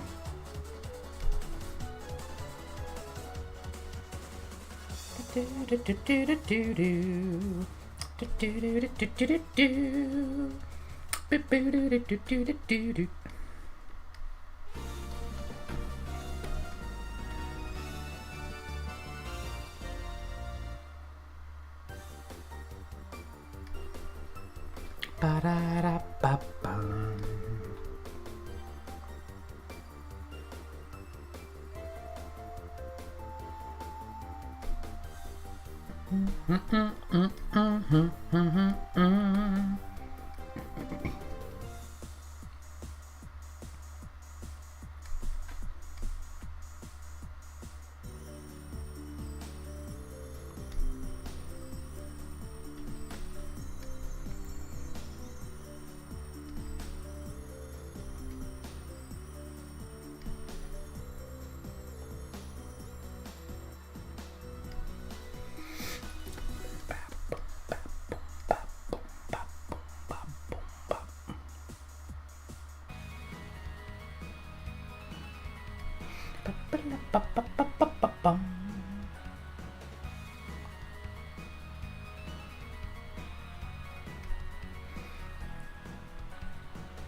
Yeah, we finished the trainer like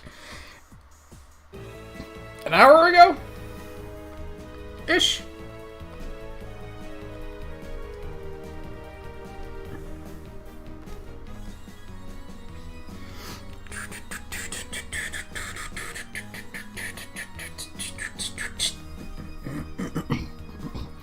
Hey Darian, how's it going?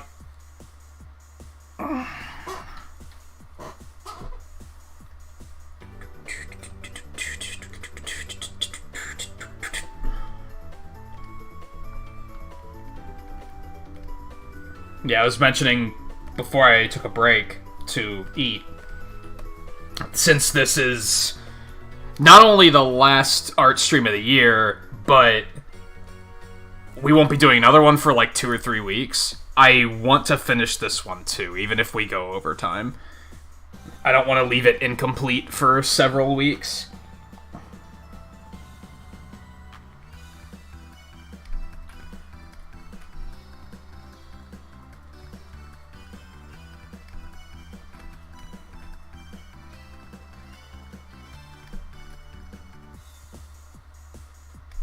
And for those wondering what the relevance of Beartic is, the first shiny I got in Sword and Shield was Cubchoo.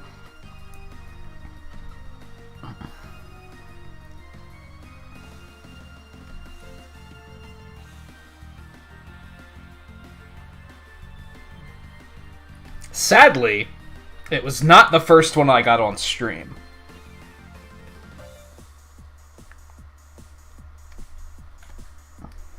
As in, it didn't happen on stream.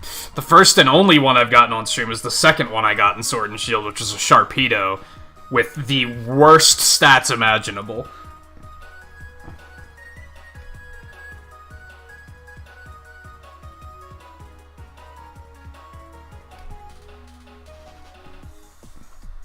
It was in, I think, the first expansion?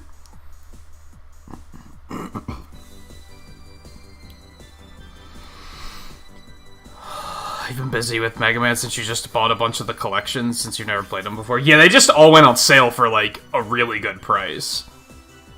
So I'm always happy to see more people picking them up. Weren't a bunch of them, like, $5 each or something? Like, that's an insanely good price.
How are you enjoying them? So, which ones have you gotten through, and how are you enjoying them so far?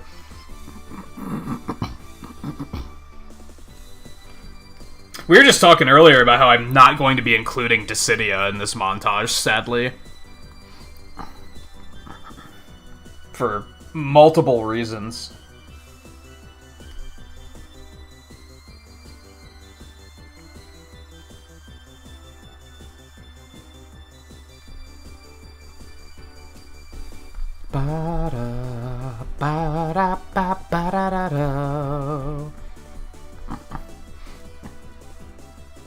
You finished 1 through 3 and you tried Mega Man X.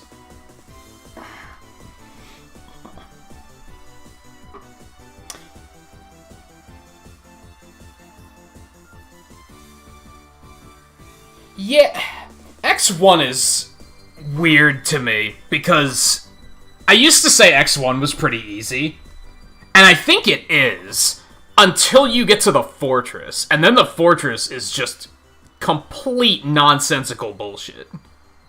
Especially the first stage. But overall, I think the X games are easier than Classic.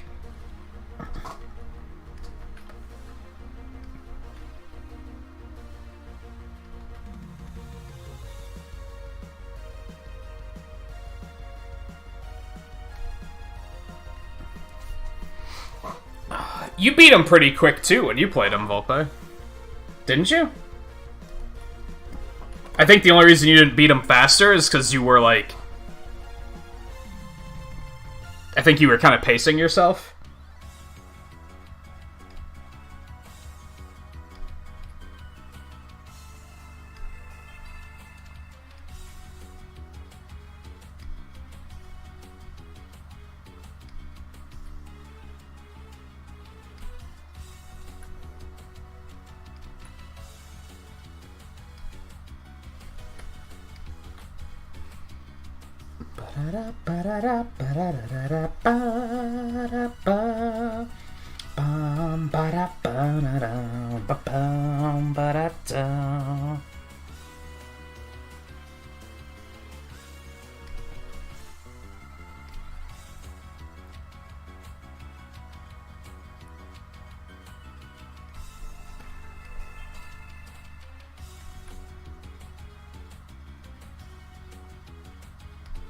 I think the bigger question than Rewind is, did you know what the boss orders were, or did you figure them out on your own?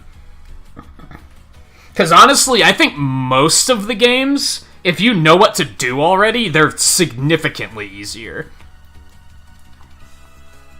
Which is why I'm very vocal about not liking it when streamers just like, oh, I'm playing Mega Man blind for the, like, never played it before.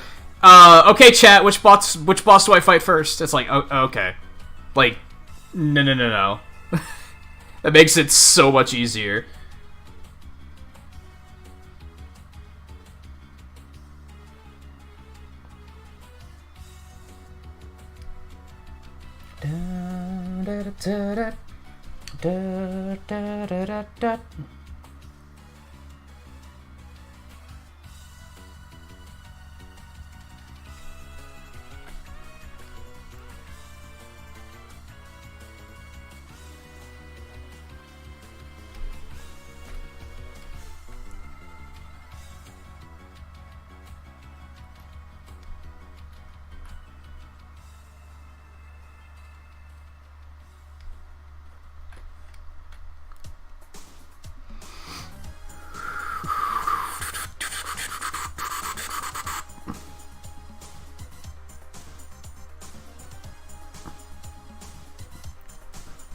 It's not even that difficult figuring out the orders, in my opinion.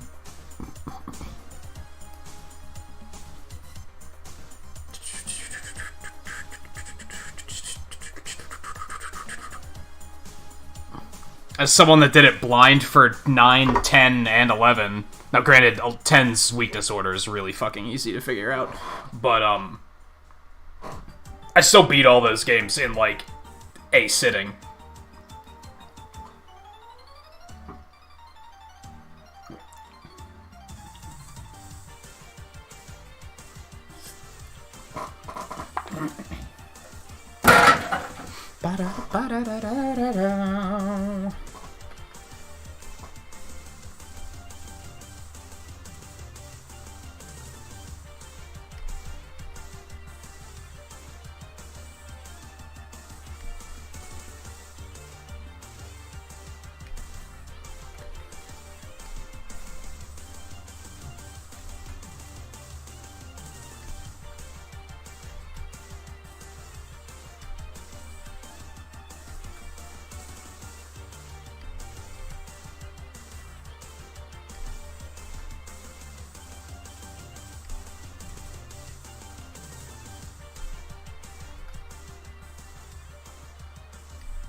Auto smoothing, you wanna do your thing?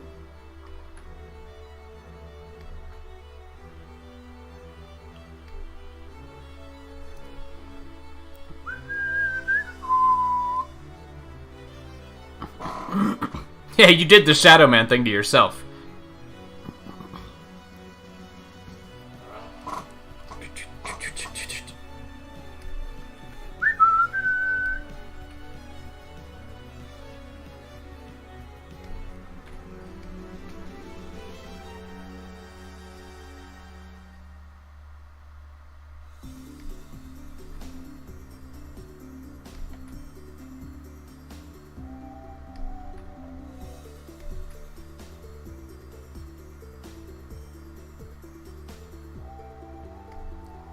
I don't know. I think it's that I feel like troubleshooting and figuring out those patterns is part of the experience.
And I think that's because by the time I played a lot of them as a kid, I already, like, knew a bunch of that shit, like, because I had read about it online, and I, like, regretted it, because I just never got that experience.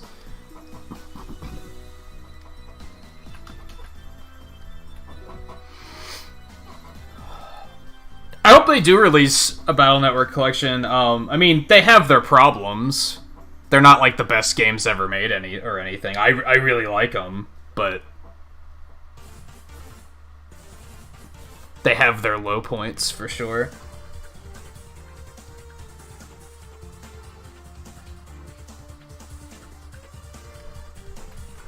Okie dokie.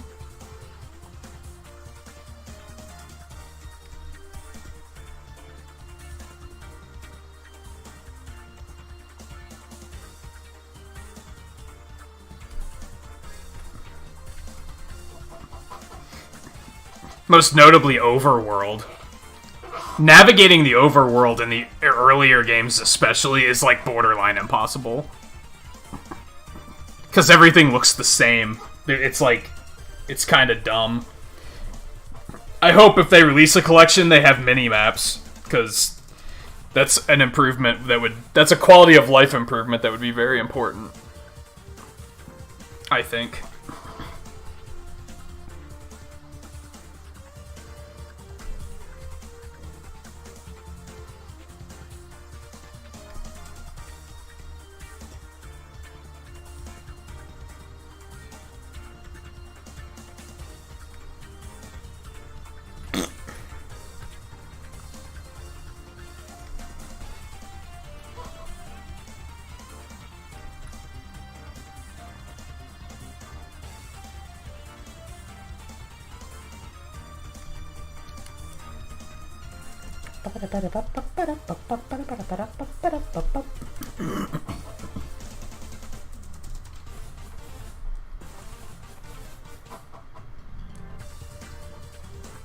Yeah, like, the work is done, basically. All they have to think about is, like, are we adding achievements? Are we adding quality of life stuff like that?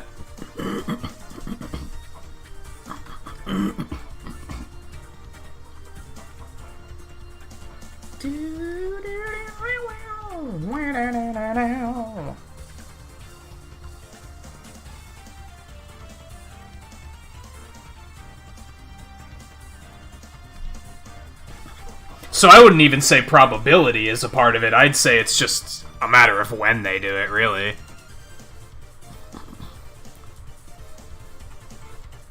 And if it's anytime soon.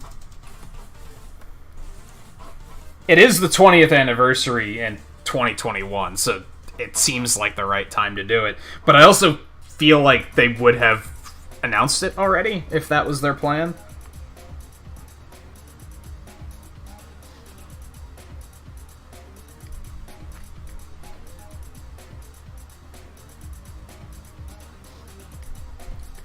But I don't know, when they announced the Zero Collection, I think it came out within like 4 months or something like that, so...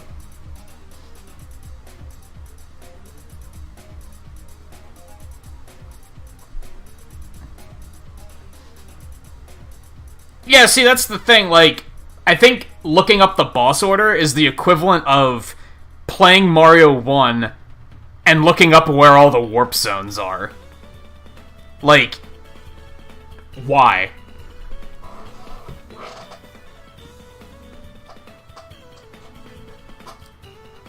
Or looking up a walkthrough for Zelda. Because you can't really have a walkthrough for a Mega Man game, right? So that's as close as it gets. Otherwise, you just run to the right and you shoot shit.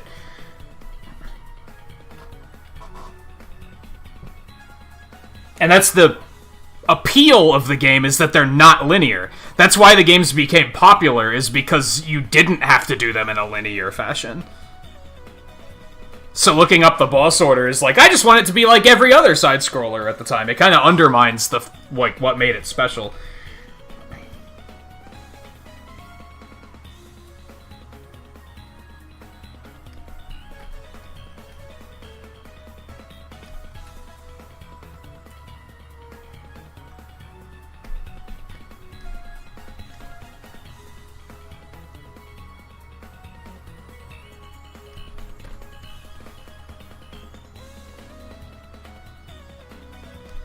And from a streaming perspective, I heard a couple of streamers counter-argue with, I just want to get through it. I don't want to see a streamer just get through it like it's a fucking task on a to-do list. I want to see them have an experience.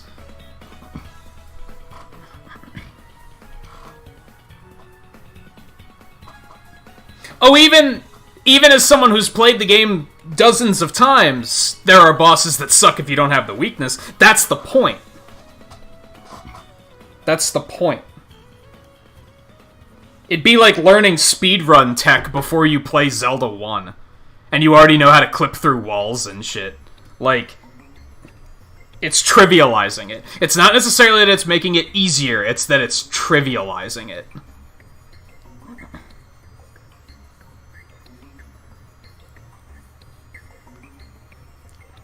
Or another one, I knew kids in high school that would buy a new game, and day one they'd go online and look up cheat codes for it. Before they even put the game in the console, they went and looked up the cheat codes. It's like, why even bother? Like, why even bother playing a game at that point?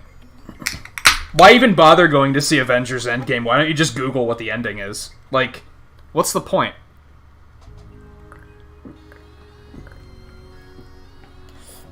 At that point, you're doing it to add a notch to your belt, not to have an experience.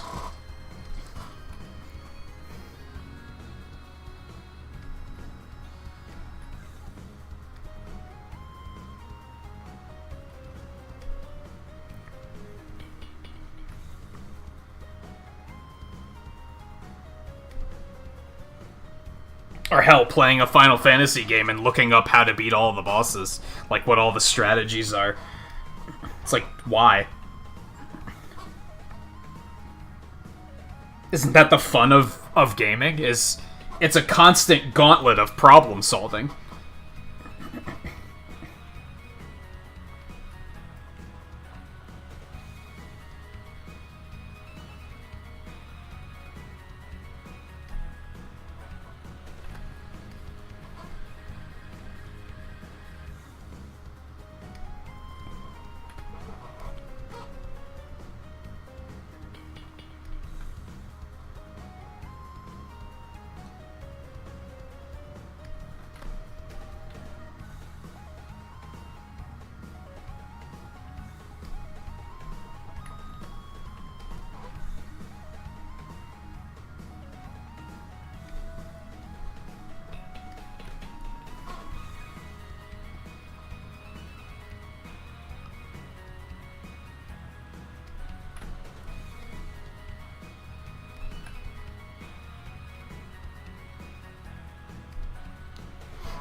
Plus, weakness weapons are, like, kind of all over the place.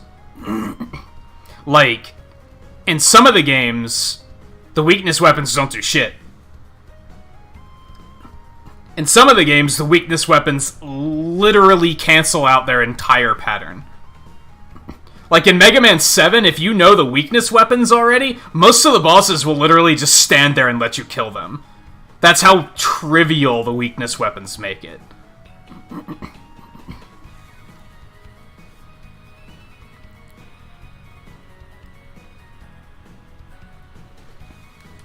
And then you have games like... Was it X7? No, granted, X7 sucks. But X7 had the issue where, like, you were supposed to use the weakness weapons at a very specific moment to counter a very specific move. And if you just spammed it, you weren't going to have enough weapon energy to actually kill them.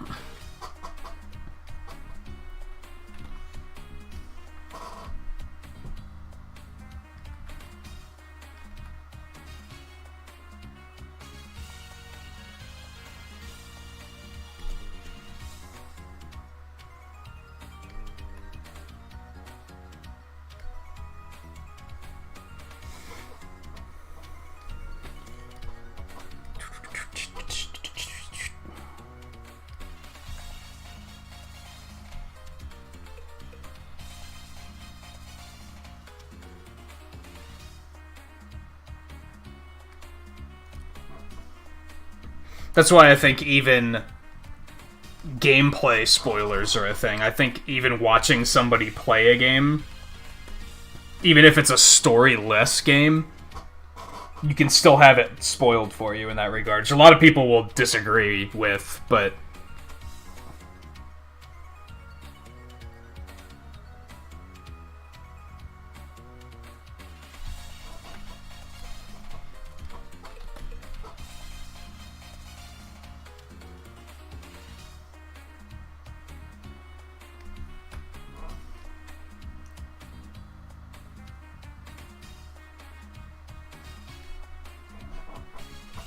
That, and I like to see people discover new ways of doing things that I maybe never thought of doing.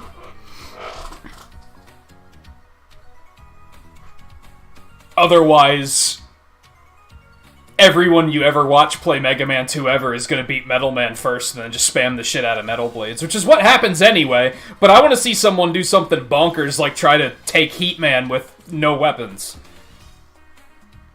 Just to see, like, maybe they'll fucking do it. It's possible. Maybe they'll do it and I'll be like, wow, that was amazing. But if they already know what to do, no one ever gets that experience. It's just an experience that everyone has been robbed of.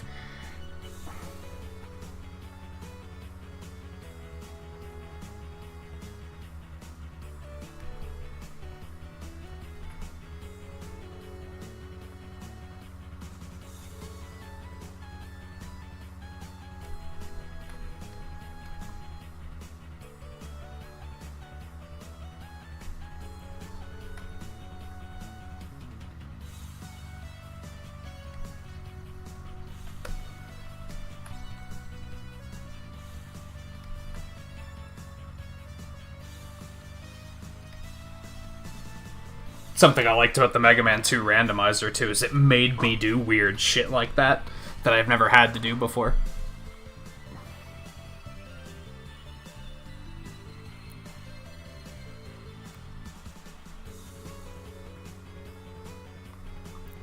Because we had that one randomizer happen twice, I think, where Heat Man had item number 2, so you just had to figure out how to do the blocks. Most people have never done that.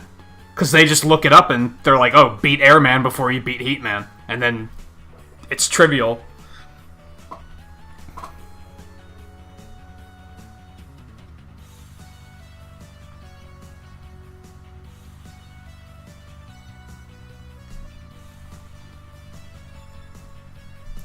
I guess a good comparison, Volpe brought up the comparison to Dark Souls. Imagine if there was, like, one weapon in Dark Souls that just trivialized the entire game. It made you invincible, you did 1 billion damage, so everything died in like 5 hits, and then anyone who played the game blind just went and picked up that item first because they knew to pick it up.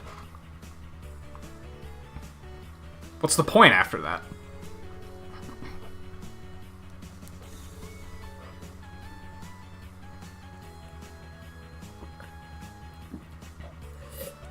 I think there's only a randomizer for 2. There's not many. It randomizes enemy spawns. It randomizes... There's a lot of stuff you can randomize. This is just the stuff I do randomize. Enemy spawns randomize... It randomizes, like, how fast the bosses are, how high they can jump, how far they can jump, how fast their weapons are, how much damage their weapons do. It makes their weapons you get from them random. So, like, sometimes you'll get Airman's weapon and it only shoots 1 tornado and it shoots it directly vertically, and it just wraps around the screen. And then it randomizes the weaknesses, of course. So sometimes Bubble Man is weak to air or whatever. And yeah, the one time I did it, it took... Twice I did it. It took item number 2 and it gave it to Heat Man. So you had to do the disappearing the Yoku blocks like manually. You couldn't just skip it. Which is probably some of the most fun I've ever had with Mega Man 2, was being forced to do that.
Yeah, I don't think there is mandatory damage.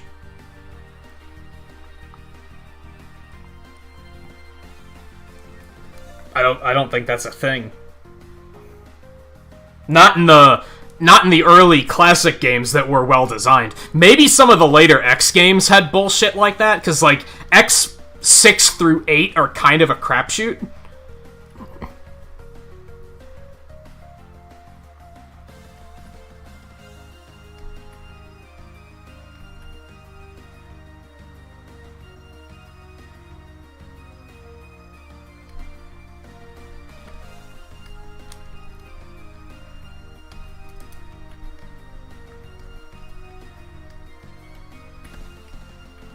They're actually doing no damage Mega Man 1 at GDQ. No damage and Buster only.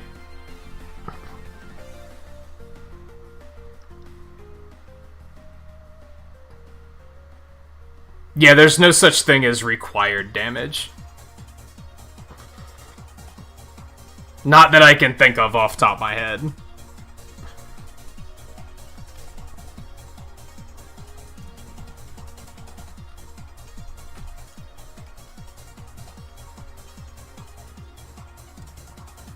That just sounds like he didn't know how to prevent the damage.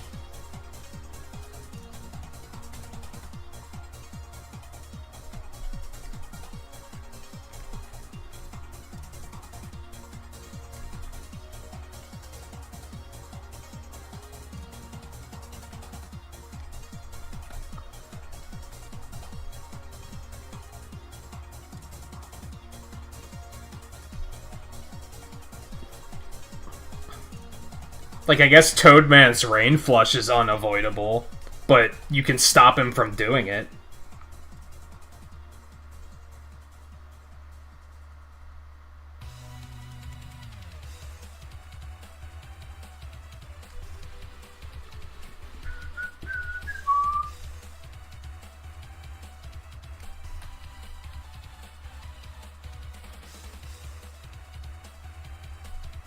Oh my god.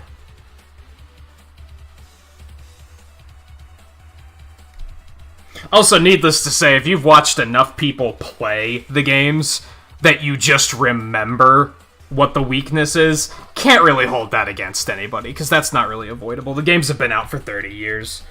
That's slightly different.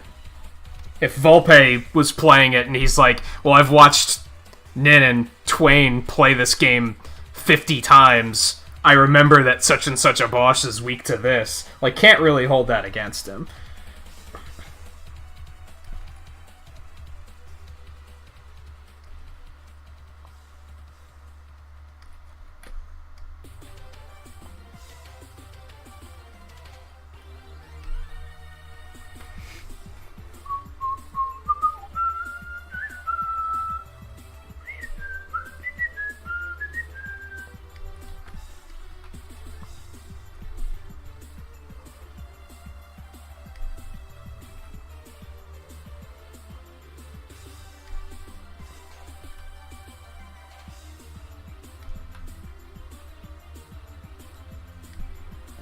I feel like the X games apply even more than the classic games do.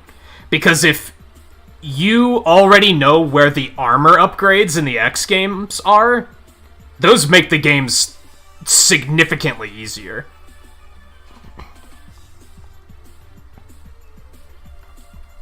Like, you could easily just boot the game up and just go get all the upgrades first.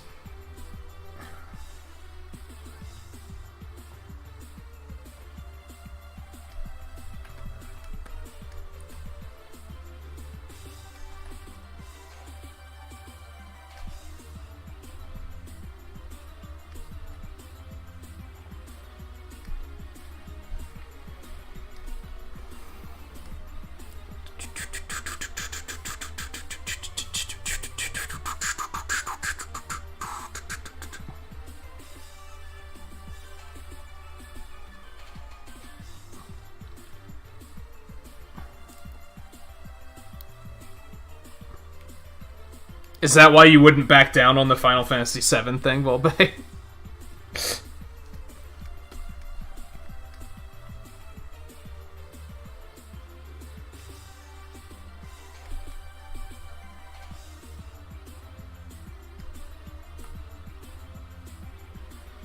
And I guess I get what you're saying, is that some people say something's impossible just because they've never tried it.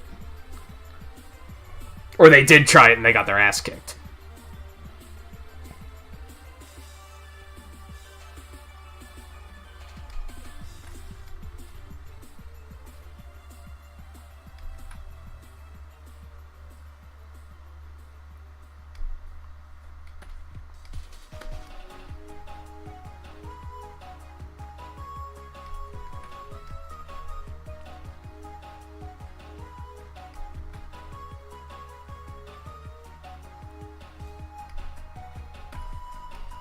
Again, that's why I like the randomizers and the speedrunning and learning to speedrun the games, is they've kind of taught me to do things that I never thought I could do. I never thought I'd be able to beat Pharaoh Man with my Buster, because why would I do that? I always knew the weakness, I never even tried it, didn't realize it's actually not that hard.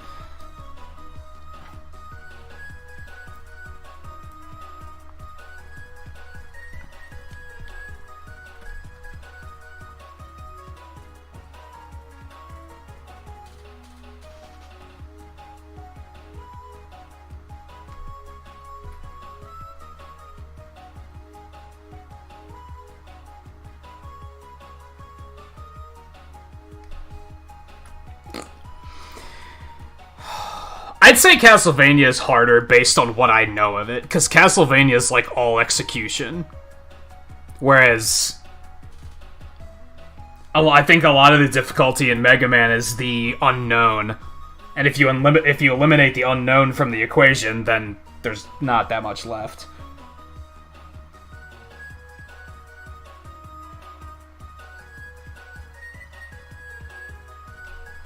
Oh my god!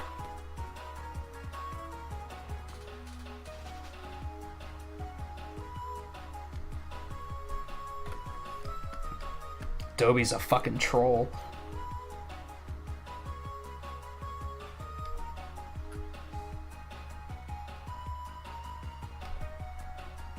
Now, of course, there are some extreme examples to that. Take the Doc Robots in Mega Man 3. Even if you know their weaknesses, those things are fucking hard.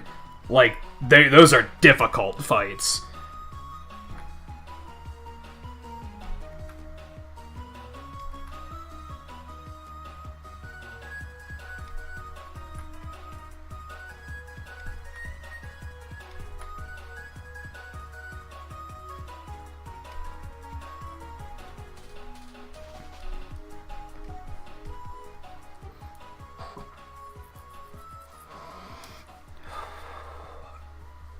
Mecha Dragon is a difficult fight. If you know the weakness, it's still a pretty difficult fight. If you know the pattern, how to move and manipulate them, fucking easy. Easy every time, GG, easy clap.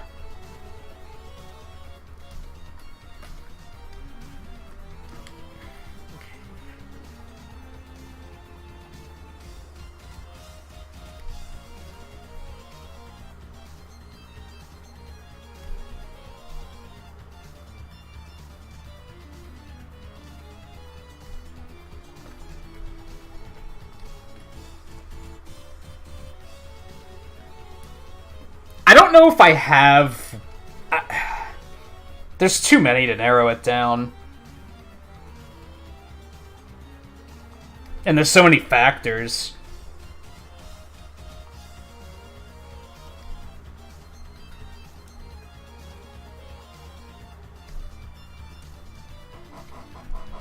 I don't know if I could even do it on a per-game basis.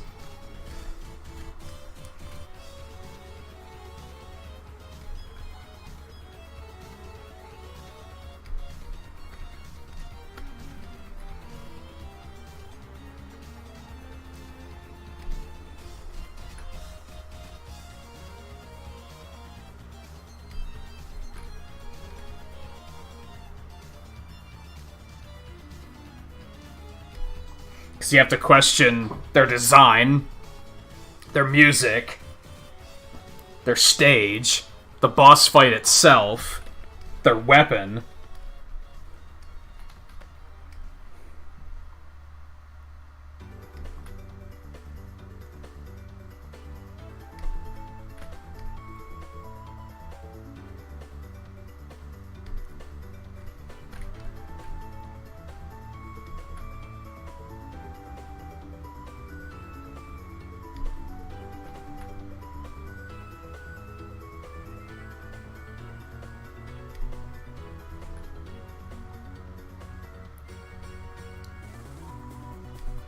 It's funny because last time Twain did a tier list stream, I was going to suggest Robot Masters, and he was like, "Oh, that's fucking hard."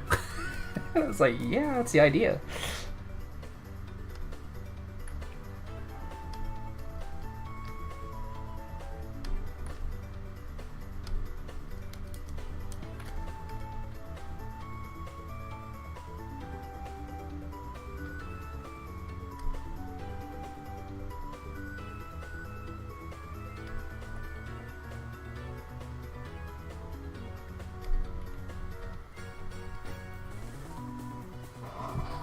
I think Pharaoh Man's really cool, though. I think all elements of Pharaoh Man are cool. Like, I like his design, I like his music. I like his weapon. The fight's tough.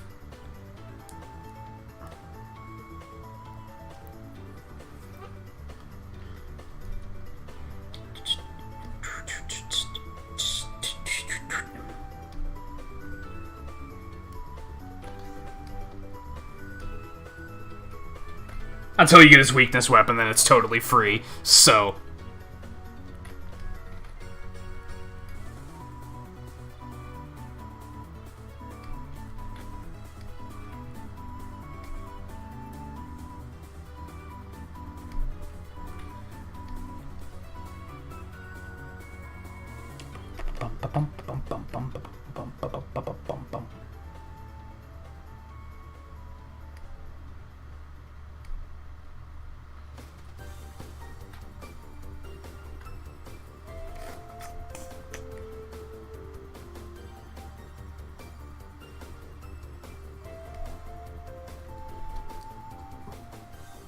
I don't really care for Metal Man solely because I think he's popular only because his weapon is, like, brain dead easy to use. And I think that's why the game is popular, too, is because, relatively speaking, 2 is pretty easy. Especially if you play it on easy.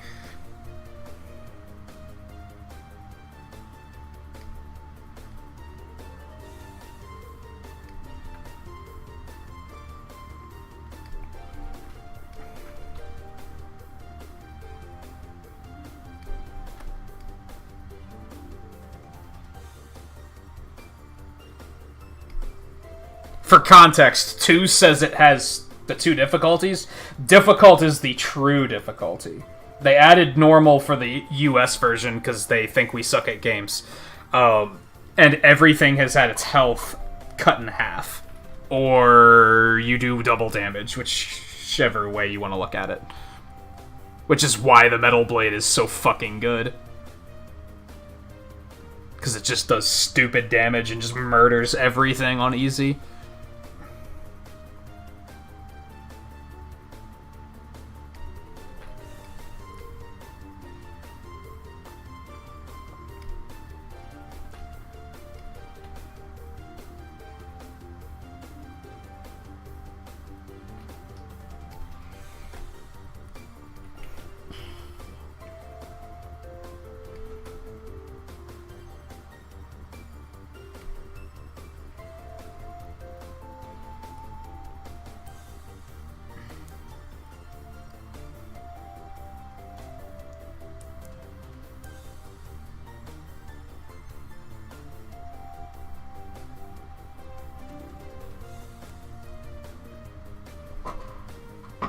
Oh, yeah. In the original 3, you can just walk in and stand there and Needleman doesn't do anything, right? Or he doesn't do anything until you shoot or something like that? In Wily Wars, he doesn't do that. I remember being kind of taken aback by that.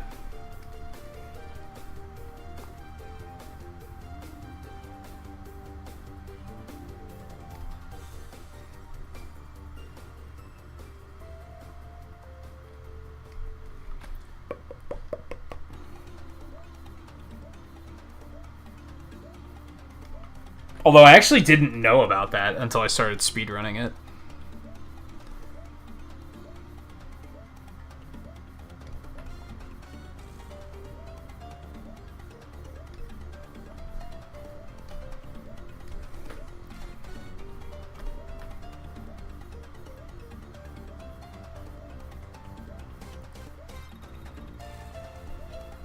Oh, Scarlet. You said about potentially suggesting some indie games for IndieWary. We're just slowly trickling in the IndieWary reveals tonight, aren't we? How strongly would you recommend Bloodstained? Ritual of the Night? Because it just so happens to be on Game Pass.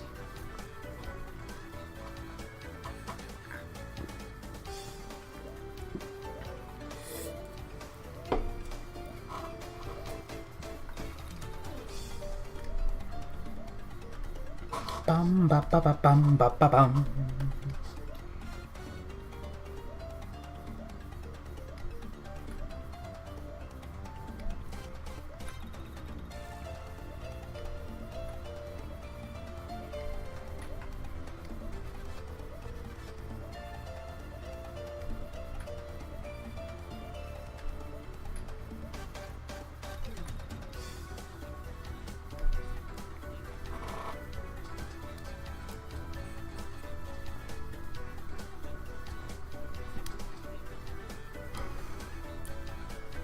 Yo, I've never played The Messenger. I've heard it's good.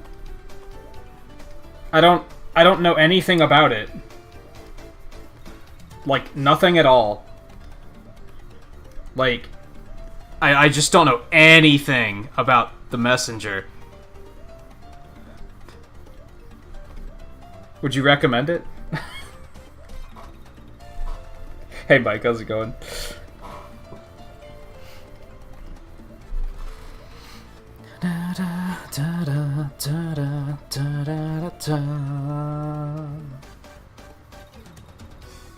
You've heard what's good, Volpe? Messenger or Ritual of the Night? I've heard mixed things about Ritual of the Night.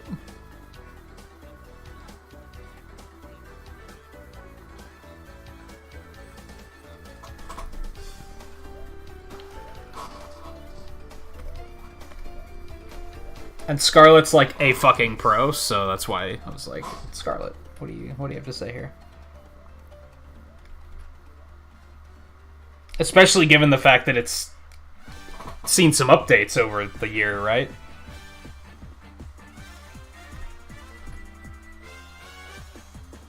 Maybe some of the early dumb stuff has been weeded out.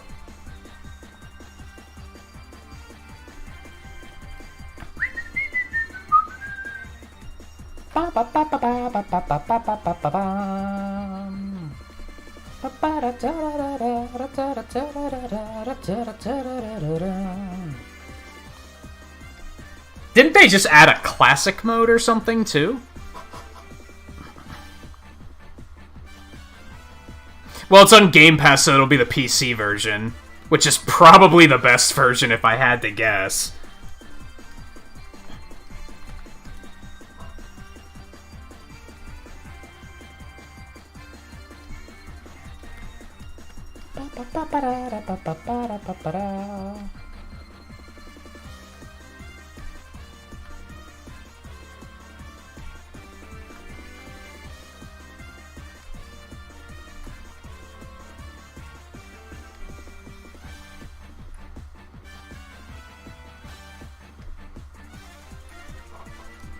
Bum, bum, bum.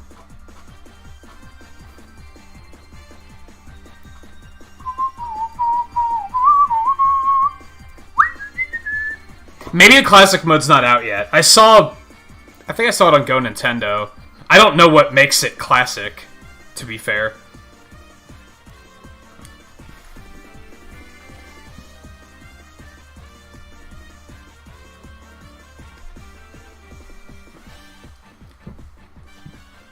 Oh, did you finish 5, Volpe? I know you said that you got past what you were stuck on.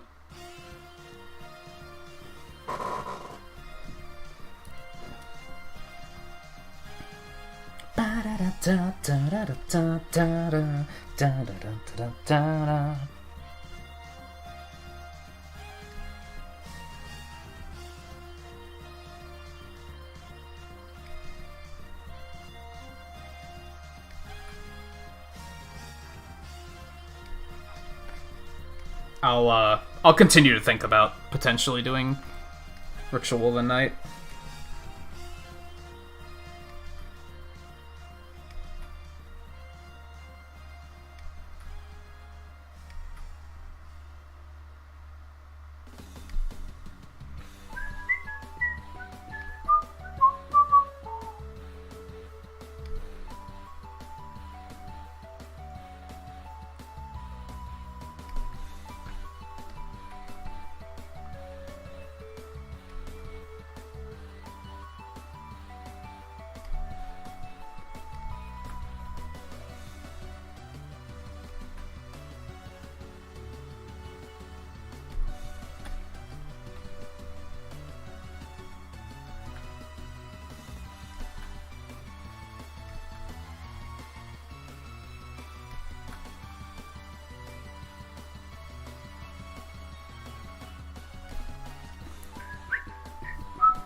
Nah, some of the bosses in 4 are pretty easy.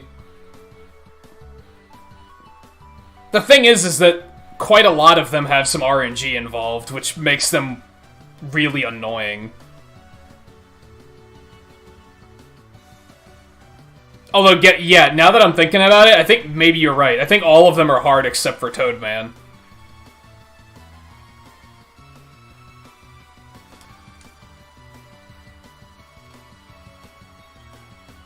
What's the purpose of the continue option as opposed to stage select?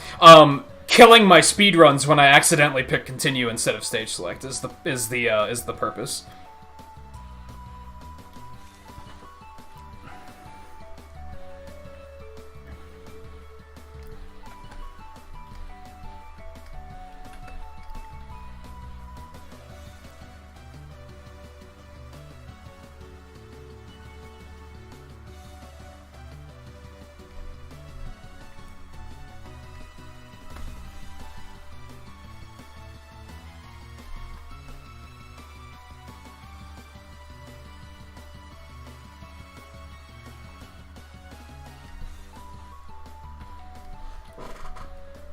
And yeah, like, there's a trick to Pharaoh, man. He's actually not that difficult with the Buster once you know the trick.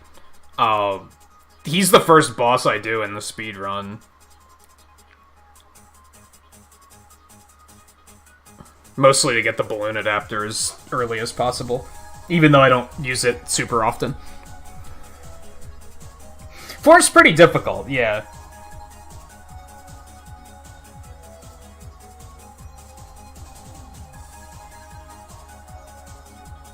A lot of it's because of RNG, but...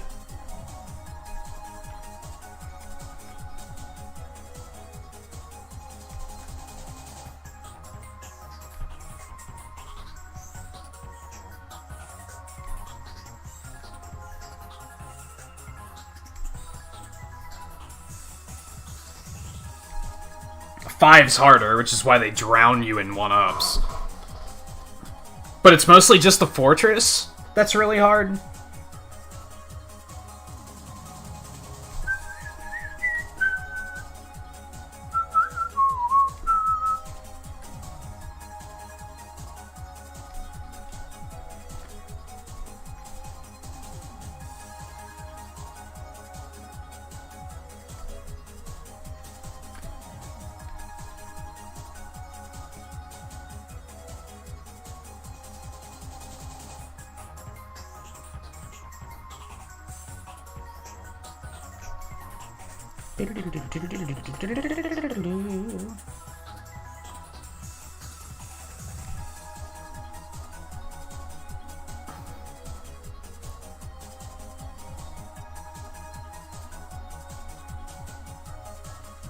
think the NES Mega Man games are still some of, like, the top, like, NES sprite graphics around. They really, like, worked within the limitations well. Like, games like Mario 1, I think, are ass ugly. I really like the style of Mario 3, which similarly, it's pretty similar to the Mega Man style.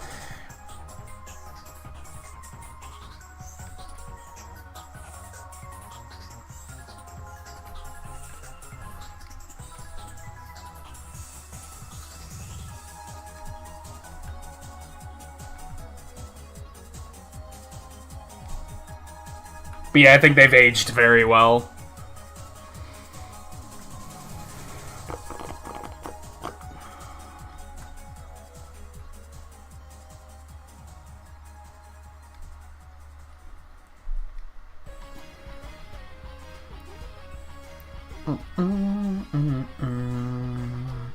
Yeah, they really nailed, like, how to make the most of the space they had available.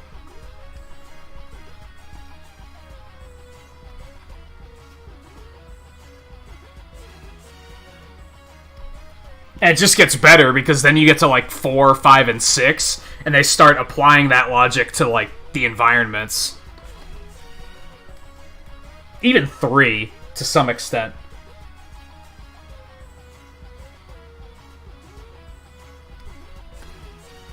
But, like, 1 and 2, the backgrounds are, like, mostly blank.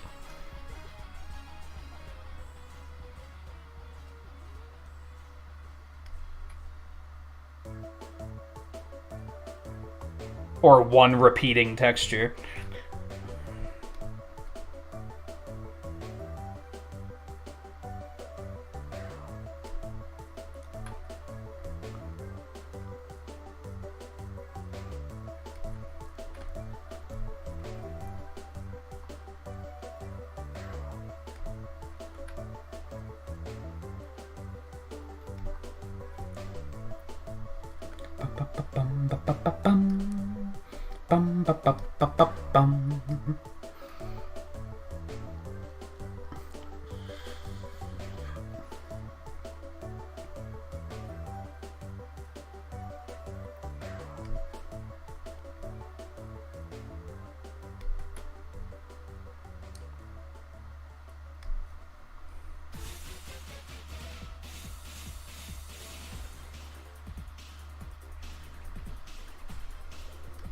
I still like the idea of doing a stream where viewers get to select which Robot Master I fight.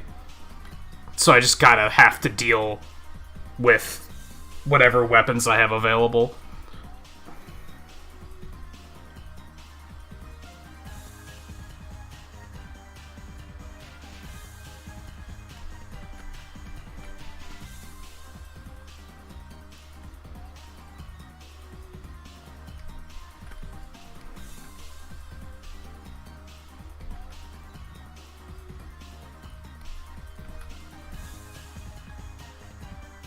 It would inevitably only be difficult up to the fortresses, though. Hell, even halfway through the Masters, it's gonna get very...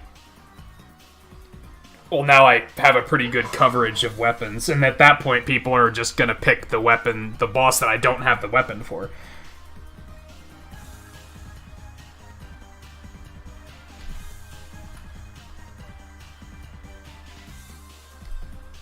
Becomes process of elimination eventually. Do do do do do do do do do do do.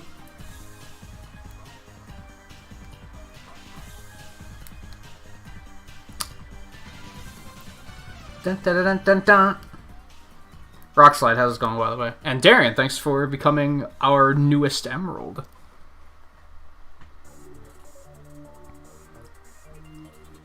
That puts us up to 9.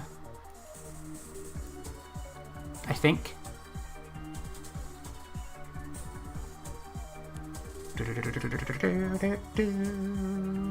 So it looks like those are working again. A couple nights ago we had 2 members renew, and it never told me. I had to look at the list and be like, oh, 2 people renewed their memberships, and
Go-to Mega Man guy. Make sure to check out Twain, too, if you haven't.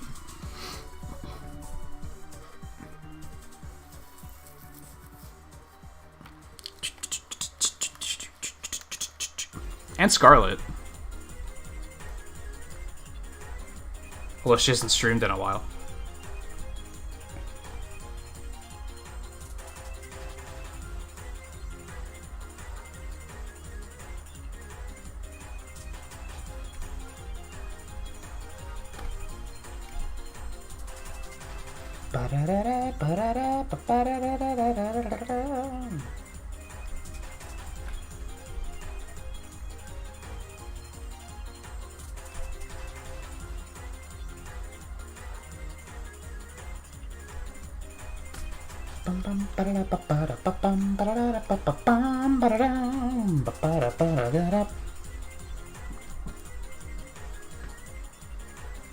Speaking of which, take it easy, Scarlet. Thanks for hanging out tonight. Well, let me do the pixel thing real quick, too, because we do have 10 likes. It's about time that we do that. Before I switch over to references.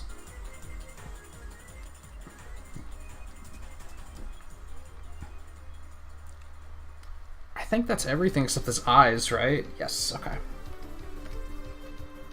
Bow wow wow. Ba-ba-da-da-da-da-da-da.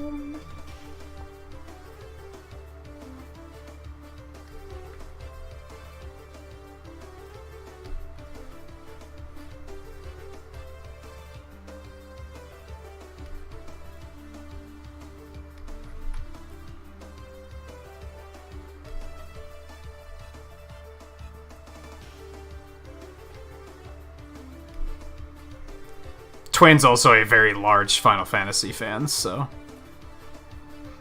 definitely check him out if you haven't before. We drop a link for that super quick.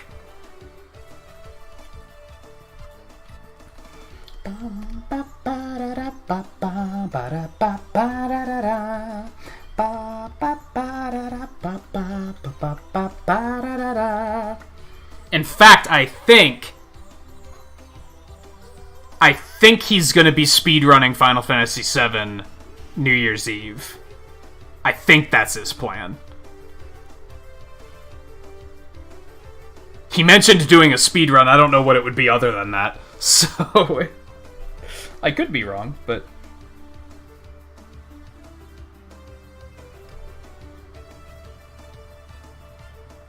And hey, what a coincidence. I'm off that night, so...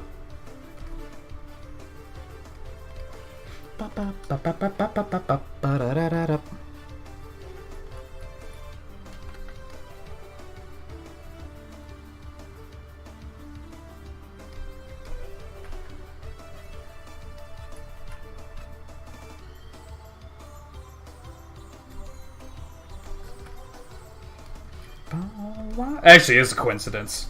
I just realized that sounded really sarcastic, as if that's the reason I'm off.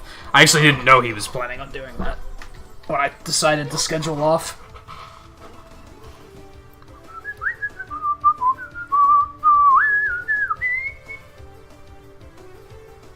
Oh yeah, I've been holding off on buying the Battle Networks on Wii U because I keep thinking they've got to do a collection at some point, right? If you'd get all of them on Wii U, it totals like $80 since multiple of the games have multiple versions.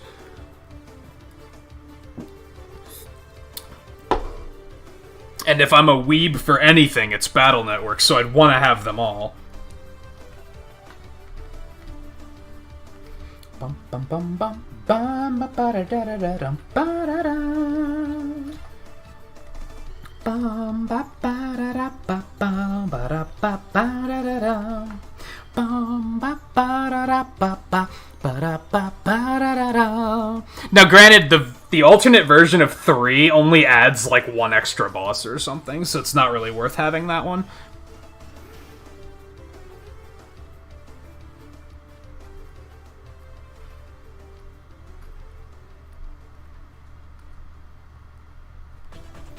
But yeah, I have all 5 Legacy collections for Switch and 11. I also have both of the classic Legacy collections on PC.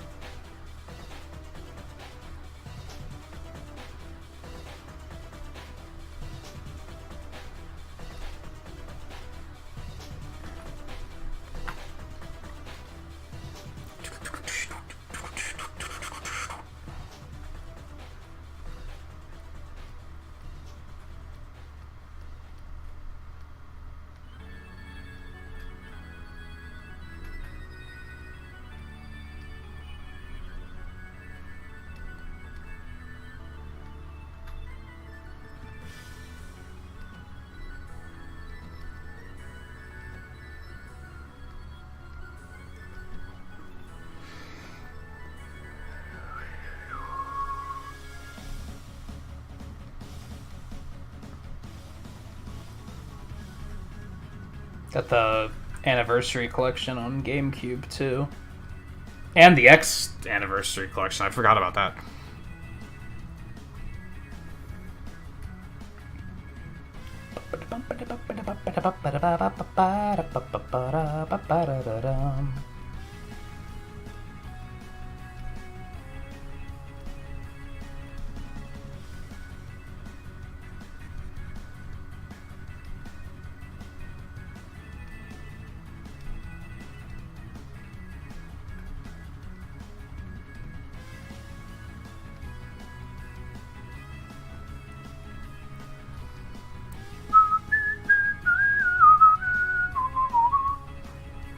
Yeah, I tried to... So a couple of years ago, I replayed all 6 Battle Networks. Because it had been a while, and I was like... I was at a point in my life where I had nothing else to do with myself. I lived in an area that had horrible internet, so I basically couldn't do anything. And I was like, well, I'm gonna do this, and I'm also gonna I'm gonna play as many Final Fantasies as I can. Which was... the first 4... until 4 broke me, but that's another story entirely. I tried to play Battle Chip Challenge at the time, and I was like, why? Like, why?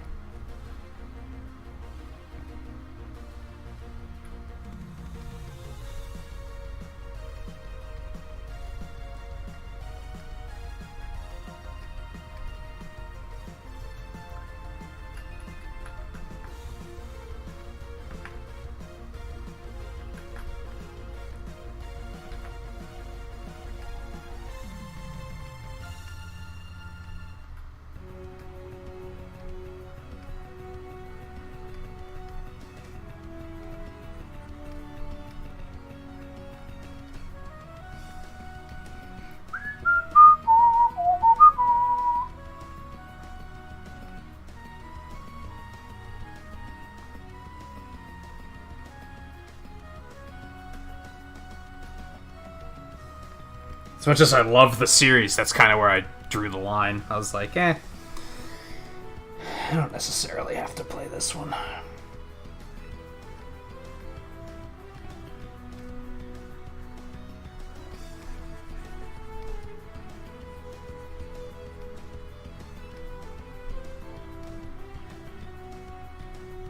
Ba-da-da-da. Ba-bum, ba-da-da-dum.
For me, it was...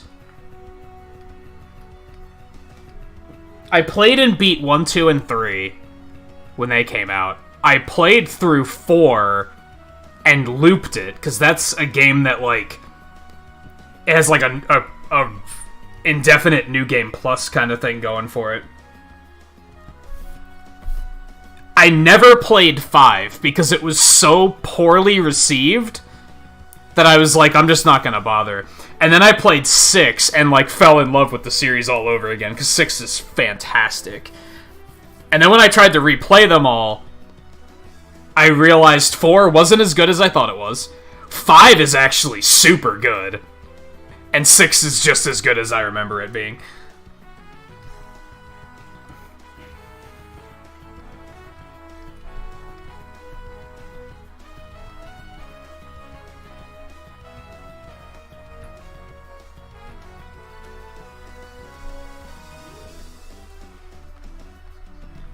I think I played both versions of 6, in fact, when I replayed it.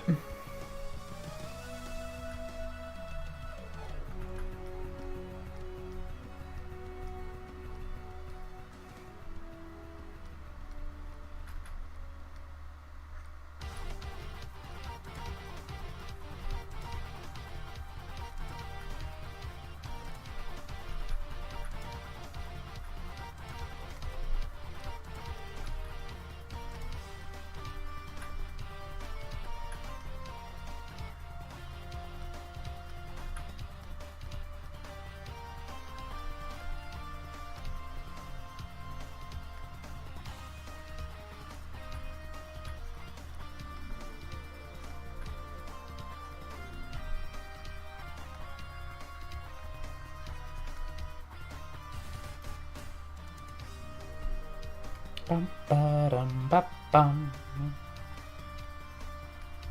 Bum ba da bum bum bum ba da dum.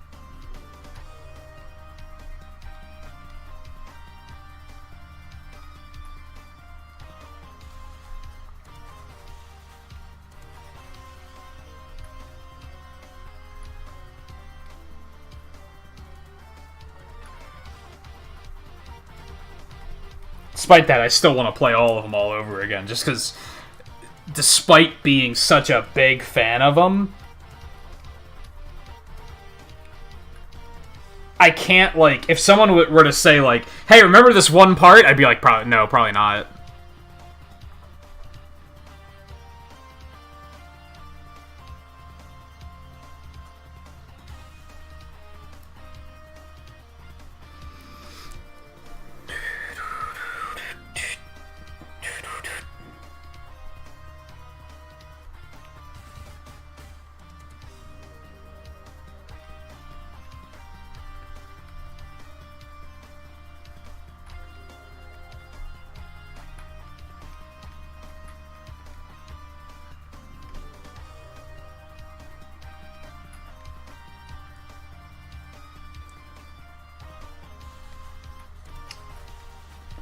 I just want to shade this entire part.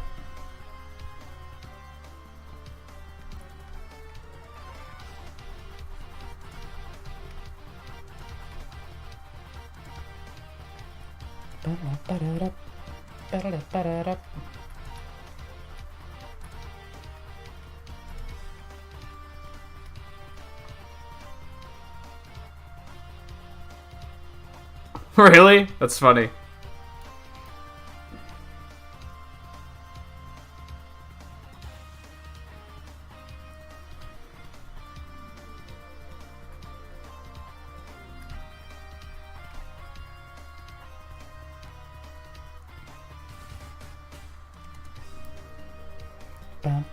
I wonder if I should also just shade all of this in.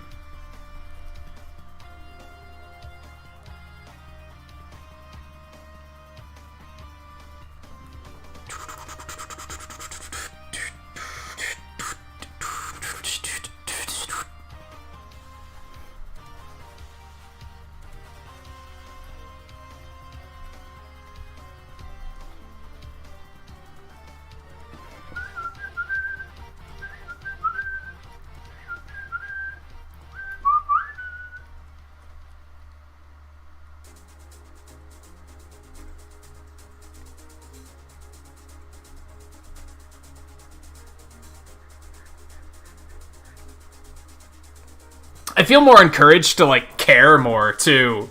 Because now we know since One Step from Eden came out that there's actually a lot of people that are, like, super into Battle Network. I always felt like I was the only one. So I was like... I didn't feel the need to, like, commit myself to it or anything.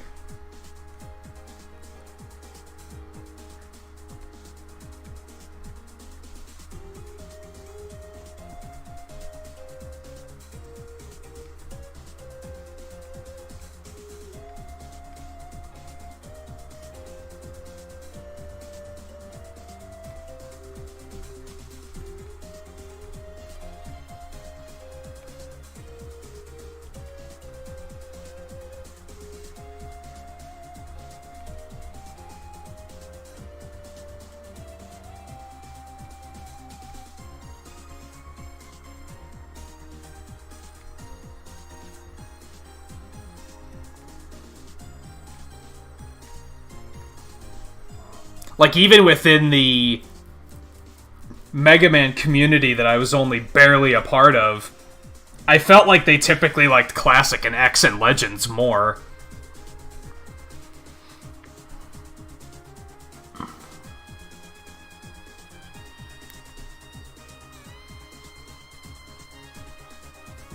I think Legends is probably a bit of a pipe dream. I think Battle Network's incredibly likely, because the Zero Collection already... They've got Game Boy Advance and DS porting down, so why would... It's not like there's difficulty with doing it. They just have to do it.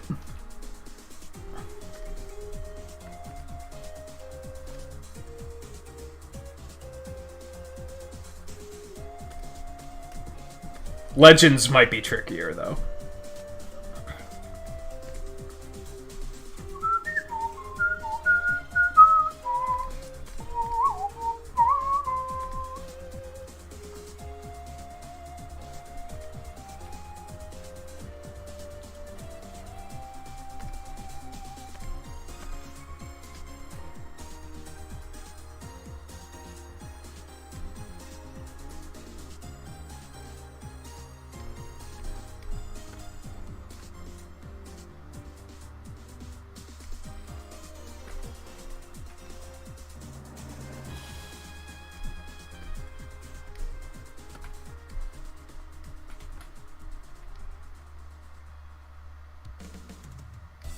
For those that know Mega Man pretty well, and are wondering what the hell that music track is from, we don't know. It's just on the Complete Works soundtrack, and we don't know. We don't know. I think Scarlet figured out that it's quote-unquote special credits or something, but yeah, we don't know.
Nah, because even ZX and ZXA, like, those accounted for them having 2 screens.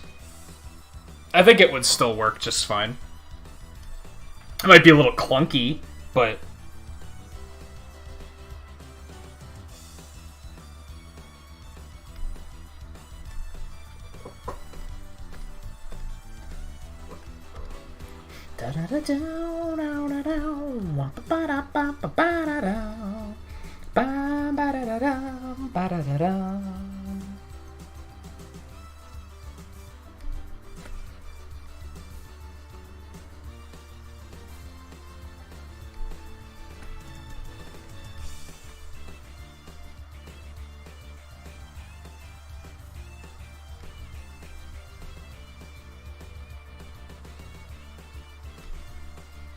I guess it... Didn't you select your chips on the bottom screen or something, though? I guess it would be slightly more integral than it was in the Zero ones.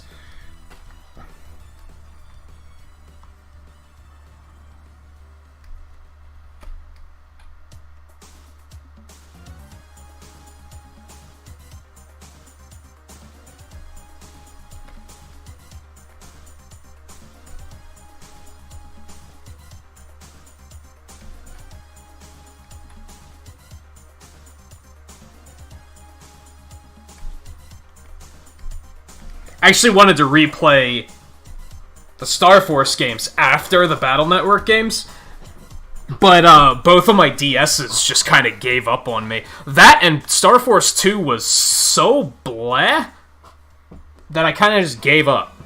I did replay the first one. I like the first Star Force. I think it's a lot of fun. The second one was very underwhelming. I seem to remember the third one being pretty good, but it was a long time ago that I played it, so I could be wrong.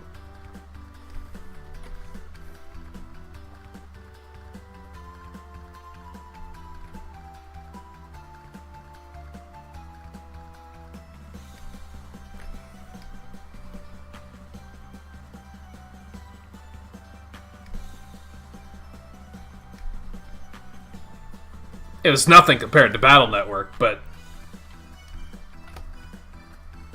I still recall it being mostly fun.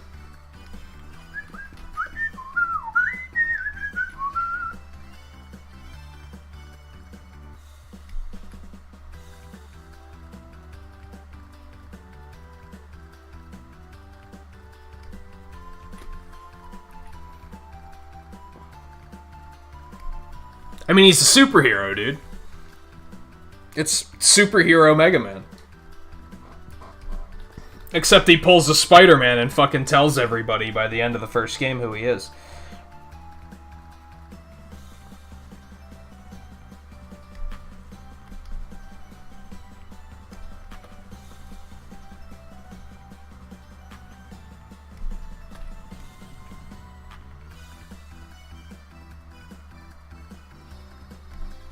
Referring specifically to Andrew Garfield, Spider-Man, who fucking told everybody who he was.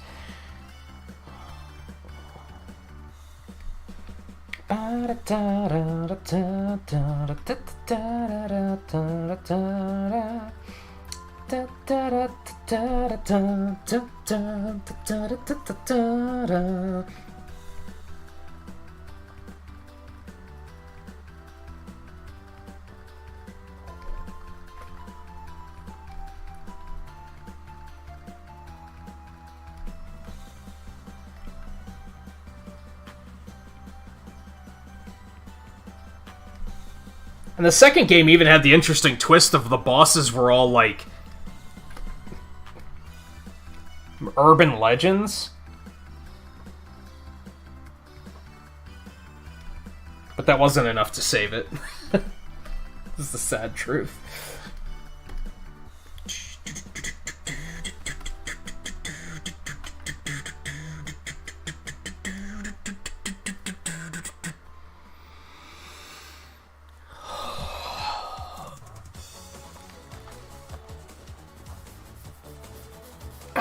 Kind of. He doesn't tell everybody that he's Mega Man. He basically just tells his friends and his... Actually, I don't think his mother finds out until later.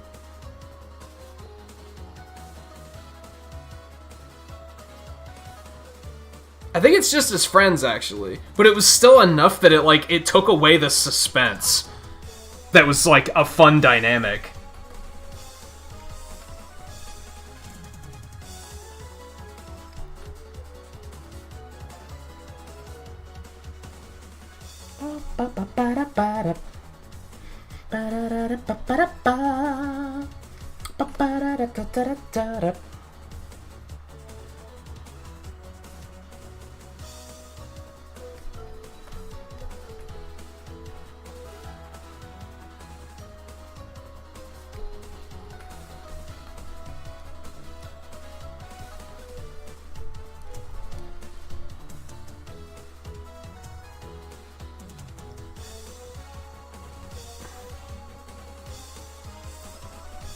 I only remember one issue with the touchscreen in Zero Legacy Collection, and I don't remember if it was ZX or ZX Advent.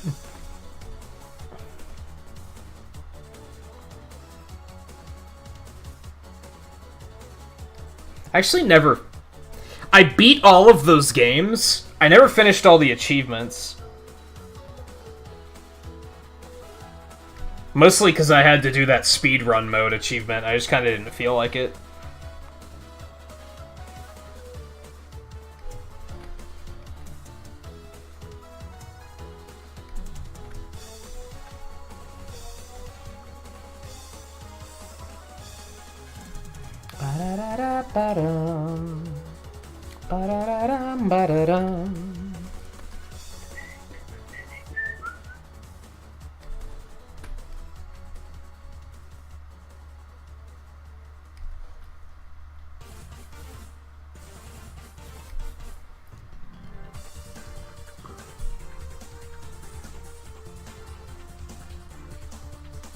I just remember it being... It was the dual-wield, like, fireball one, where you could use the touchscreen to, change the direction the bullets flew in, and you had to use that for something. And manipulating it without actually having a touchscreen was, kind of a nightmare.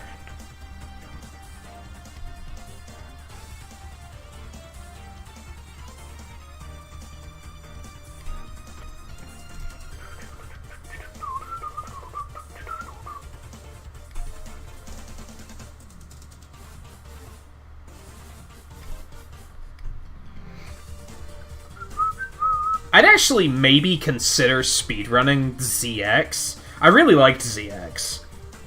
I thought that one was fun. I hated ZX Advent. I liked some things about it, but...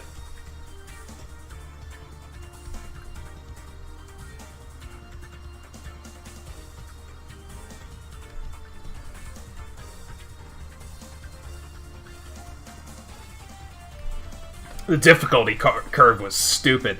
That's when I turned on, the easier checkpoints. Throughout the entire 6 games, I was like, I'm not turning on easier checkpoints. Until, ZX Advent, where I was like, Well, they added more checkpoints because the checkpoints in all 6 of these games are bullshit. But I still was like, nah, I'm not gonna do it. I'd recommend it to anyone who gets that collection. Like, turn those fucking things on, because fuck those games, low-key.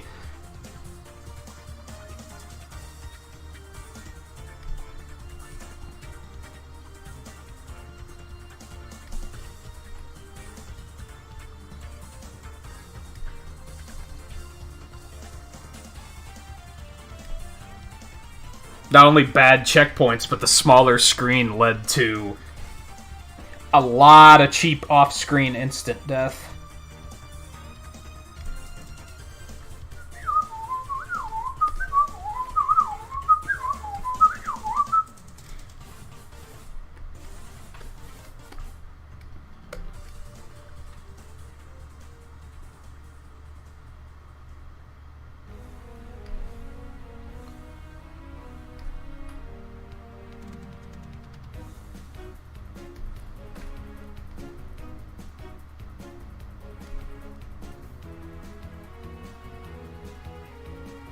Like, by comparison to what we were talking about earlier, small bit of judgment for people who use Rewind and Classic.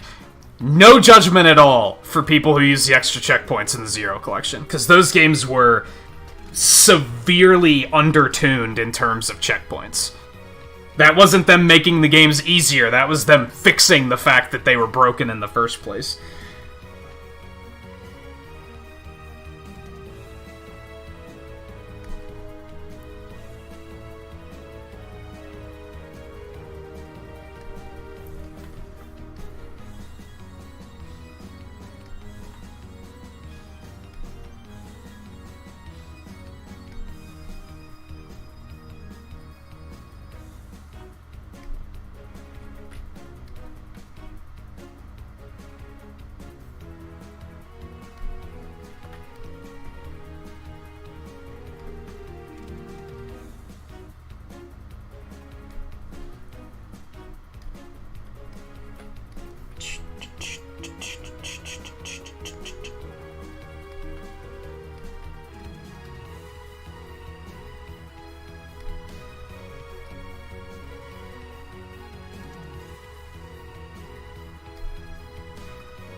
I don't know how frequently I've been saving. I'm gonna save right now. I noticed that I have, like, muscle memory on saving. Speaking of checkpoints, I tend to do it a lot without realizing it. I don't know why, I just feel like we're, 7 hours in? At this point, I'm like, we haven't crashed yet? That seems odd.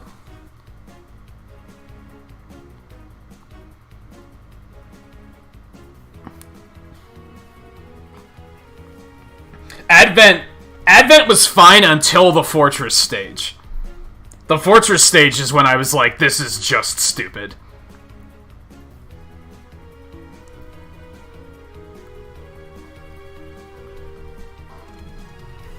It was like a fucking Mario Maker stage. Like, there was so much, like, cheap, baity instant death.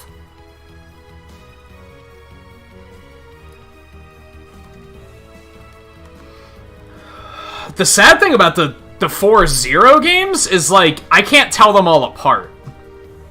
I said that about Battle Network, that I can't really, like, the events tend to blend together, not as much as the Zero games. I can't tell the 4 Zero games apart, like, whatsoever.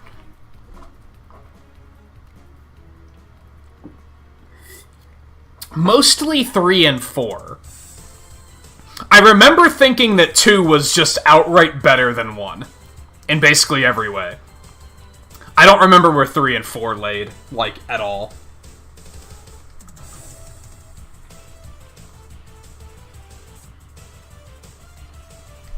I think 3 was mostly better than 2, but there was some puzzling design choices that made me say it's not outright better.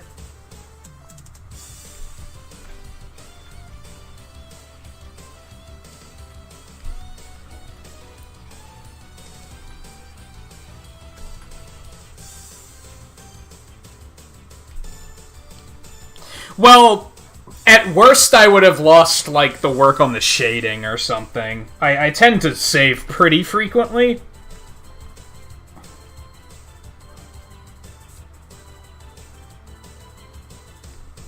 But even losing the progress on the shading, probably, that would have hurt a little bit.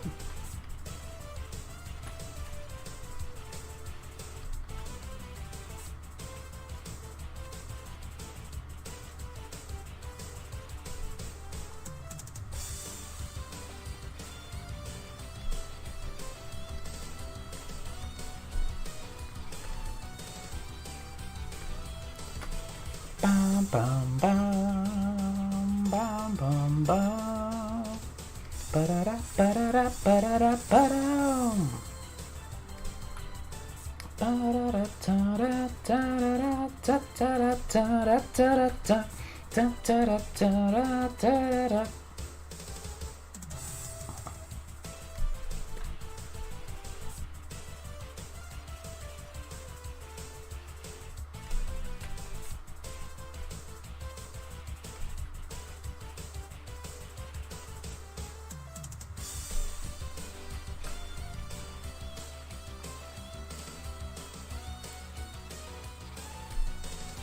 On that note, spoiler alert, we will be adding 0 to this montage at some point, because that was this year.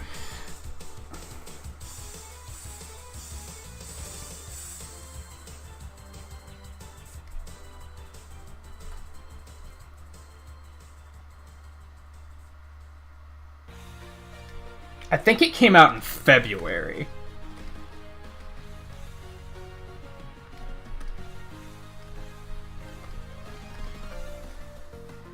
I specifically remember when my TV died. Those were the only 2 games I played on the spare TV. It was the Zero series and Animal Crossing when that came out.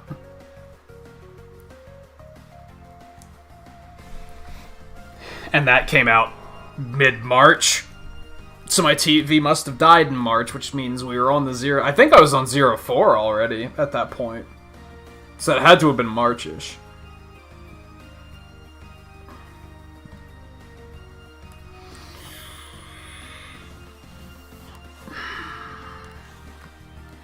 Yeah, Adobe tends to crash a lot too, to be honest, so I've gotten used to it. But every now and then, when I was making that Paimon emote for Twain, it crashed at one point during that and I lost a fair bit of progress. I think it was the shading that I lost.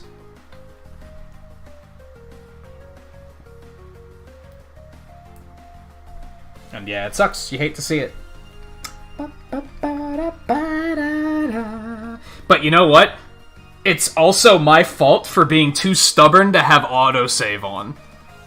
Because autosave, in theory, is good. And maybe it's better now, but it used to do this thing where it would pop up while you were in the middle of something. So you'd be drawing a line, and then just autosave would pop up and fuck everything up. So I was like, well, we're turning that shit off immediately, and I've never looked back.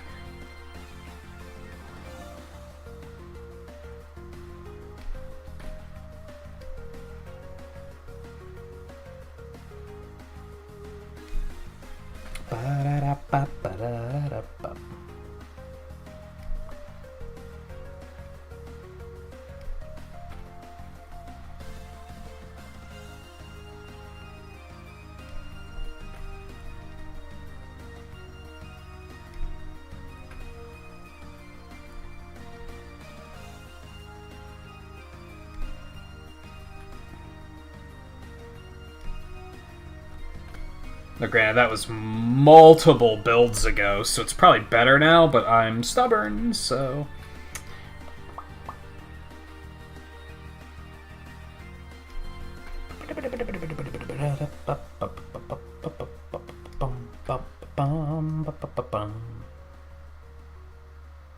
Also, obligatory, holy shit, the Final Fantasy, or the Mega Man 6 soundtrack's really fucking good comment. I haven't said that yet tonight, so there it is.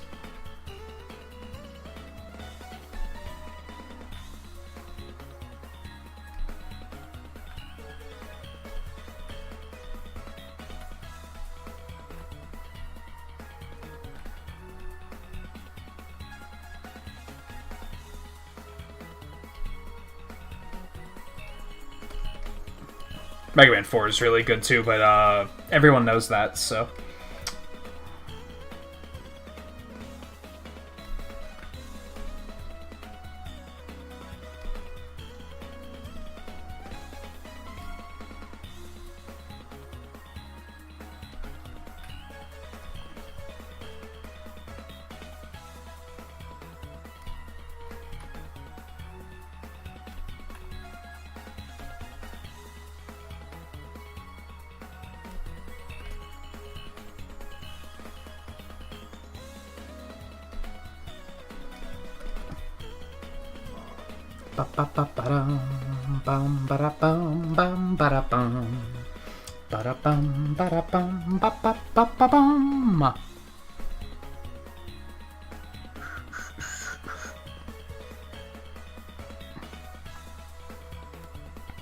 Oh, hey, Turin. How's it going? Yeah, I'm surprised you're done already. How was chatting? And was that a banger comment on Brightman, or what was before this? Windman?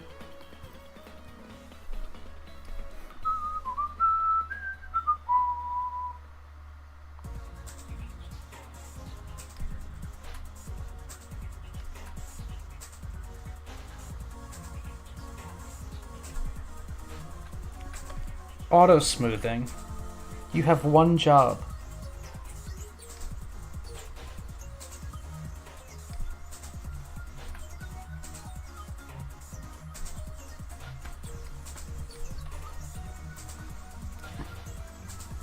Oh yeah, Windman's really good.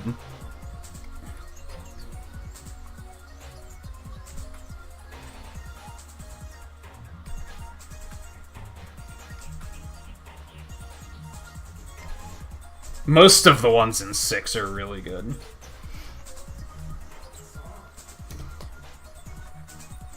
Okay. I need the shiny palette.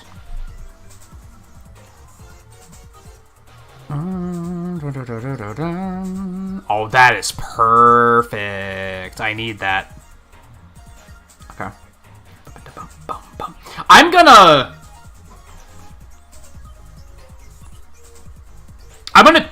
tweak the shiny nature a little bit. Because you guys might remember, Shiny Beartic is very subtle. It's a very subtle shiny. He has the slightest purple hue. I'm gonna make it a little bit more drastic than that, just so it pops.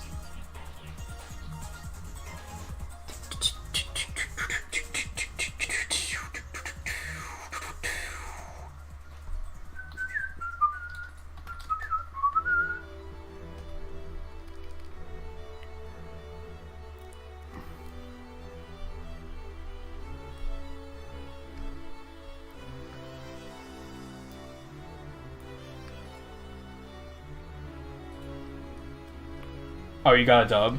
Man. It's so nice to see that curse is broken.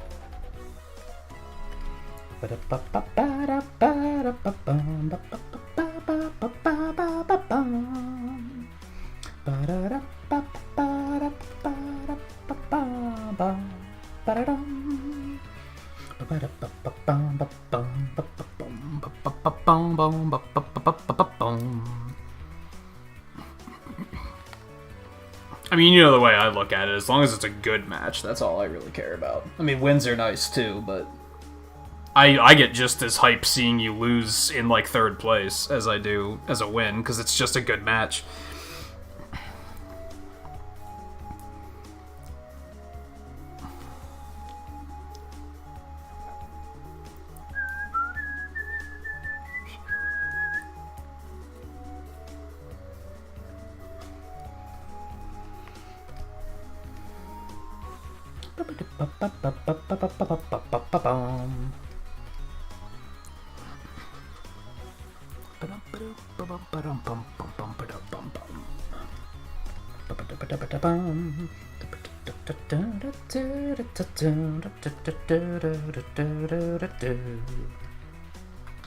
Let's actually make that a smidge smaller.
That might split the difference the best.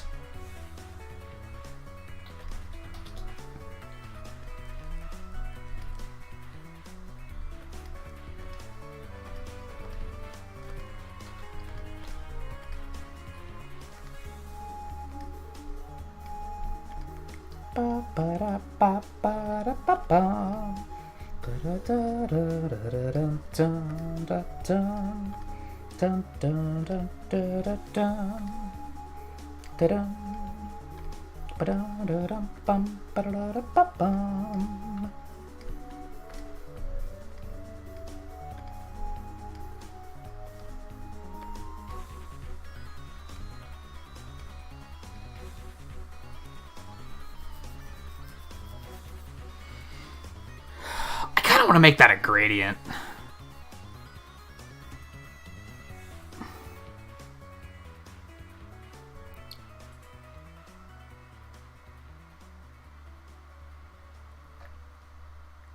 I kind of want to make that a gradient.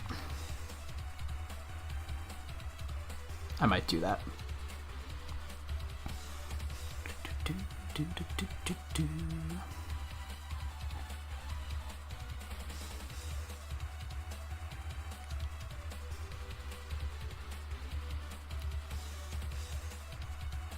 Your favorite too competitive? That's kind of why I stay away from games like that too.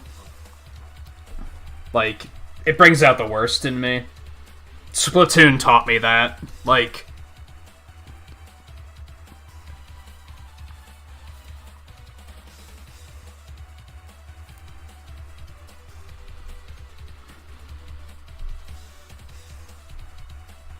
but then I think part of that was also the Splatoon community, to be fair.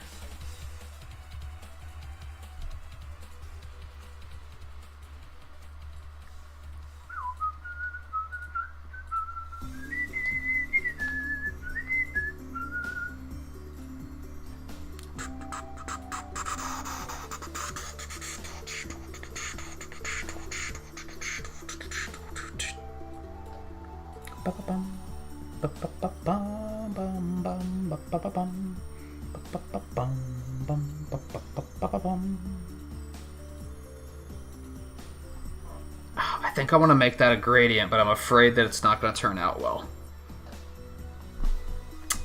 Just fucking try it, bitch. Like, what's worse going to happen?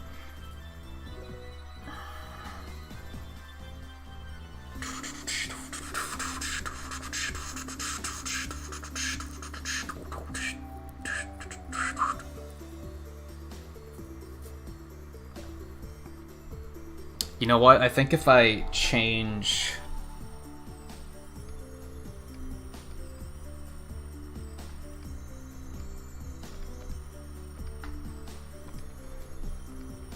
I think if I change that one shading line, it'll look fine.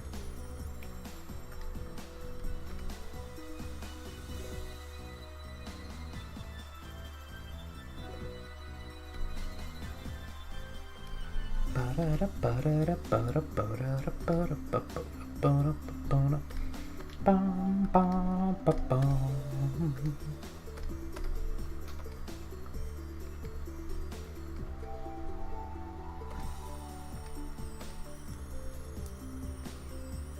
I think that looks a little bit better.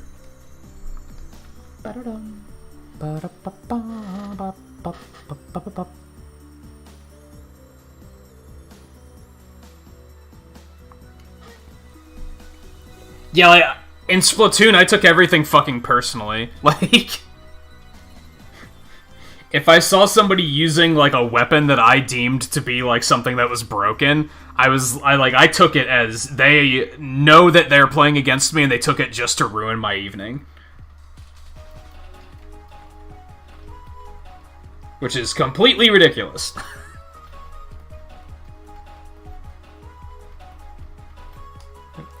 Just in case that doesn't go without saying.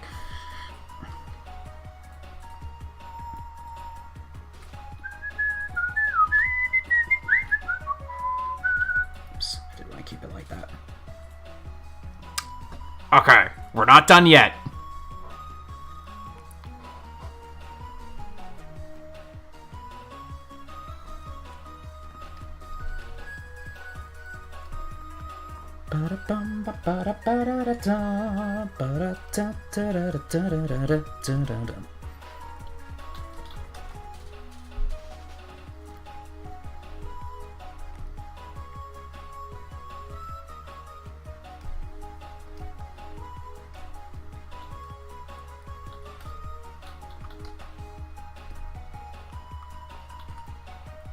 A little bit thicker.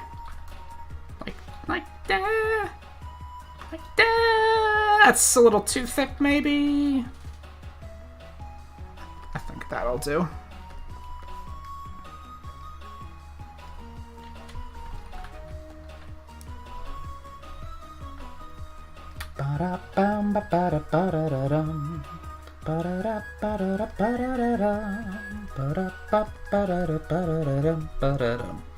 Let's switch it to this so I can see what the fuck I'm doing.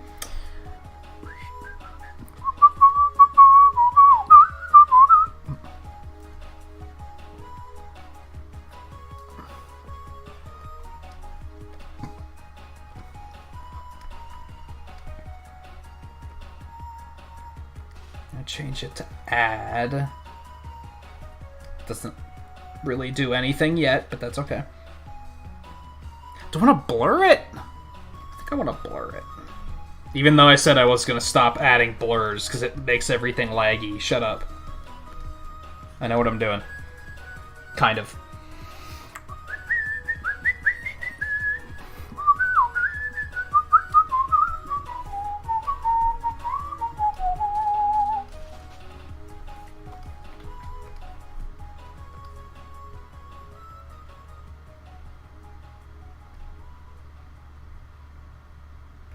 Man, the 3D rotation tool is fucking weird now.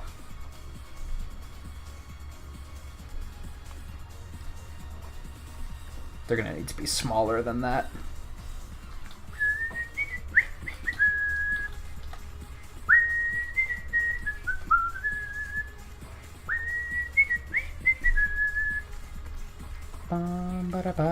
Oh, excuse me? Okay, we'll have to do... How the fuck does that even work? Whatever. Flash is weird.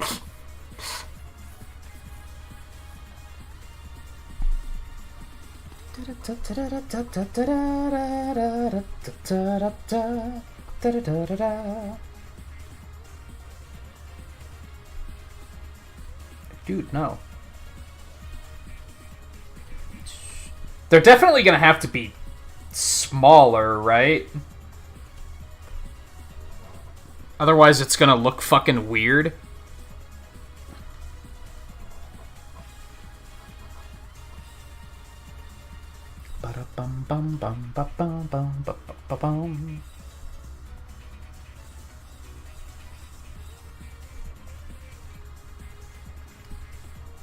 Why?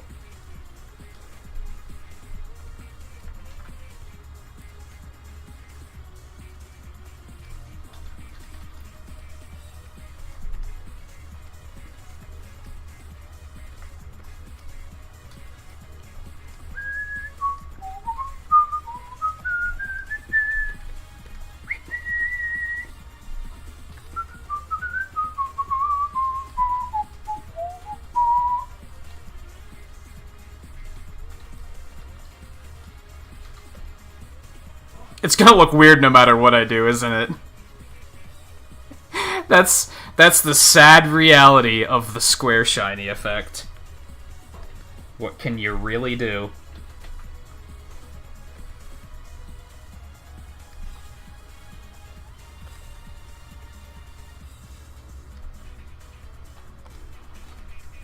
Bum, bum, bum, bum, bum, bum, bum, bum, bum, bum.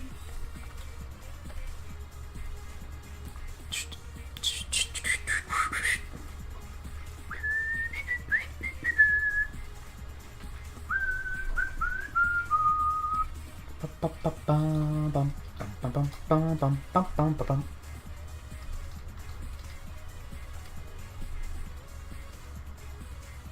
Oh no, why? Why would you do this to me?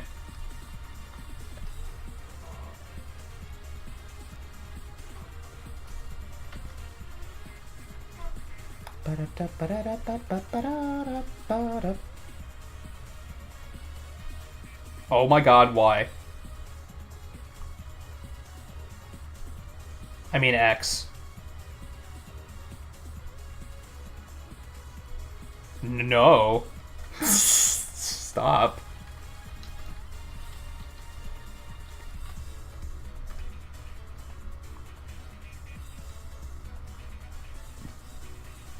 Ba-ba-da-ba-ba-ba-dum. Bum-ba-da-ba-ba-da-ba-ba-dum. Ba-ba-da-da-ba-ba-ba-dum. Is that maybe enough? I don't want to go overboard. And as a matter of fact, this one down here isn't going to do anything, because Pepper's going to cover that up, so that's stupid. I'm stupid, and we're taking that one back.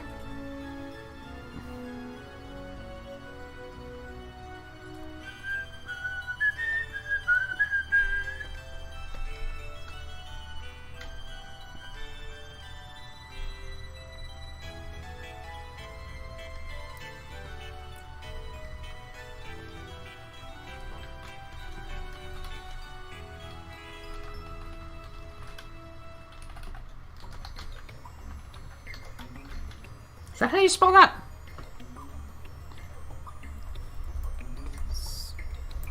Yeah, that's right.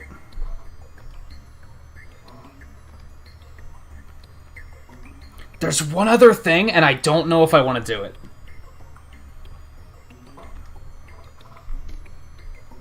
I don't think I want to. I think it's unnecessary. I was going to add, like, a Pokemon health bar above his head, just for the sake of having his name there. I don't think I have to do that. I think that's unnecessary, I think. And now the problem is the squares are rotating depending on where he is on the stage. 3D fucking effect is weird, dude.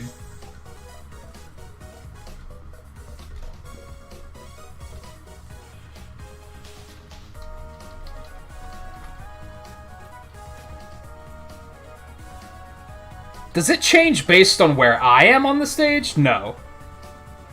It only changes based on where he is. Okay, that's fine. I can live with that.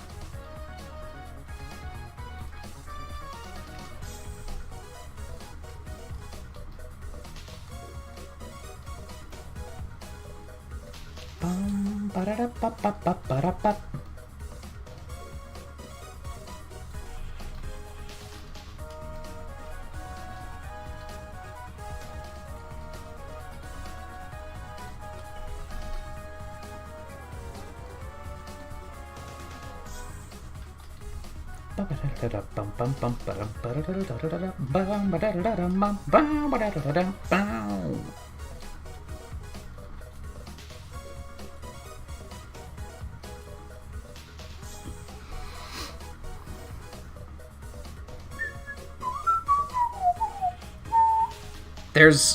I'm seeing something else I want to change.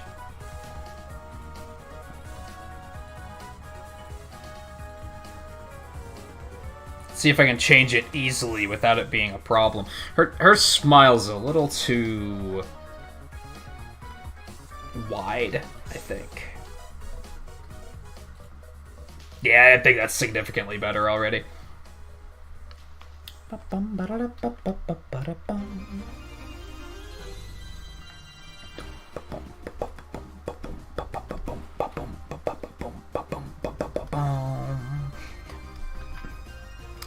Okay, fine. I'll freehand it.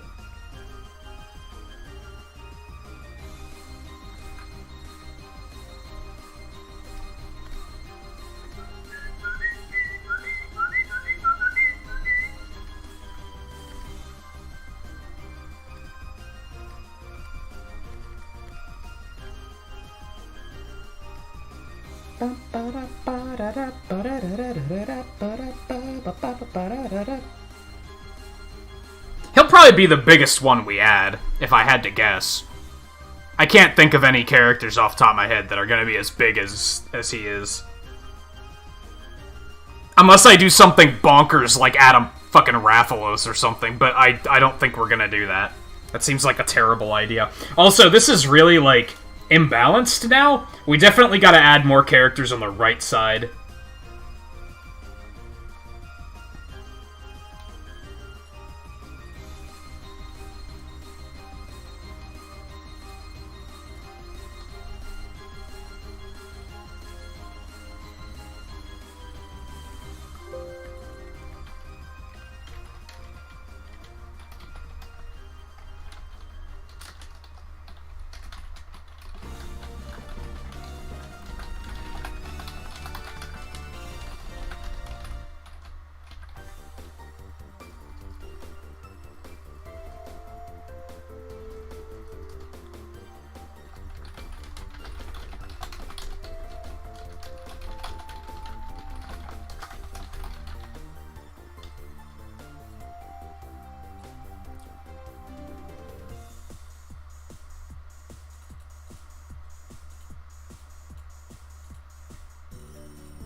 I guess it's another little interesting touch, because every time I publish this, not only is Quarble going to be saying something different, but Bertic's shinies are going to be like slightly different because of him being shuffled around the stage.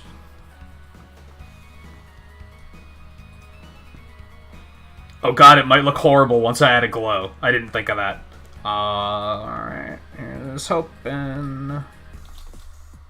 Oh, it makes them a little too vibrant, I think. I think the answer there is I'm gonna have to make them a different color than white. Okay, I can work with that. Aren't they pink in-game, I think?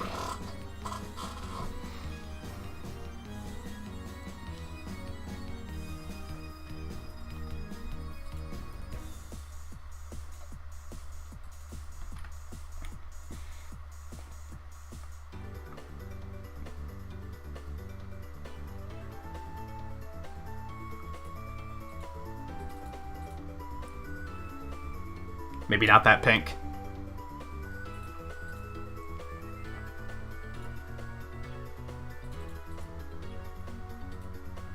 Bum, bum, bum. That maybe it looks a little bit better.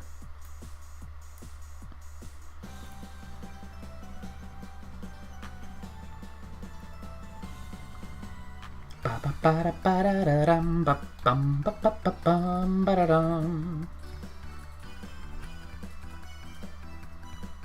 Huh, why did some of the glows look different than the other ones?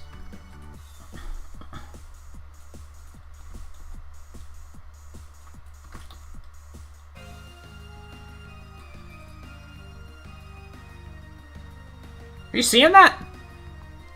The glows are thicker on these three characters than on the others. Why?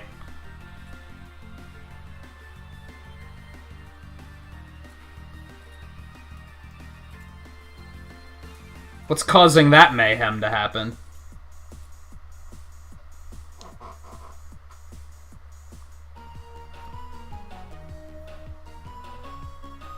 You know, I have a feeling it's the 3D effect on the shiny squares. I bet that's fucking everything up.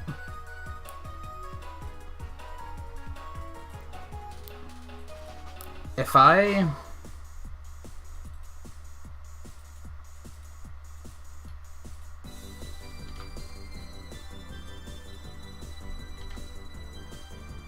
Oh, it just disappears.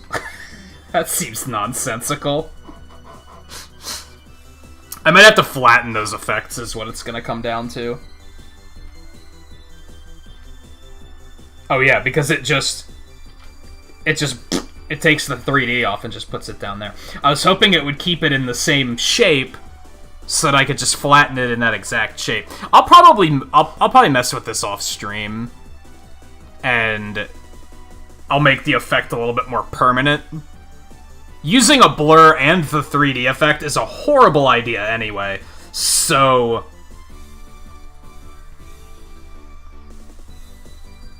yeah, I'll meddle with it, and I'll fix that off stream. I'm super hungry, so I should call it quits there, but...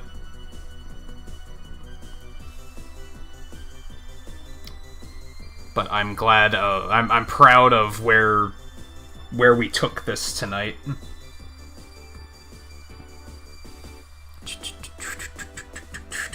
It's getting big enough that if I put it on this zoom level, they all don't fit on the screen.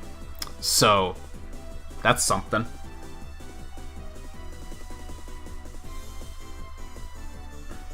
Oh, I don't even know what's next. Let's go check what's next really quick before we stop. Okay, so... January 16th, we did Pokemon Sword. January 17th, we did Shovel Knight.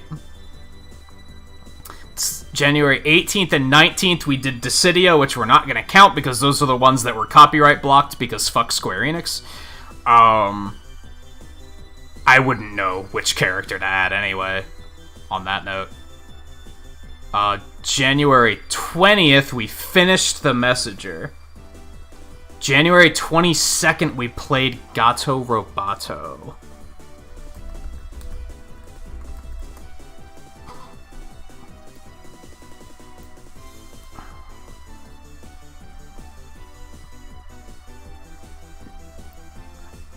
That'll be an interesting one to add. There's no color. It's just fucking black and white character.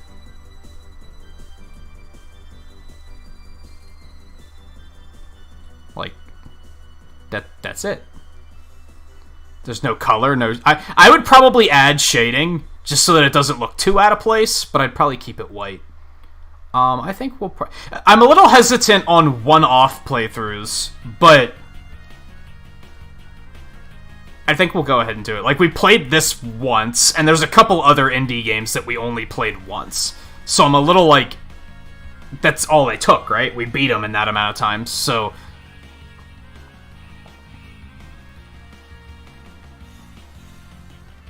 but I think we will. We could include just the cat, but that would be kind of weird, right? Because then I feel like no one's gonna recognize what it is if it's just the cat. So... okay.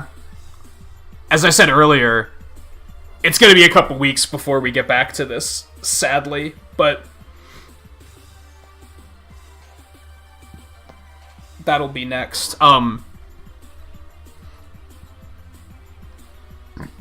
I did look ahead a slight bit.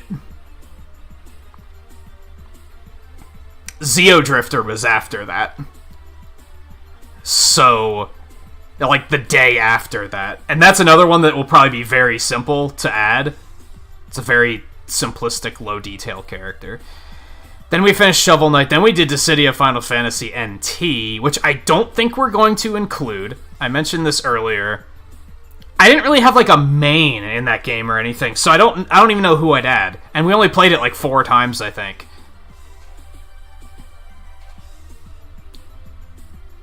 And then I have to question...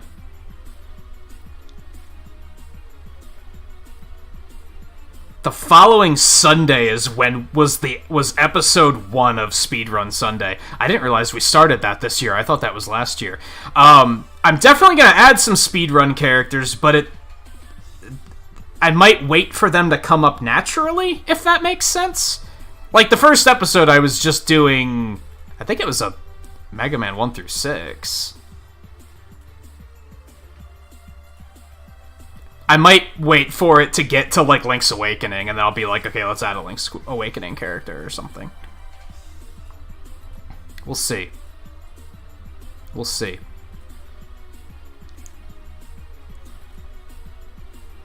In the meantime, I want to get something to eat and then sit down and see if I can fix all the blurs. I have a feeling it's the 3D effect fucking everything up, so I'm just gonna You know what? That might not look good if I do that. No, because it's not gonna bake the glow in.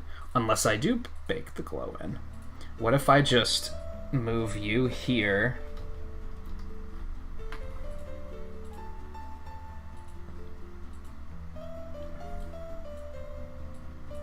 Oh, that's gonna look horrid, though, because then it's gonna add a blur to the...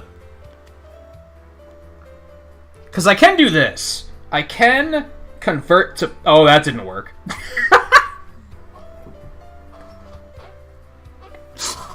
Oh my god. Okay. No, I'll figure it. I'll figure it out somehow. That's an off-stream puzzle to for me to solve. I'll probably do that tonight after I get something to eat. Yeah, we're definitely going to add a Sonic Forces avatar. And that'll, even though we probably didn't use them within the speedrun, we did speedrun Forces a lot. So I think it only makes sense to include one of our avatars. It's probably going to be Blair, which I guess that means Blair's going to be in the montage twice, but that's okay. We'll probably put a Link's Awakening character in. We might put, like, Luigi in for, like, the Mario Galaxy speedruns or something. I don't think we're gonna add a Mega Man character. However,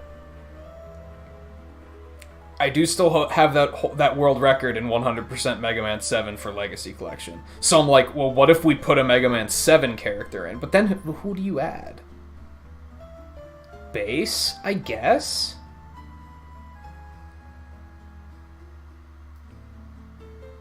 I'll have to think about that one a little bit more. I wasn't going to go nuts on speedrun inclusions, but since that was something we started this year, I feel like that's very necessary. That's definitely something that should be done.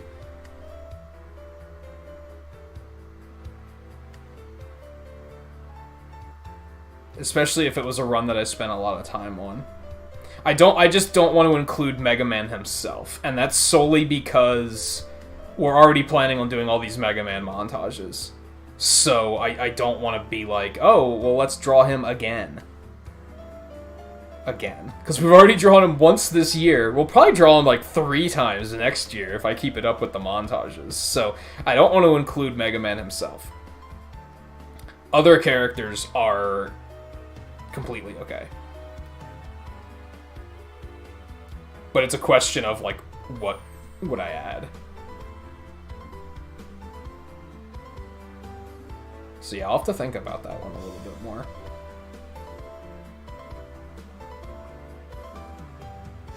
Anyway, so yeah, we almost went, we did go like 2.5 hours over, but oh well. This is the last art stream of the year, so that seems okay by me.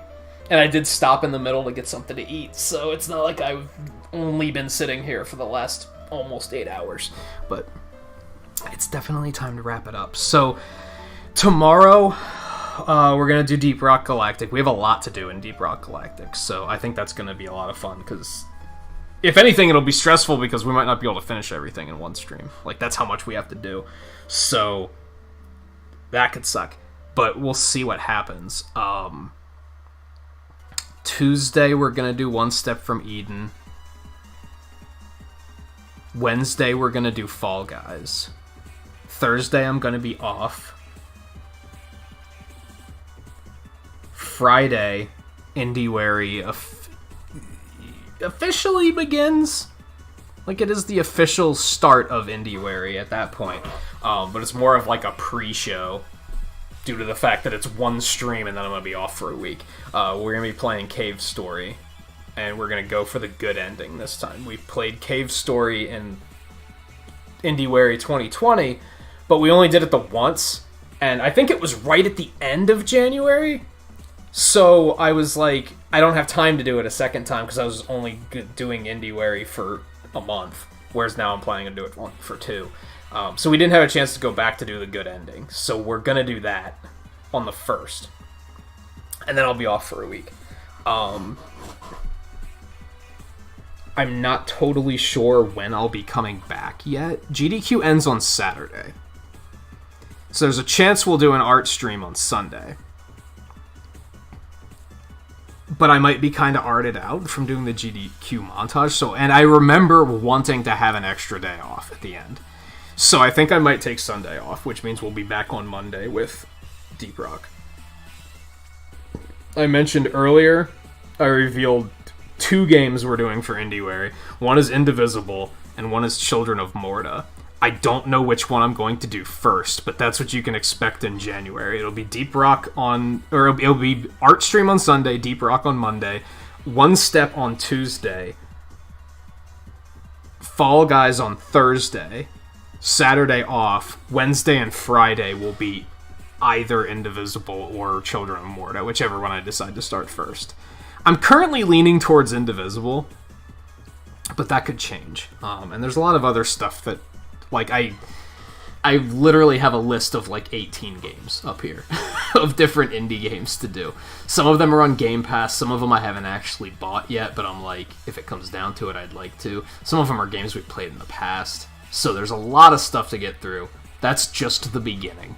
But at this point, I figure I can start giving a heads up on what we're actually going to do. So thank you everyone for hanging out tonight. We're definitely going to continue doing the art streams throughout this year. I'm glad that I started to do them, and they've been a lot of fun. So we're definitely going to stick with that.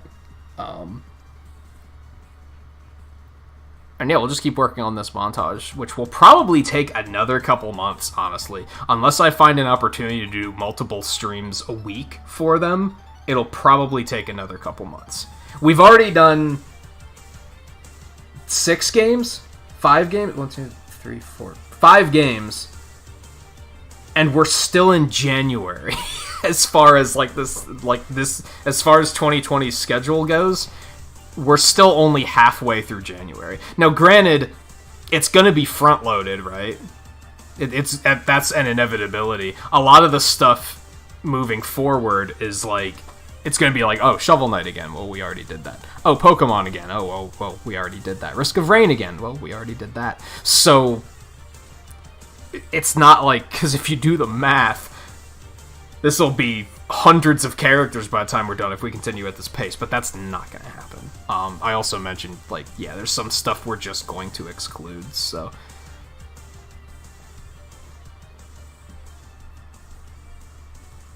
I'm looking forward to continuing on it, though, so. Unfortunately, like I said, it might be like 2-3 weeks before we get back to it, so. Again, thank you everyone for hanging out tonight, especially spending some of your holiday time here. It's definitely appreciated. Let's drop some pixels really quick. We got what? We got Volpe, Rockslide, Twain. Some of you guys are probably still lurking around. Definitely appreciate you being here. I definitely want to start doing that at the end of streams. Be like, oh, these people are still in chat. Thank you for being here and being in chat. I just have to make it. I just gotta make it a habit and get to a point where I remember to do it. Let me say I did pixels. So that will be it for tonight. If you guys need anything to watch, I don't really have anything. Sorry to say. So I'll just see you guys tomorrow for Deep Rock. So take it easy, and I'll see you then. And if I don't, enjoy the rest of your holidays and the rest of your year. And I'll see you in the new year on that note.